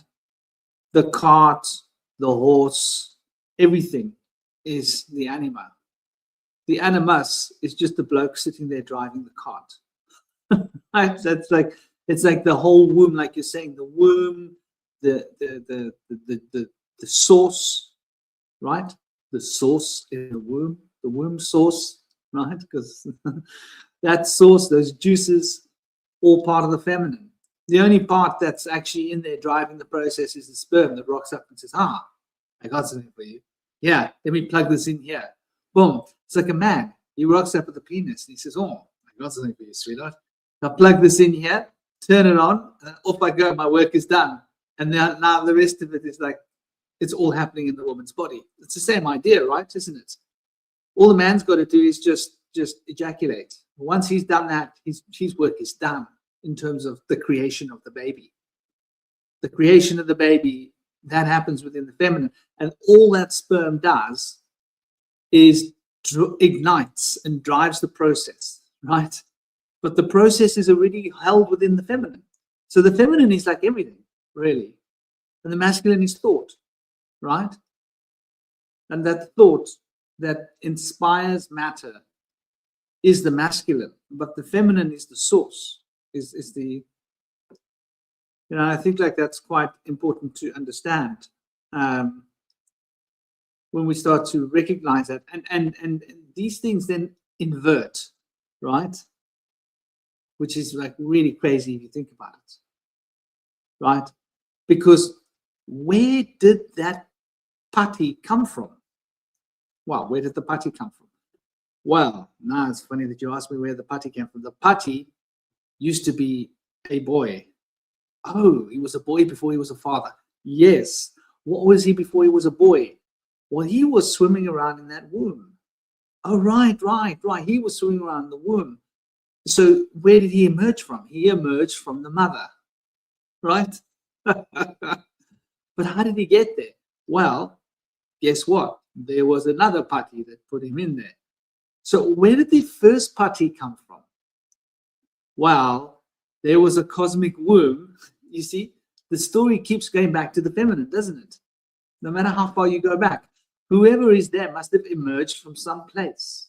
And wherever they emerged from must have been the womb. So the womb is the beginning and the ending. And the male is the outlining these different. The male is what defines the beginning and the ending. And the womb is the continuity that connects the beginning and the ending. How's that for a way of putting it? I'm just going to share my camera quickly, if that's all right. I hope you can see this. I just drew this. So you have the sperm here, that comes down, the pitter patter, like rain, whatever. And then that's the ori, like the light, which is the zinc spark. And then this is the 3, 6, and 9. So you have the 3, 30 is zinc. And then on this side, you have the 6, which is the hex, which is like mem, water, magic, or the womb, the matter, the mother. So like light comes into matter, like sperm comes into the womb. And then there you have the I, the individual, the divine child. Maybe you could put Ori also as A-U-R-Y, like aura. Yeah, but then it's like memory. So I've split it into like mem, water, and ori. Because I know ori is AU, but mean? What's that? What is Ori? Because mem is a Hebrew letter. Does Ori go to anything? Well, ori means light, and then you have a story, which is a store of light, which is a store ori, because a story stores information, which is light. Oh, like and oracle, I guess. Ori. And also, vowels don't matter. Like Hebrew doesn't use vowels, so anything that sounds the same is the same. So ori, A-U, O, I, E, whatever, any vowels, it doesn't matter. You can spell it A-U or O. Oh, like gold, or. Yeah. Or Oro, the city of gold. Okay. And then you have Ouroboros, which is Ouroboros, the Ouroboros. That's showing the Oro burrowing as well. Yeah, that's a good one. Ouroboros. The self-devouring snake serpent. So what you were describing in your picture, right? Just a minute ago. This is what's been obfuscated. And people speak about Yahweh as if Yahweh is a deity. There's a reason why Yahweh was obfuscated, because it's science, right? So what do we have? We have the sperm. Is it just me, or does yours literally look like a sperm? Can you even pretend that it's anything other than a sperm? Or what does that hair look like? Doesn't it look like a place where, doesn't it look a little bit like a vagina? I mean, can you imagine the metaphor of it, right? It's like a box, like a woman has a box. We call it a black box, right? She's got a built-in flight recorder, right? Built-in flight recorder. And it's going to keep track of that whole journey. It's an incredible journey. And so there's a little door at the front where the sperm can come in. Now, what's the interesting thing about that black box? Notice there's no bottom to it. Why is there no bottom to that black box? Well, the vagina connects to the womb, and the womb connects to the infinite, right? So how could you box in the infinite? You have to leave space for the infinite to enter that space. That's the bottom. And the infinite connects to, I'm going to say this carefully, the underworld, right? So from the underworld comes swimming up the soul. But before the soul can come swimming up, right, you need the sperm, and you need the box, the black box, the flight recorder. Then what is the vav? Well, the Vav and the hair is spoken of as a window. It's a window through which the light can come through. Windows are created for one purpose and one purpose only, right? To allow light into your home. Light, and with light, ventilation, but essentially it's for light. Otherwise, you could just make ventilation holes everywhere. Am I right or wrong? You could poke ventilation holes, but you want a window for light, so that you got light in the house. So windows are designed to allow light in. Light represents liber, represents the life. Vav is a nail that connects, right? So what does the nail connect to? This is interesting. It connects back to the womb. Now, the first womb is the womb of the woman. What's the second womb? The second womb is the womb of the ancestors. Right. So the sperm has to enter through that little window into the infinite abode of the womb, which is connected to the womb of the ancestors, so that a new being can come into being. And so here is the recipe for creation. Vince, this one's for you, brother. This one's for you. This is the oud to Vincent. Franklin, just really quickly, did you say Libra was related to light? Liber, and Libra is related to light. Yes. So how do you spell Liber? Liber is I spell it Liber, but don't take spelling advice from me in this modern obfuscated world of language, because I spell phonetically. I've always been stubborn that way. But it does relate to Libra, if we're going to call it what it is, because Libra is the scales. And the scales are what Mart uses, right? It's like to do with the doorway between the underworld and the physical world. And so these scales represent the movement of Venus. Now, you notice that Vav there is Taurus. That is the other pole of Venus, Libra. So if we speak of Libra and we speak of Taurus, we're speaking of Yang and Yin, of the same essential nature, brothers and sisters, if you will. Bolenat, Vincent. So Libra is obviously related to justice, the tarot card, as the same Vav, Taurus, is related to the Hierophant. So the Hierophant is what represents the connection between the personal womb and the cosmic womb, right? And that womb is the Emperor in the tarot. So the Emperor represents, represents the rulership of this world. And the rulership of this world is the feminine, is that womb, because the world is a womb.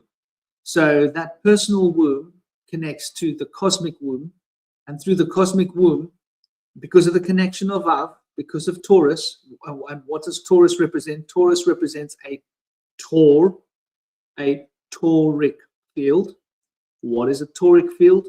A toric field is a two-way spiral that wraps in on itself and produces a donut. That's what atoms look like. That's what physical reality looks like. In fact, the event horizon could be said to be emerging from a toric field. So that toric field, represented by Vav, represented in the tarot by the Hierophant, connects the emperor to the emperor's domain, to the empire. So we can thus see that the empire and the emperor are not separate, because the emperor and the empire are one, right? The empire is the will of the emperor. So you see the empire, the emperor, the toric field that connects the empire to the emperor, which is an expression of the infinite, which is why the he has to have the bottomlessness to imply that, but it needs that masculine spark of the yod. And so yod represents Virgo, represents Mercury, Mercury in the receptive form, right? The sister of Gemini. Obviously, we're talking about the hermit. So the hermit needs to go off on a personal journey, and the hermit represents planning, organizing, and thinking. It's what the Virgo holds, right? That's why we speak about Virgo people being so organized. You know, if you don't like the way your house is organized, get a Virgo person to come spend the week. They'll reorganize your home for you. Everything will be packed away like neatly, because they're very neat people. Like, yeah, well, you know, not that nobody's pure Virgo. Everybody's going to have different qualities, but that's what Virgo represents. That storage and like, if you want information put into a library and you want that library to be chronological and make sense, you get a Virgo person to come and deal with your information, and they'll categorize it all for you and put it all into context. So that ability to categorize and put things in to implement that compartmentalized perspectives, that's a Virgo mind. That's the feminine, the sister of Gemini, which is the communicative, like the masculine communicative element. And so that needs to fill the womb, the head, which is that receptacle, the vagina, if you will. And once that organizing principle of Yort has been implemented into the head, it automatically starts to bring about the connection back to the cosmic head. And that becomes a Yahweh. So we speak of Yahweh as being a deity. It's so much more than a deity. It's a set of principles. And it's a set of principles for how the universe is created. It's a set of principles for how children are created. It's a set of principles that you can use to, like I use the square of Saturn to decode things. He has something to decode things, right? And you got the three principles embedded within here, right? So you got the fire element, right? You got the fire element there. It literally looks like a flame. Am I right or wrong? Does that little sperm not look like like a flame, like a candle? And you got the Vav. What is a Vav? A Vav is something that can permeate and connect. What connects things to each other? Well, what connects the water to the fire? Air. So we've got the Vav, which represents the air element. We've got the hair that represents the water element. But what else can we see? We can see that when the fire is embedded within the water and the air stirs, these three things combine and they mix. And when you have the mixing of these three elements, you come out with an earth element. But what is the earth element dominant in? The earth element is dominant in water. Why? Because water is what holds things together. The fire is not going to hold things together. The air is not going to hold things together. But what can hold the fire and the air? Water. Water can get boiled, it can become hot, and it will have bubbles in it, the air. So water will hold the fire in the air. And when the water is holding the fire in the air, it becomes the earth. So you can see here's the four elements that make up our body. I mean, you can just extrapolate this till it turns your face blue. But anyway, it's very similar to the image that you were presenting us, no? Do you know what's interesting is I just searched VAV, and in engineering, VAV stands for variable air volume. So you mentioned VAV meaning air. And it's funny, that's how it works, you know. It is what it is. That's really interesting. Just want to go back to we were talking about Libra, because I think that's really interesting.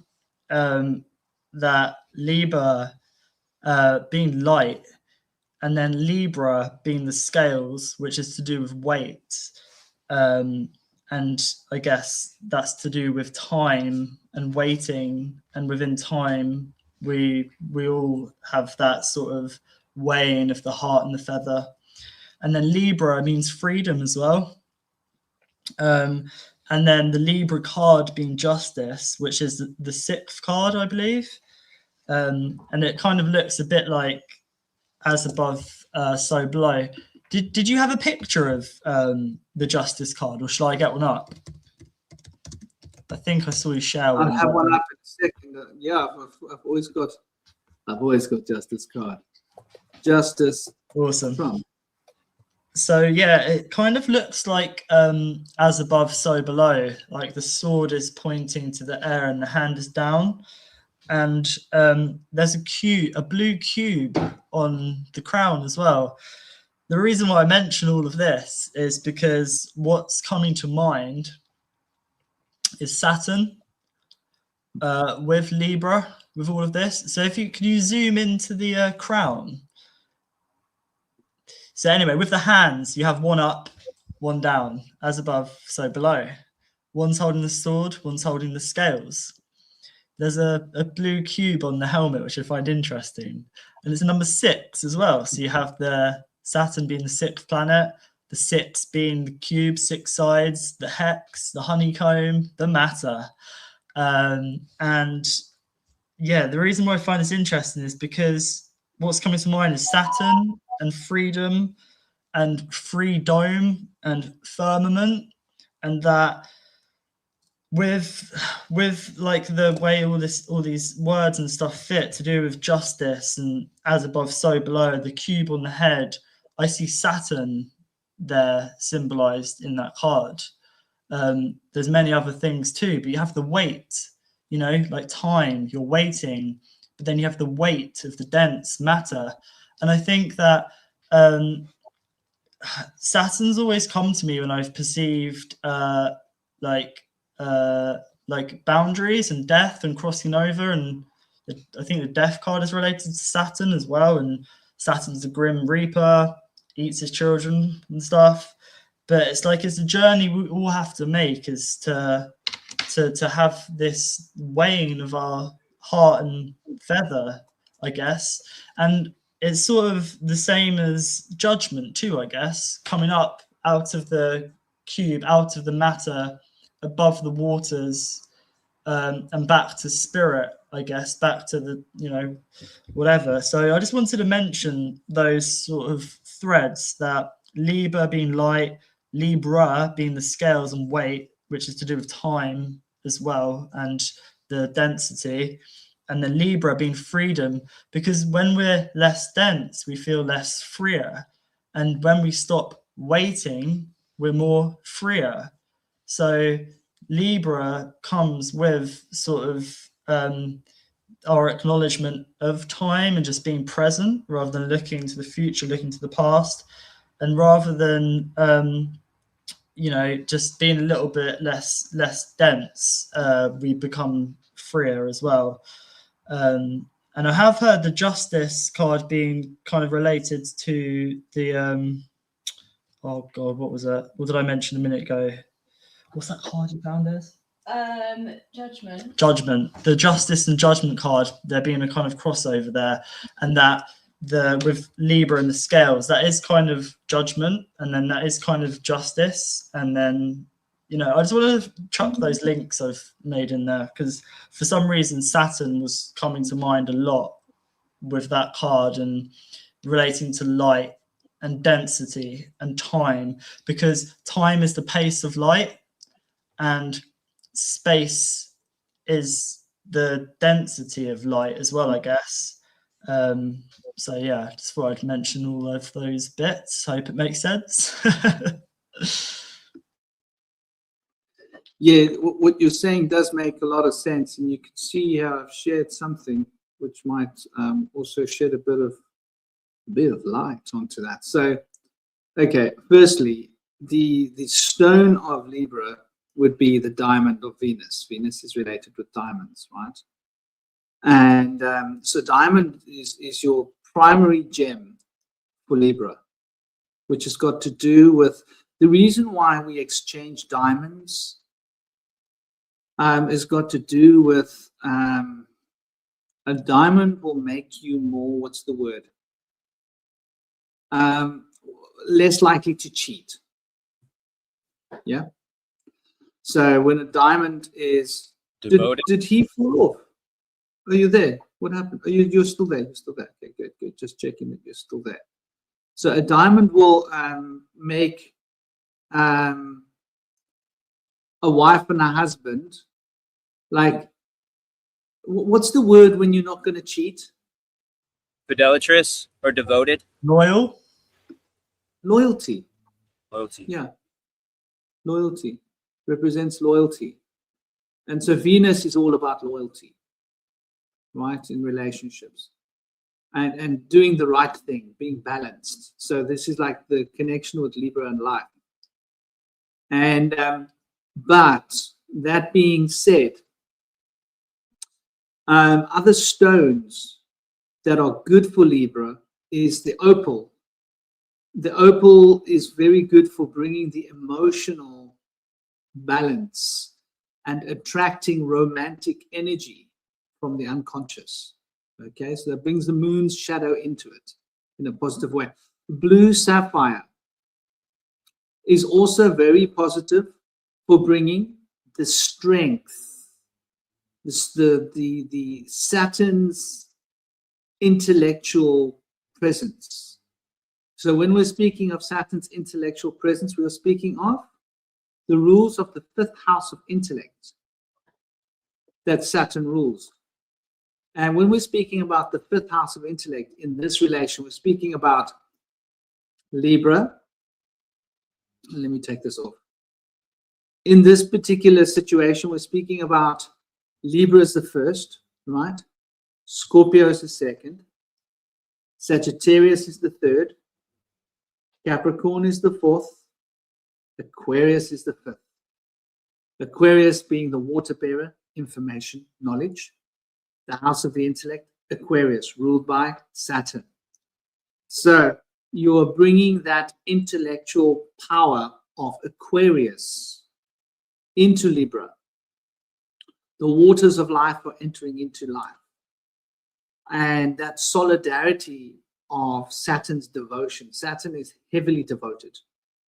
So Saturn brings very powerful devotion into that and structure.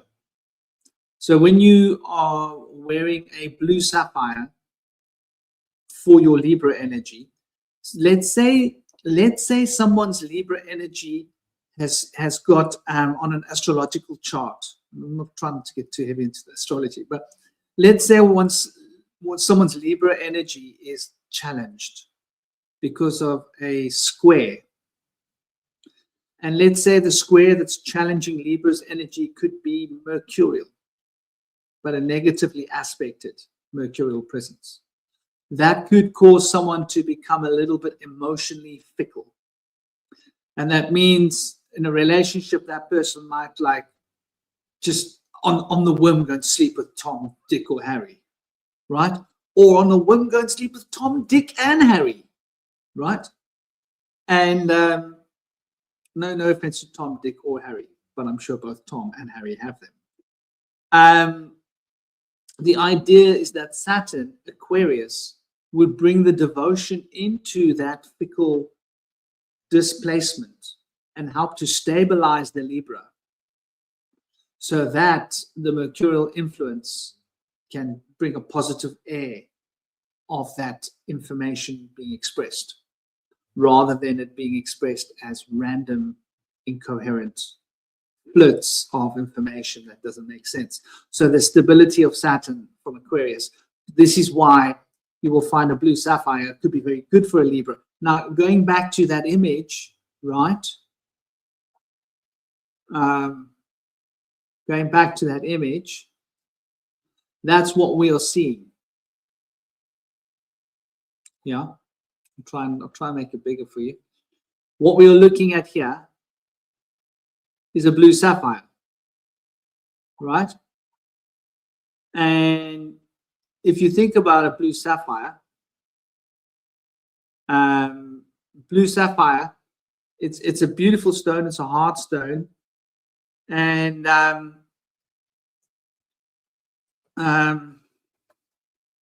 just let me give you an insight into what I'm talking about here.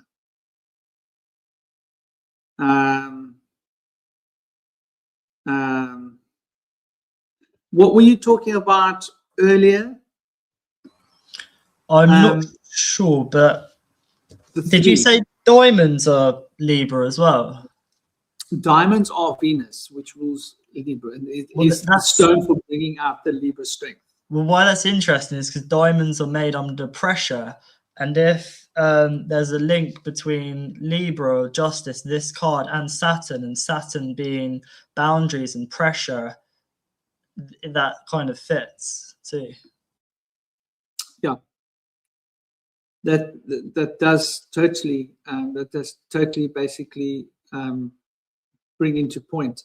So Mercury is found to have diamonds underneath its crust.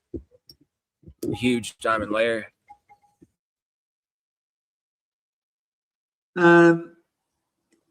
Yeah, it's interesting that it's a blue cube as well, because if the number 5 is the middle of Saturn's square, the 5 being kind of mercurial, which is to do with, like, I guess, kind of water, I guess. That's interesting. It's a blue cube, not a black cube. Because that would relate to more kind of like the water, I guess. And the Mercury being the center of the cube, the messenger of the gods, or like the in between space. And water does seem to be everywhere, in between everything, and seems to be messenger of the gods too. Water. It's how we bring things into matter. It's how life comes into matter, and like there's water vapor in the air, and as we speak, the sound waves travel, like they ripple through water.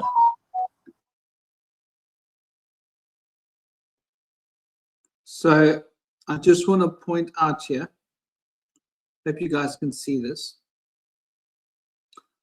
And this is, I think, going to bring a lot of, so the sapphire is a hardness of 9, and it's a trigonal, right? Trigonal shape, yeah. And it's a very hard gem, right? It's an oxide, technically. I want you to notice, what has it got in it?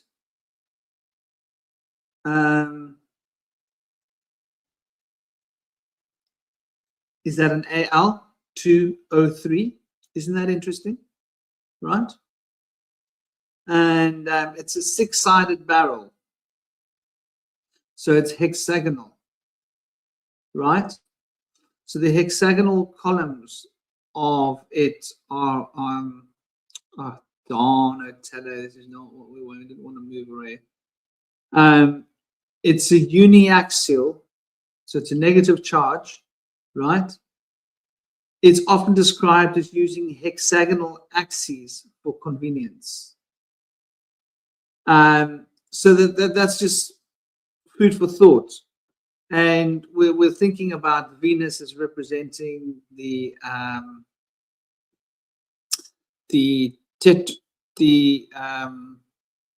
Merkaba, right? The upper triangle and the lower facing triangle, right? This has got a powerful Venus association representing Libra, the upward force and the downward force coming together with the scales of justice, right? So that is quite a powerful symbol there. And the fact that this is a hexagonal shape, it's an ood, and it's an insinuation back to the moon.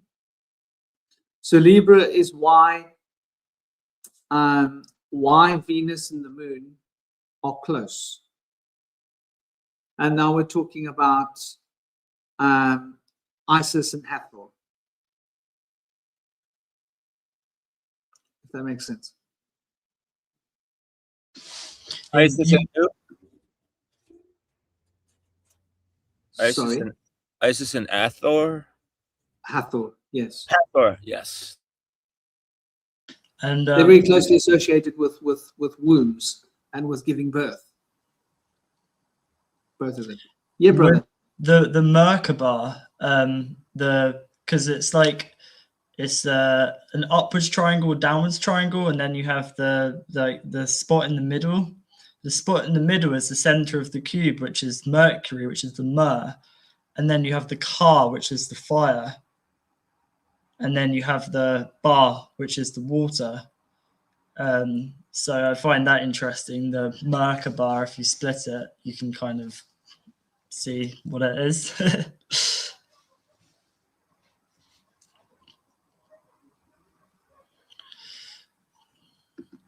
Guys, got anything else to add? I don't know how we got from matter to Libra. I'm gonna have to maybe go back and have a look and see what the thread was. Yeah, I kind of like lost track of like where we were. I think it's conversation wise, because when we're talking about Libra and light, oh yeah, we're talking about light. Yeah, so I think light and matter and how we perceive light and how we perceive matter, and then we looked into Libra being light and like liberty and freedom, and then the weight, and then that leads us back to matter, and then like Saturn, which governs density, and then matter, the material. Does that make sense? I think that's how we got there. You know, talking about the memory of the mem and the ori, the light and the water, the matter, the material, and then what's beyond the material, because we can see the material through light, but it's the material made of light. And then, you know, there's a whole lot of stuff there. I'm thinking maybe the material is kind of like a prism for light, in that it's like a sort of a like a glass container, if you will. The light goes into the prism, and then it splits out and creates new sort of color patterns. Yeah, the prism, not the prison. It's like a prism, and then we're humans. We're like different sort of fractals of light, I guess. A human, a light one. But yeah, there is a reason prism and prison sound so similar, and people get them confused. I think it's more of a prism. It's where I guess light comes in, splits, and then like I guess when I say light comes in and splits, I don't really mean that we all come in from source. Potentially, but the way I view it is we come in, but we're split.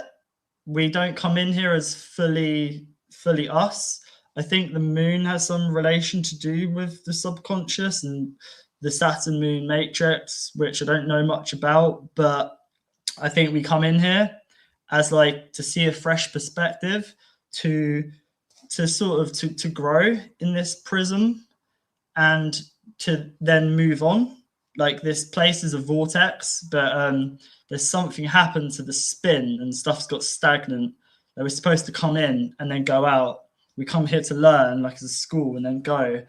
But there's this whole obfuscation of it being a prison planet, and it's all this and that, which could be true, but it's just like potentiality. We have so much more power than we're led to believe. But that power is found within, not outside of us. And like we were talking earlier, people don't really want to go in. They just want to seek the knowledge outside of themselves.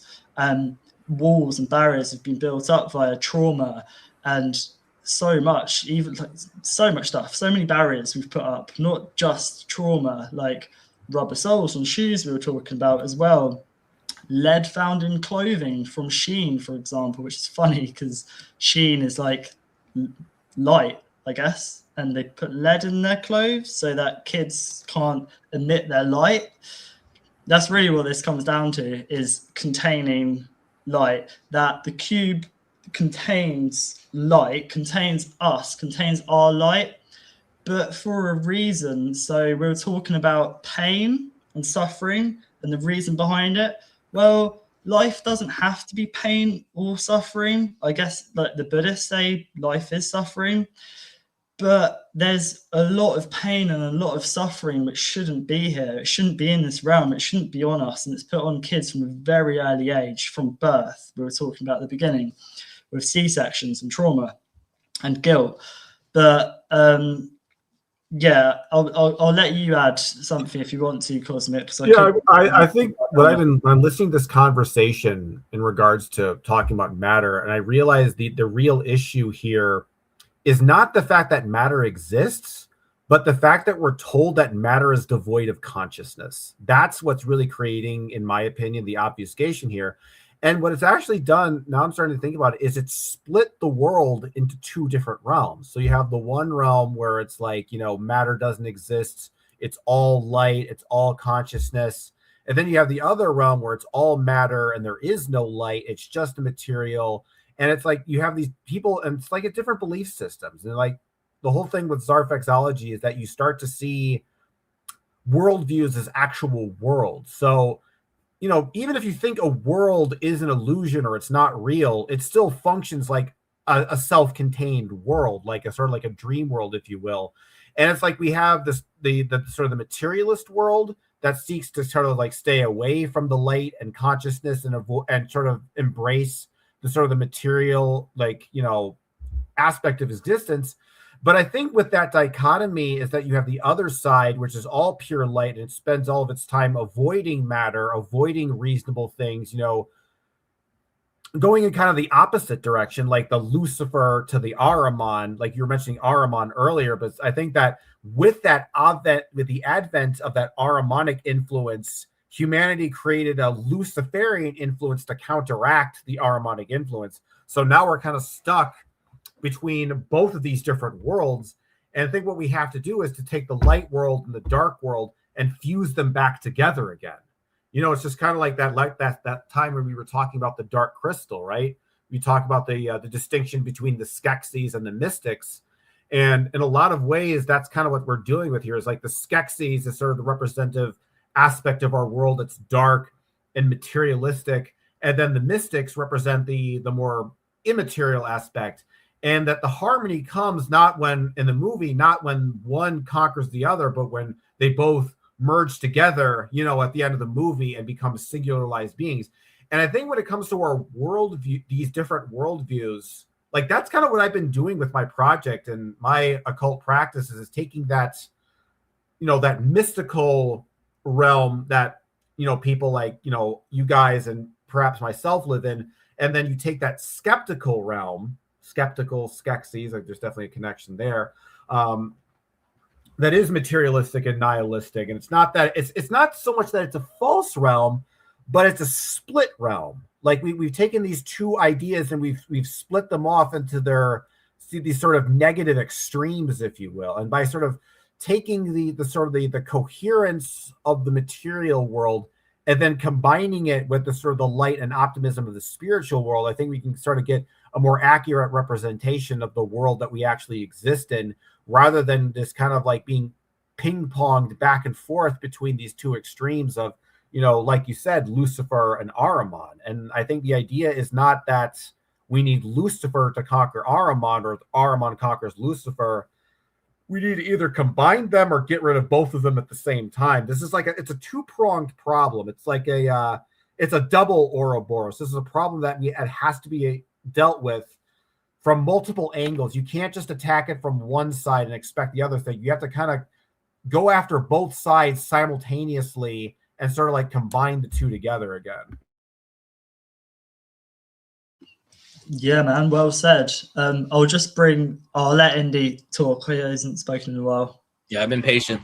I was just wanted to mention, when you were talking about lead being the thing that binds us from the light, people that have parents or grandparents or maybe themselves were around in the 60s and 70s exposed to leaded gasoline have lead in their system, which gets passed down through 3 generations to their children.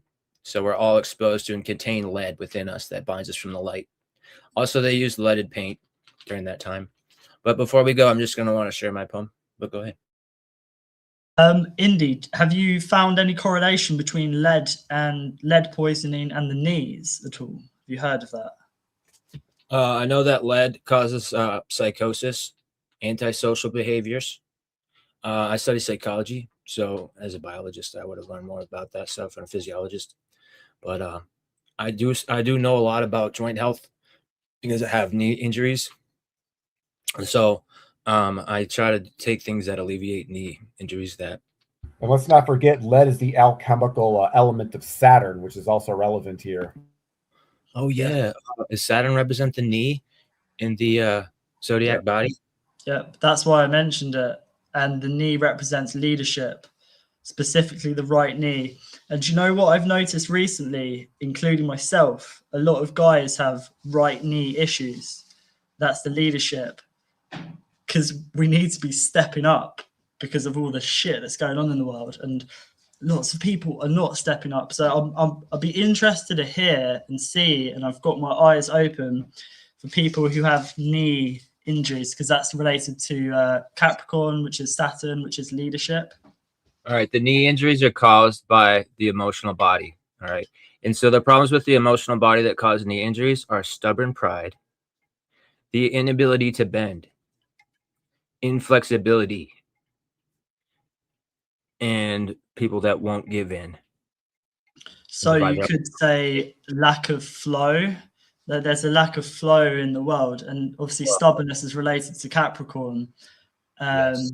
And this kind of brings me on nicely to Aries and Leo. What's that? Stubbornness is associated with Leo, Aries, and Taurus too. Bullheadedness. Go. And Scorpio as well, I've heard too. Yep. Yeah, this kind of brings me on to what I was going to say earlier about these two poles or polarities, because I kind of use Saturn as the symbol for the yin yang, and that on the North Pole you have the hexagram. Let's say that's magnetic north, which is what structured water, easy water, or like plasma water looks like, is a hexagram, like a hex. So that's water, matter. That's the North Pole. Magnetic is related to water as well, and matter. The South Pole, that would be Lucifer, bringer of light, which is water. Water brings light. Lucifer is water, in my opinion. And the South Pole of Saturn is an eye, which is the observer, which would be the more Ahriman, which is the more quantitative, linear, call it Chronos if you like, linear time. Whereas the North Pole is more Kairos time, flow time. Flow time is more magic. It's like when you're in a flow state, when you're connected with source, time moves differently. And then the South Pole is more Ahriman, which is necessary. It's the observer, but the Ahrimanic force, the eye of Saturn, the observer has been, they've both been weaponized, but I would say that we've been disconnected from water in our flow state and Kairos, because most people don't know who Kairos is or what Kairos represents. They only know Chronos, and this is for a reason, to disconnect us from time and space and make matter feel like it's more dense, which has worked because people have started to reject the mother, reject matter, and want to escape it into technology, which is the Ahrimanic force, which wants to be the only observer, the only I, and everyone else be the collective we. Like we'll all be stuck in this singular sort of lens of matter, which is the 1%, whereas really the field, which is the flow around us, which is the water, which is more the flow time, which is the magic, which is the hexagram, which is the North Pole of Saturn, which is the magnetic force, opposed to the observer electric. They only want us observing the electric. This is why there's so much electricity, and it's a trick of L. Whereas we need to be connecting more back to the magnetic north. That's why the hexagram's been demonized. And the reason why I mention this is because the story of the two brothers, two twins that echo throughout time, the whole story of this and that. Zervan represents infinite time, which would be Saturn. It's the planet of time. So I'd just say that's Saturn, and it's interesting. It's got two poles. That would be the two brothers. Ahura Mazda, maybe like the North Pole, the more kind of flow, and the Ahriman, which is the eye, observer, in the South Pole. They're just two poles, and they've both been demonized, whereas really they're just both energies. This spirit of Ahriman is the collective we. It's this matter, material, which can be good. It can be good to know that we're all kind of connected through water, but we have our own individuation, and that we're in matter. Let's not reject it. Let's be grounded and be with it. And then you have the Luciferian, which is the bringer of light, which is the more inner. That's why it's related to Venus, the morning star, which is Venus is to do with the more inner world. It's the kind of, I guess, subconscious, which is related to more water. But yeah, there's some interesting stuff there. To me, all roads lead back to Saturn, in a funny kind of way, like the Libra card. But yeah, Cosmic, and Indy or Franklin, you were there as well. What's magic? What do you think magic is? And I don't, if you're finishing up soon, then this might be a topic to go jump in another time, because the way I see it is it's the field all around us. It's the wave, but to not use it, for it to flow through you, you need to wave back. You need to acknowledge it. But this materialistic view, people are not acknowledging the field that's all around us, which is magic, which is the pure potential. So I'd love to get your guys' thoughts. Quickly, I'd just like to mention that magic is the practice of knowledge to establish wisdom. Go ahead. So I have been thinking a lot more about just the general idea of magic lately. I think I want to kind of start off by saying one thing that magic is not. So again, back to Franklin's favorite pal, Mr. Crowley, over here, who basically said that magic is turning a doorknob and opening it, which I think is actually, in a lot of ways, a kind of an obfuscation, because the thing about magic is, yes, there is that psychological dimension to it.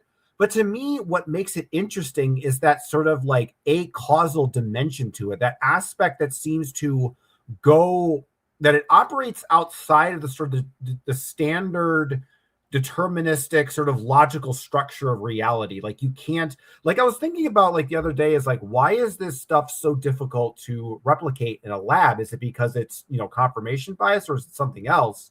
And, I've been thinking more about magic, because I was thinking to myself, if something magical could be reduced to some kind of mundane cause, for example, you explained that the reason that you can shoot lightning bolts out of your hands is because you're moving your hand to create some kinetic energy that creates a magnetic charge that pulses, and you can explain in those materialistic ways. It's not really magic anymore, is it? It's something that you can explain in this mundane way. So to me, it's magic is similar to science in a sense that there is a kind of a methodology behind it, but it's not exact. It's something that it's almost I think of in terms of Zerfaxes of influence. You think of science being sort of the Zerfax that represents mundane sort of reality, and then magic is an influence of a Zerfax outside of that, right? So if anything, I would say that magic is that which sort of causes an effect in reality that cannot be sort of reduced to sort of deterministic or reductionistic ways. You can't pin this down with a microscope and figure out exactly. I know there are parapsychologists who have done stuff before people mention it. I'm aware of people like Rupert Sheldrake. I'm aware of people like Dean Radin. But when I look at some of the way they formulate their studies, so for example, Rupert Sheldrake, one of his experiments was he had a telephone telepathy test. And so the way the experiment would work is that you would have the participant would pick, 4 people from their life, maybe even sort of randomly. It'll be maybe some family members, close friends, spouses, etc. And the idea with the experiment was that one of these people would call you at random. And the idea is you would pick up the phone, and before the other person said, you would guess, is this Tom? Is this Jane? And the idea was you would either be correct or you'd be incorrect. You would pick up the person and you see, this is who's been calling me. Or you pick it up and say, oh, this is not the wrong number. And so the idea is, if this was truly random chance and there was truly no effect at all, they would be right around 25% of the time.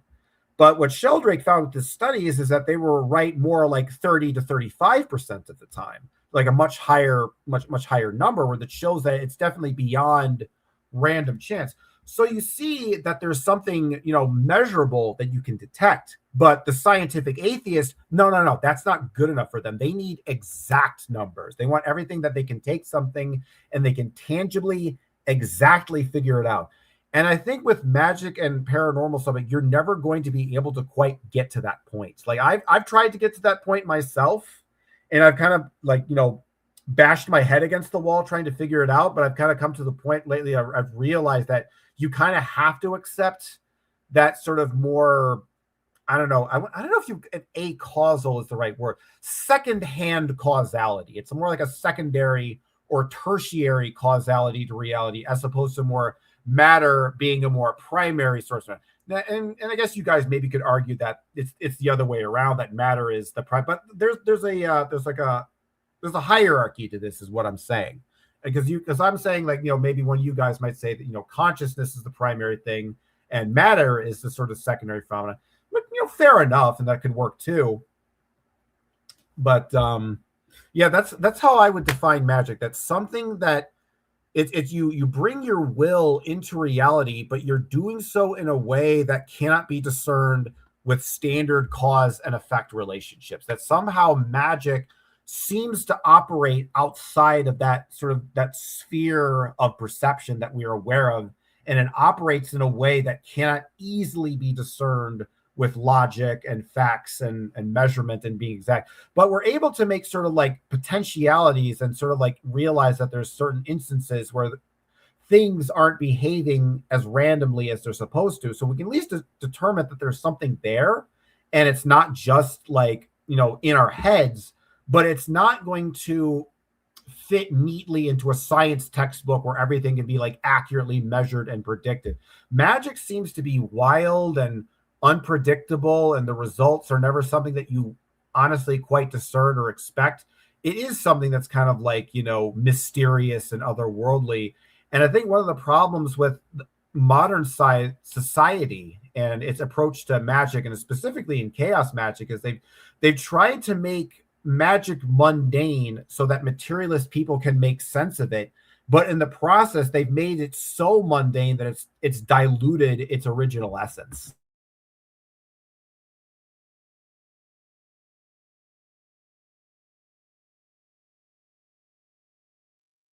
Okay, and so here's what I would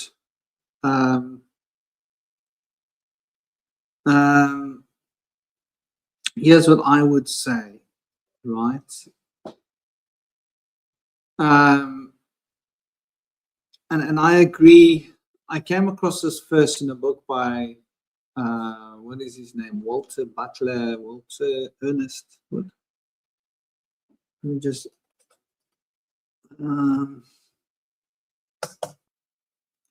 oh yes, Walter Ernest. Sorry. No. Walter Ernest Butler. Sorry. I came across it first in a book by Walter Ernest Butler, and it sort of stuck in my head now. I think the term was coined by what's her name? What is her name? Oh gosh, I can't believe I can't think of her name. Dion Fortune. I think it was coined by Dion Fortune. Let's get that exact quote from her.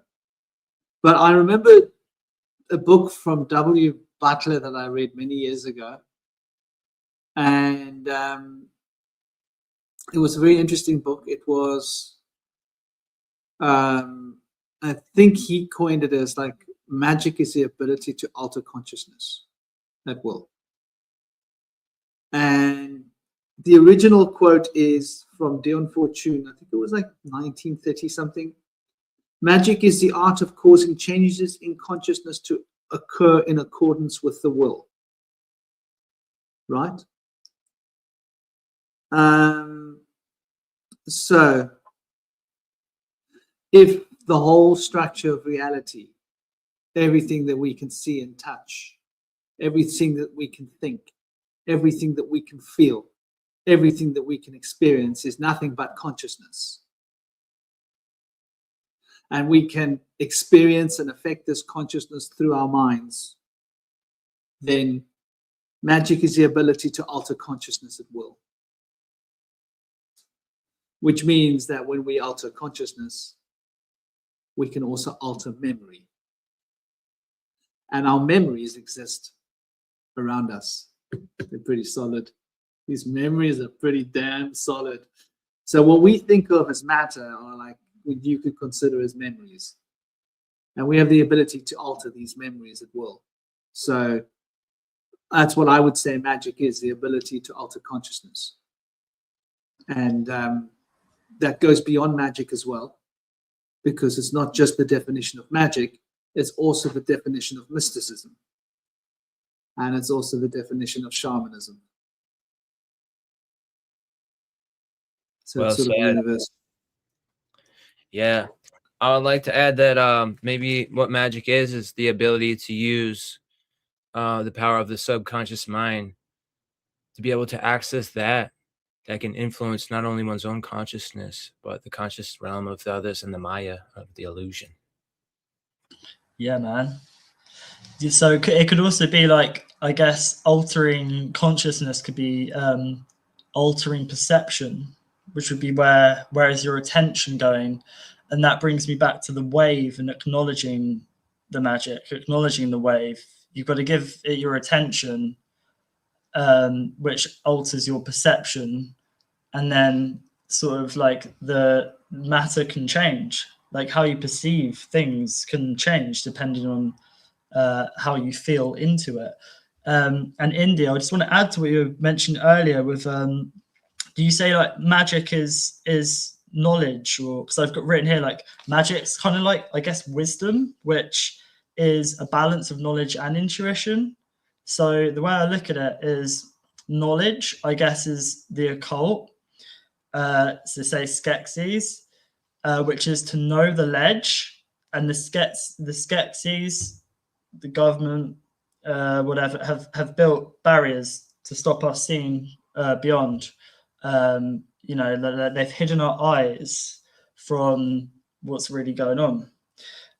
So that is the knowledge, which is to know the ledge, and the intuition is to go into the knowledge with intuition and go beyond the ledge. So first we need to know the ledge is there. First we need the occult, and then there's the mysticism to be the mystic, to kind of dissolve the ledge through intuition and going into it. You can go through the walls, go beyond the boundaries. And so wisdom or magic is to know the ledge and either keep the barrier there, keep the knowledge, or dissolve it and go beyond it by going through it, by going into it. You go in to go outwards, to expand. And then you can dissolve time and space. And then you can bring anything into matter. And I've written that magic doesn't seem to be a pattern as well. Because like with patterns, like with the scientific method, you can kind of, I guess, control it. But there is the placebo and the nocebo as well, which seems to be magic. But magic seems to be the untamed, the raw potential. And if you split the word magic, it's G-I-C. So I'm just going to write that in the chat.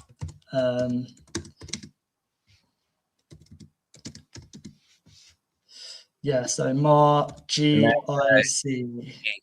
So it's seeing clearly with clarity, like magic, I guess, which is knowledge and intuition, which goes to the kind of paradox or the this or the that, the what's over here or over there, and kind of going beyond that, beyond the stories we're told about our potential or what we are or who we are. Because like there's a saying, mind over matter, where like you can heal yourself just by thought, by the force.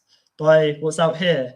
Our perception like really does have a huge effect, hence all the subconscious programming and stuff. And I think, yeah, maybe it's like bringing the subconscious forward, like the unseen seen kind of thing.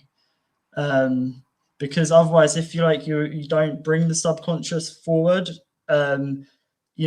it's kind of that depth which most people avoid, which creates a void which is filled by other programs which aren't our own program.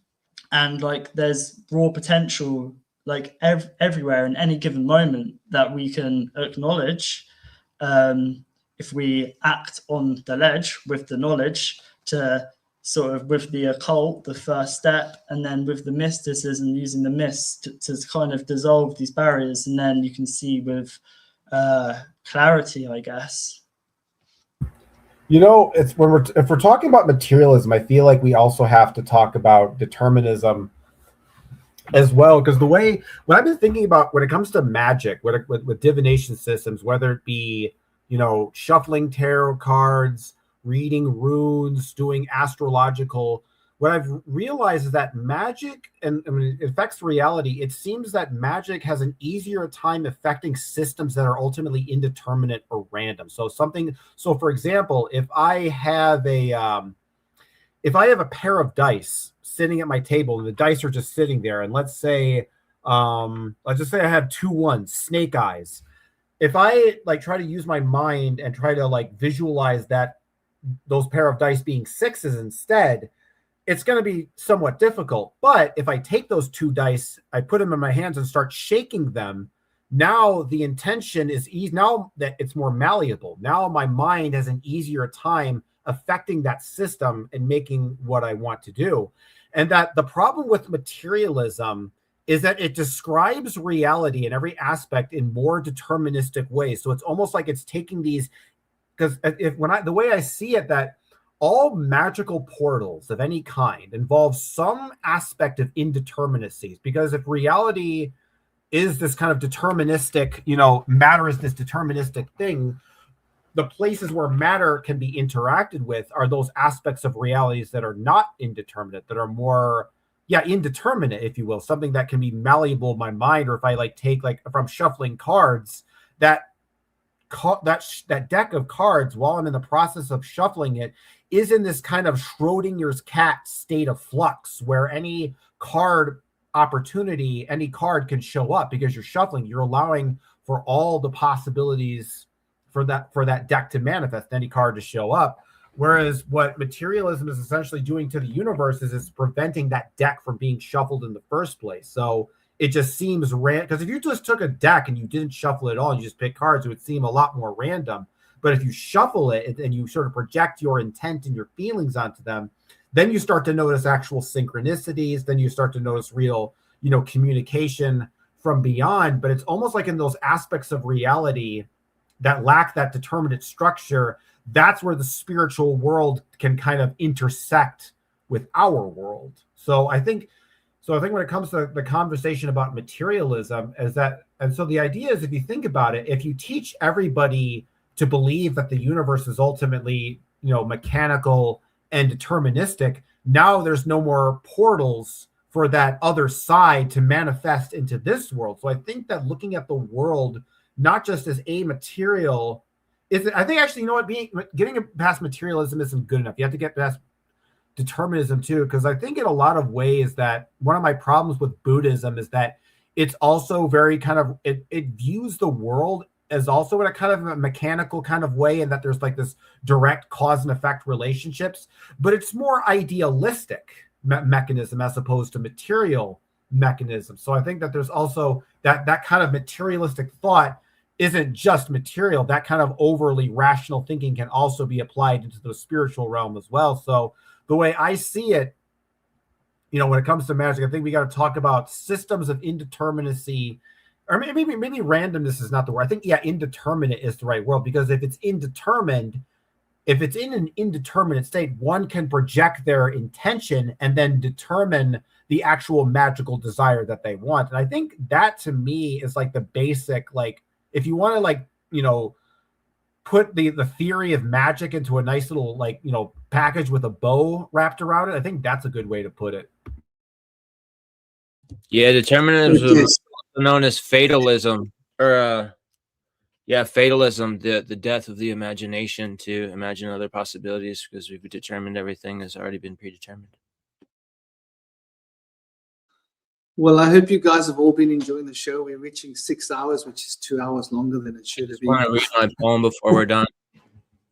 Actually, 5 hours. I just wanted to read my short before 5 hours. Thank God, it's 5 hours, not 6 hours. I just thought I'd add, you were talking about shake. Cosmic, you were talking about shake the dice. Like, look at the roots of that word shake, right? It's a Sufi scholar, specifically in ancient times. And in more modern times, it's been related to royalty and the sheikh. What is the woman called? The sheikha. But anyway, in the more classical context, it does specifically relate to masters of Islamic studies, right? Or Sufi scholars. So in the old times, we're talking about Sufi scholars and masters. And a Sufi scholar was a magician of sorts. They were like very shamanic. They would go into a deep trance, and in that trance, they would have a vision of the future, or they would be able to do great things. The Sufis were well known for being able to transcend matter, being able to take a sword, all those old magic tricks that we see where the magician is cutting someone in half and putting swords. Those are Sufi tricks. Those are Sufi tricks to show, like, look what I can do. I'm in such a deep trance that I can put a sword right through my body and it won't harm me, right? So, it's sort of food for thought. But yeah, if you guys can share your last few minutes so that we can wrap this up. I'm running out of film. Sure. All right. I just want to share this quick poem that I channeled last night. A wave on the primordial waters. Ether is primordial water. Its current pulls us back to source. A vortex that draws upon awakening. Free from desire, the mystery is revealed. Innumerable paths unite through listening. Without darkness, the gateway opens. Without light, the lost ones gather. All that arises returns to stardust. The abyss swallows seeds of chaos. Expansion rises the golden spiral. By idling, we wither away in the shallows. Engage and prosper. Surrender and transcend. Confront and overcome. Approach and discover. Harmony emanates from balance. Swim in the deep waters of truth. Authenticity yields poignance. Remembrance fosters wisdom. Thank you. I'm complete. Within, we find the reflection of a world that dances upon the water's edge, dreaming up the endless and turning it into a concept that we can hold. Within our hearts, we shape this world. And within this world, we reflect the shape that stands within our heart as a tree upon the ground, reaching for the skies, reaching through the ends of time from whence we see through heaven's eyes, to find the endless held within the scope of time, and to be the ambassadors through which we can manage this world of time. That's inspired by your poem. That's beautiful. Can I add that to my blog post? Much love, brother. Much love. Incredible. That's powerful stuff from the divine. I'm loving these poems, guys. I'll just finish with the word shuffle, shuffling the deck. That you were speaking about, Cosmic, and then like the shake, to like shake it up, and then what you brought up there, Franklin, with the Sufi and the royal scholar. Is that to shake or to shuffle? Is movement, is flow, is to mix, is chaos, is the dance. And I think that sometimes we forget to kind of shake things off, forget to dance, forget to move. And this ties in with emotions as well, the energy in motion and letting things like flow, letting things flow through us.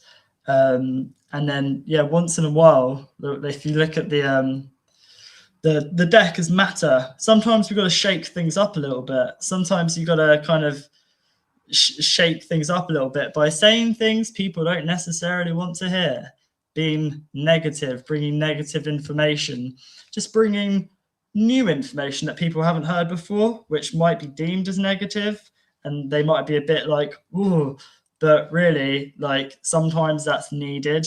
That it's not necessarily like bad. People use the word negative for something that they don't quite understand, like magic, like chaos, for example. So to shuffle is movement, is flow, and I think that we need to remember that we need to shuffle the deck and roll the dice, cast our fate, which I think I wrote in the chat earlier. With the Schrodinger cat, is like our words are like the Schrodinger cat, because our words are dice that when we speak, we roll our tongue sometimes. In some languages, they really roll their tongue. So as you speak, you're rolling the dice, you're casting your fate, because the words are the weird, and the weird is the fate. So every time we speak, we're bringing creation into matter. Abracadabra, as I speak, I create. So every time we speak, we're creating magic. But if we don't know we're creating magic, that we're bringing a vibration into matter, we're not acknowledging it. So this is my invitation for people to acknowledge your words, that when you speak, you're bringing things into existence. So much love. Big love, brother. And you said that at the heart of it is movement, at the heart of the Saturn's cube, the dice that we're talking about, the die that you roll, is the number 5. And the number 5 in the true enneagram represents movement. So that movement is at the heart of the Saturn square, which is the cube, which is the dice, which is beautiful. Snake's eyes, as Cosmic called it. So everybody, Cosmic, do you have a last words you want to? No, not really. I think I've said what I need to say today. Fair play. Big love, everybody. It's been an honor. It's been an honor with you, gentlemen, and with your friend. What happened to her? I wonder. She lost her connection. She dipped out. She had some calls. I guess she's got motherly things that she needs to do, I guess. Fair enough. Fair enough. Well, big love, everybody. It's been an honor. Cosmic, Shinobi, Indy, and dear lovely. How do you pronounce her name? Shauna. Shauna. Yeah. Not Shona, Shana. Okay, cool. I wasn't sure about if it's Shona or Shana. It's been an honor being here with Shana. She was here for a short while, but maybe in the future we will reconnect. Thank you, everybody. Tomru, Tigeru, Vince, Carly. Hello, Carly. I saw you earlier. Lovely to have you here. Bernadine. Hey, Sophia Katze. Hello, everybody. Tiger Lee, and obviously Tomru. Gaz, I didn't see Gaz in the show. I hope Gaz is good. I hope he's well. Take it he was busy. Vincent, of course, and my lovely missus, and everybody else that's been in the group. Sending you all big love. Silas popped in earlier as well to say hello. Silas speaks. Silas. And last week, Chris Miner popped in the chat last week as well. Nice. I don't know if you saw him. So nice. Yeah. Nice. Yeah, big love to everyone. Big love, everybody. Take it easy. Keep it sweet. Keep it smiling. Keep it flying. Only one way. It's up. Once you're on the ground, there's only one way, and it's up. So there's always something to smile about. Thank you all. It's been an honor. Om Shanti. Big love. Peace out, everybody. Blessed be, dear brothers.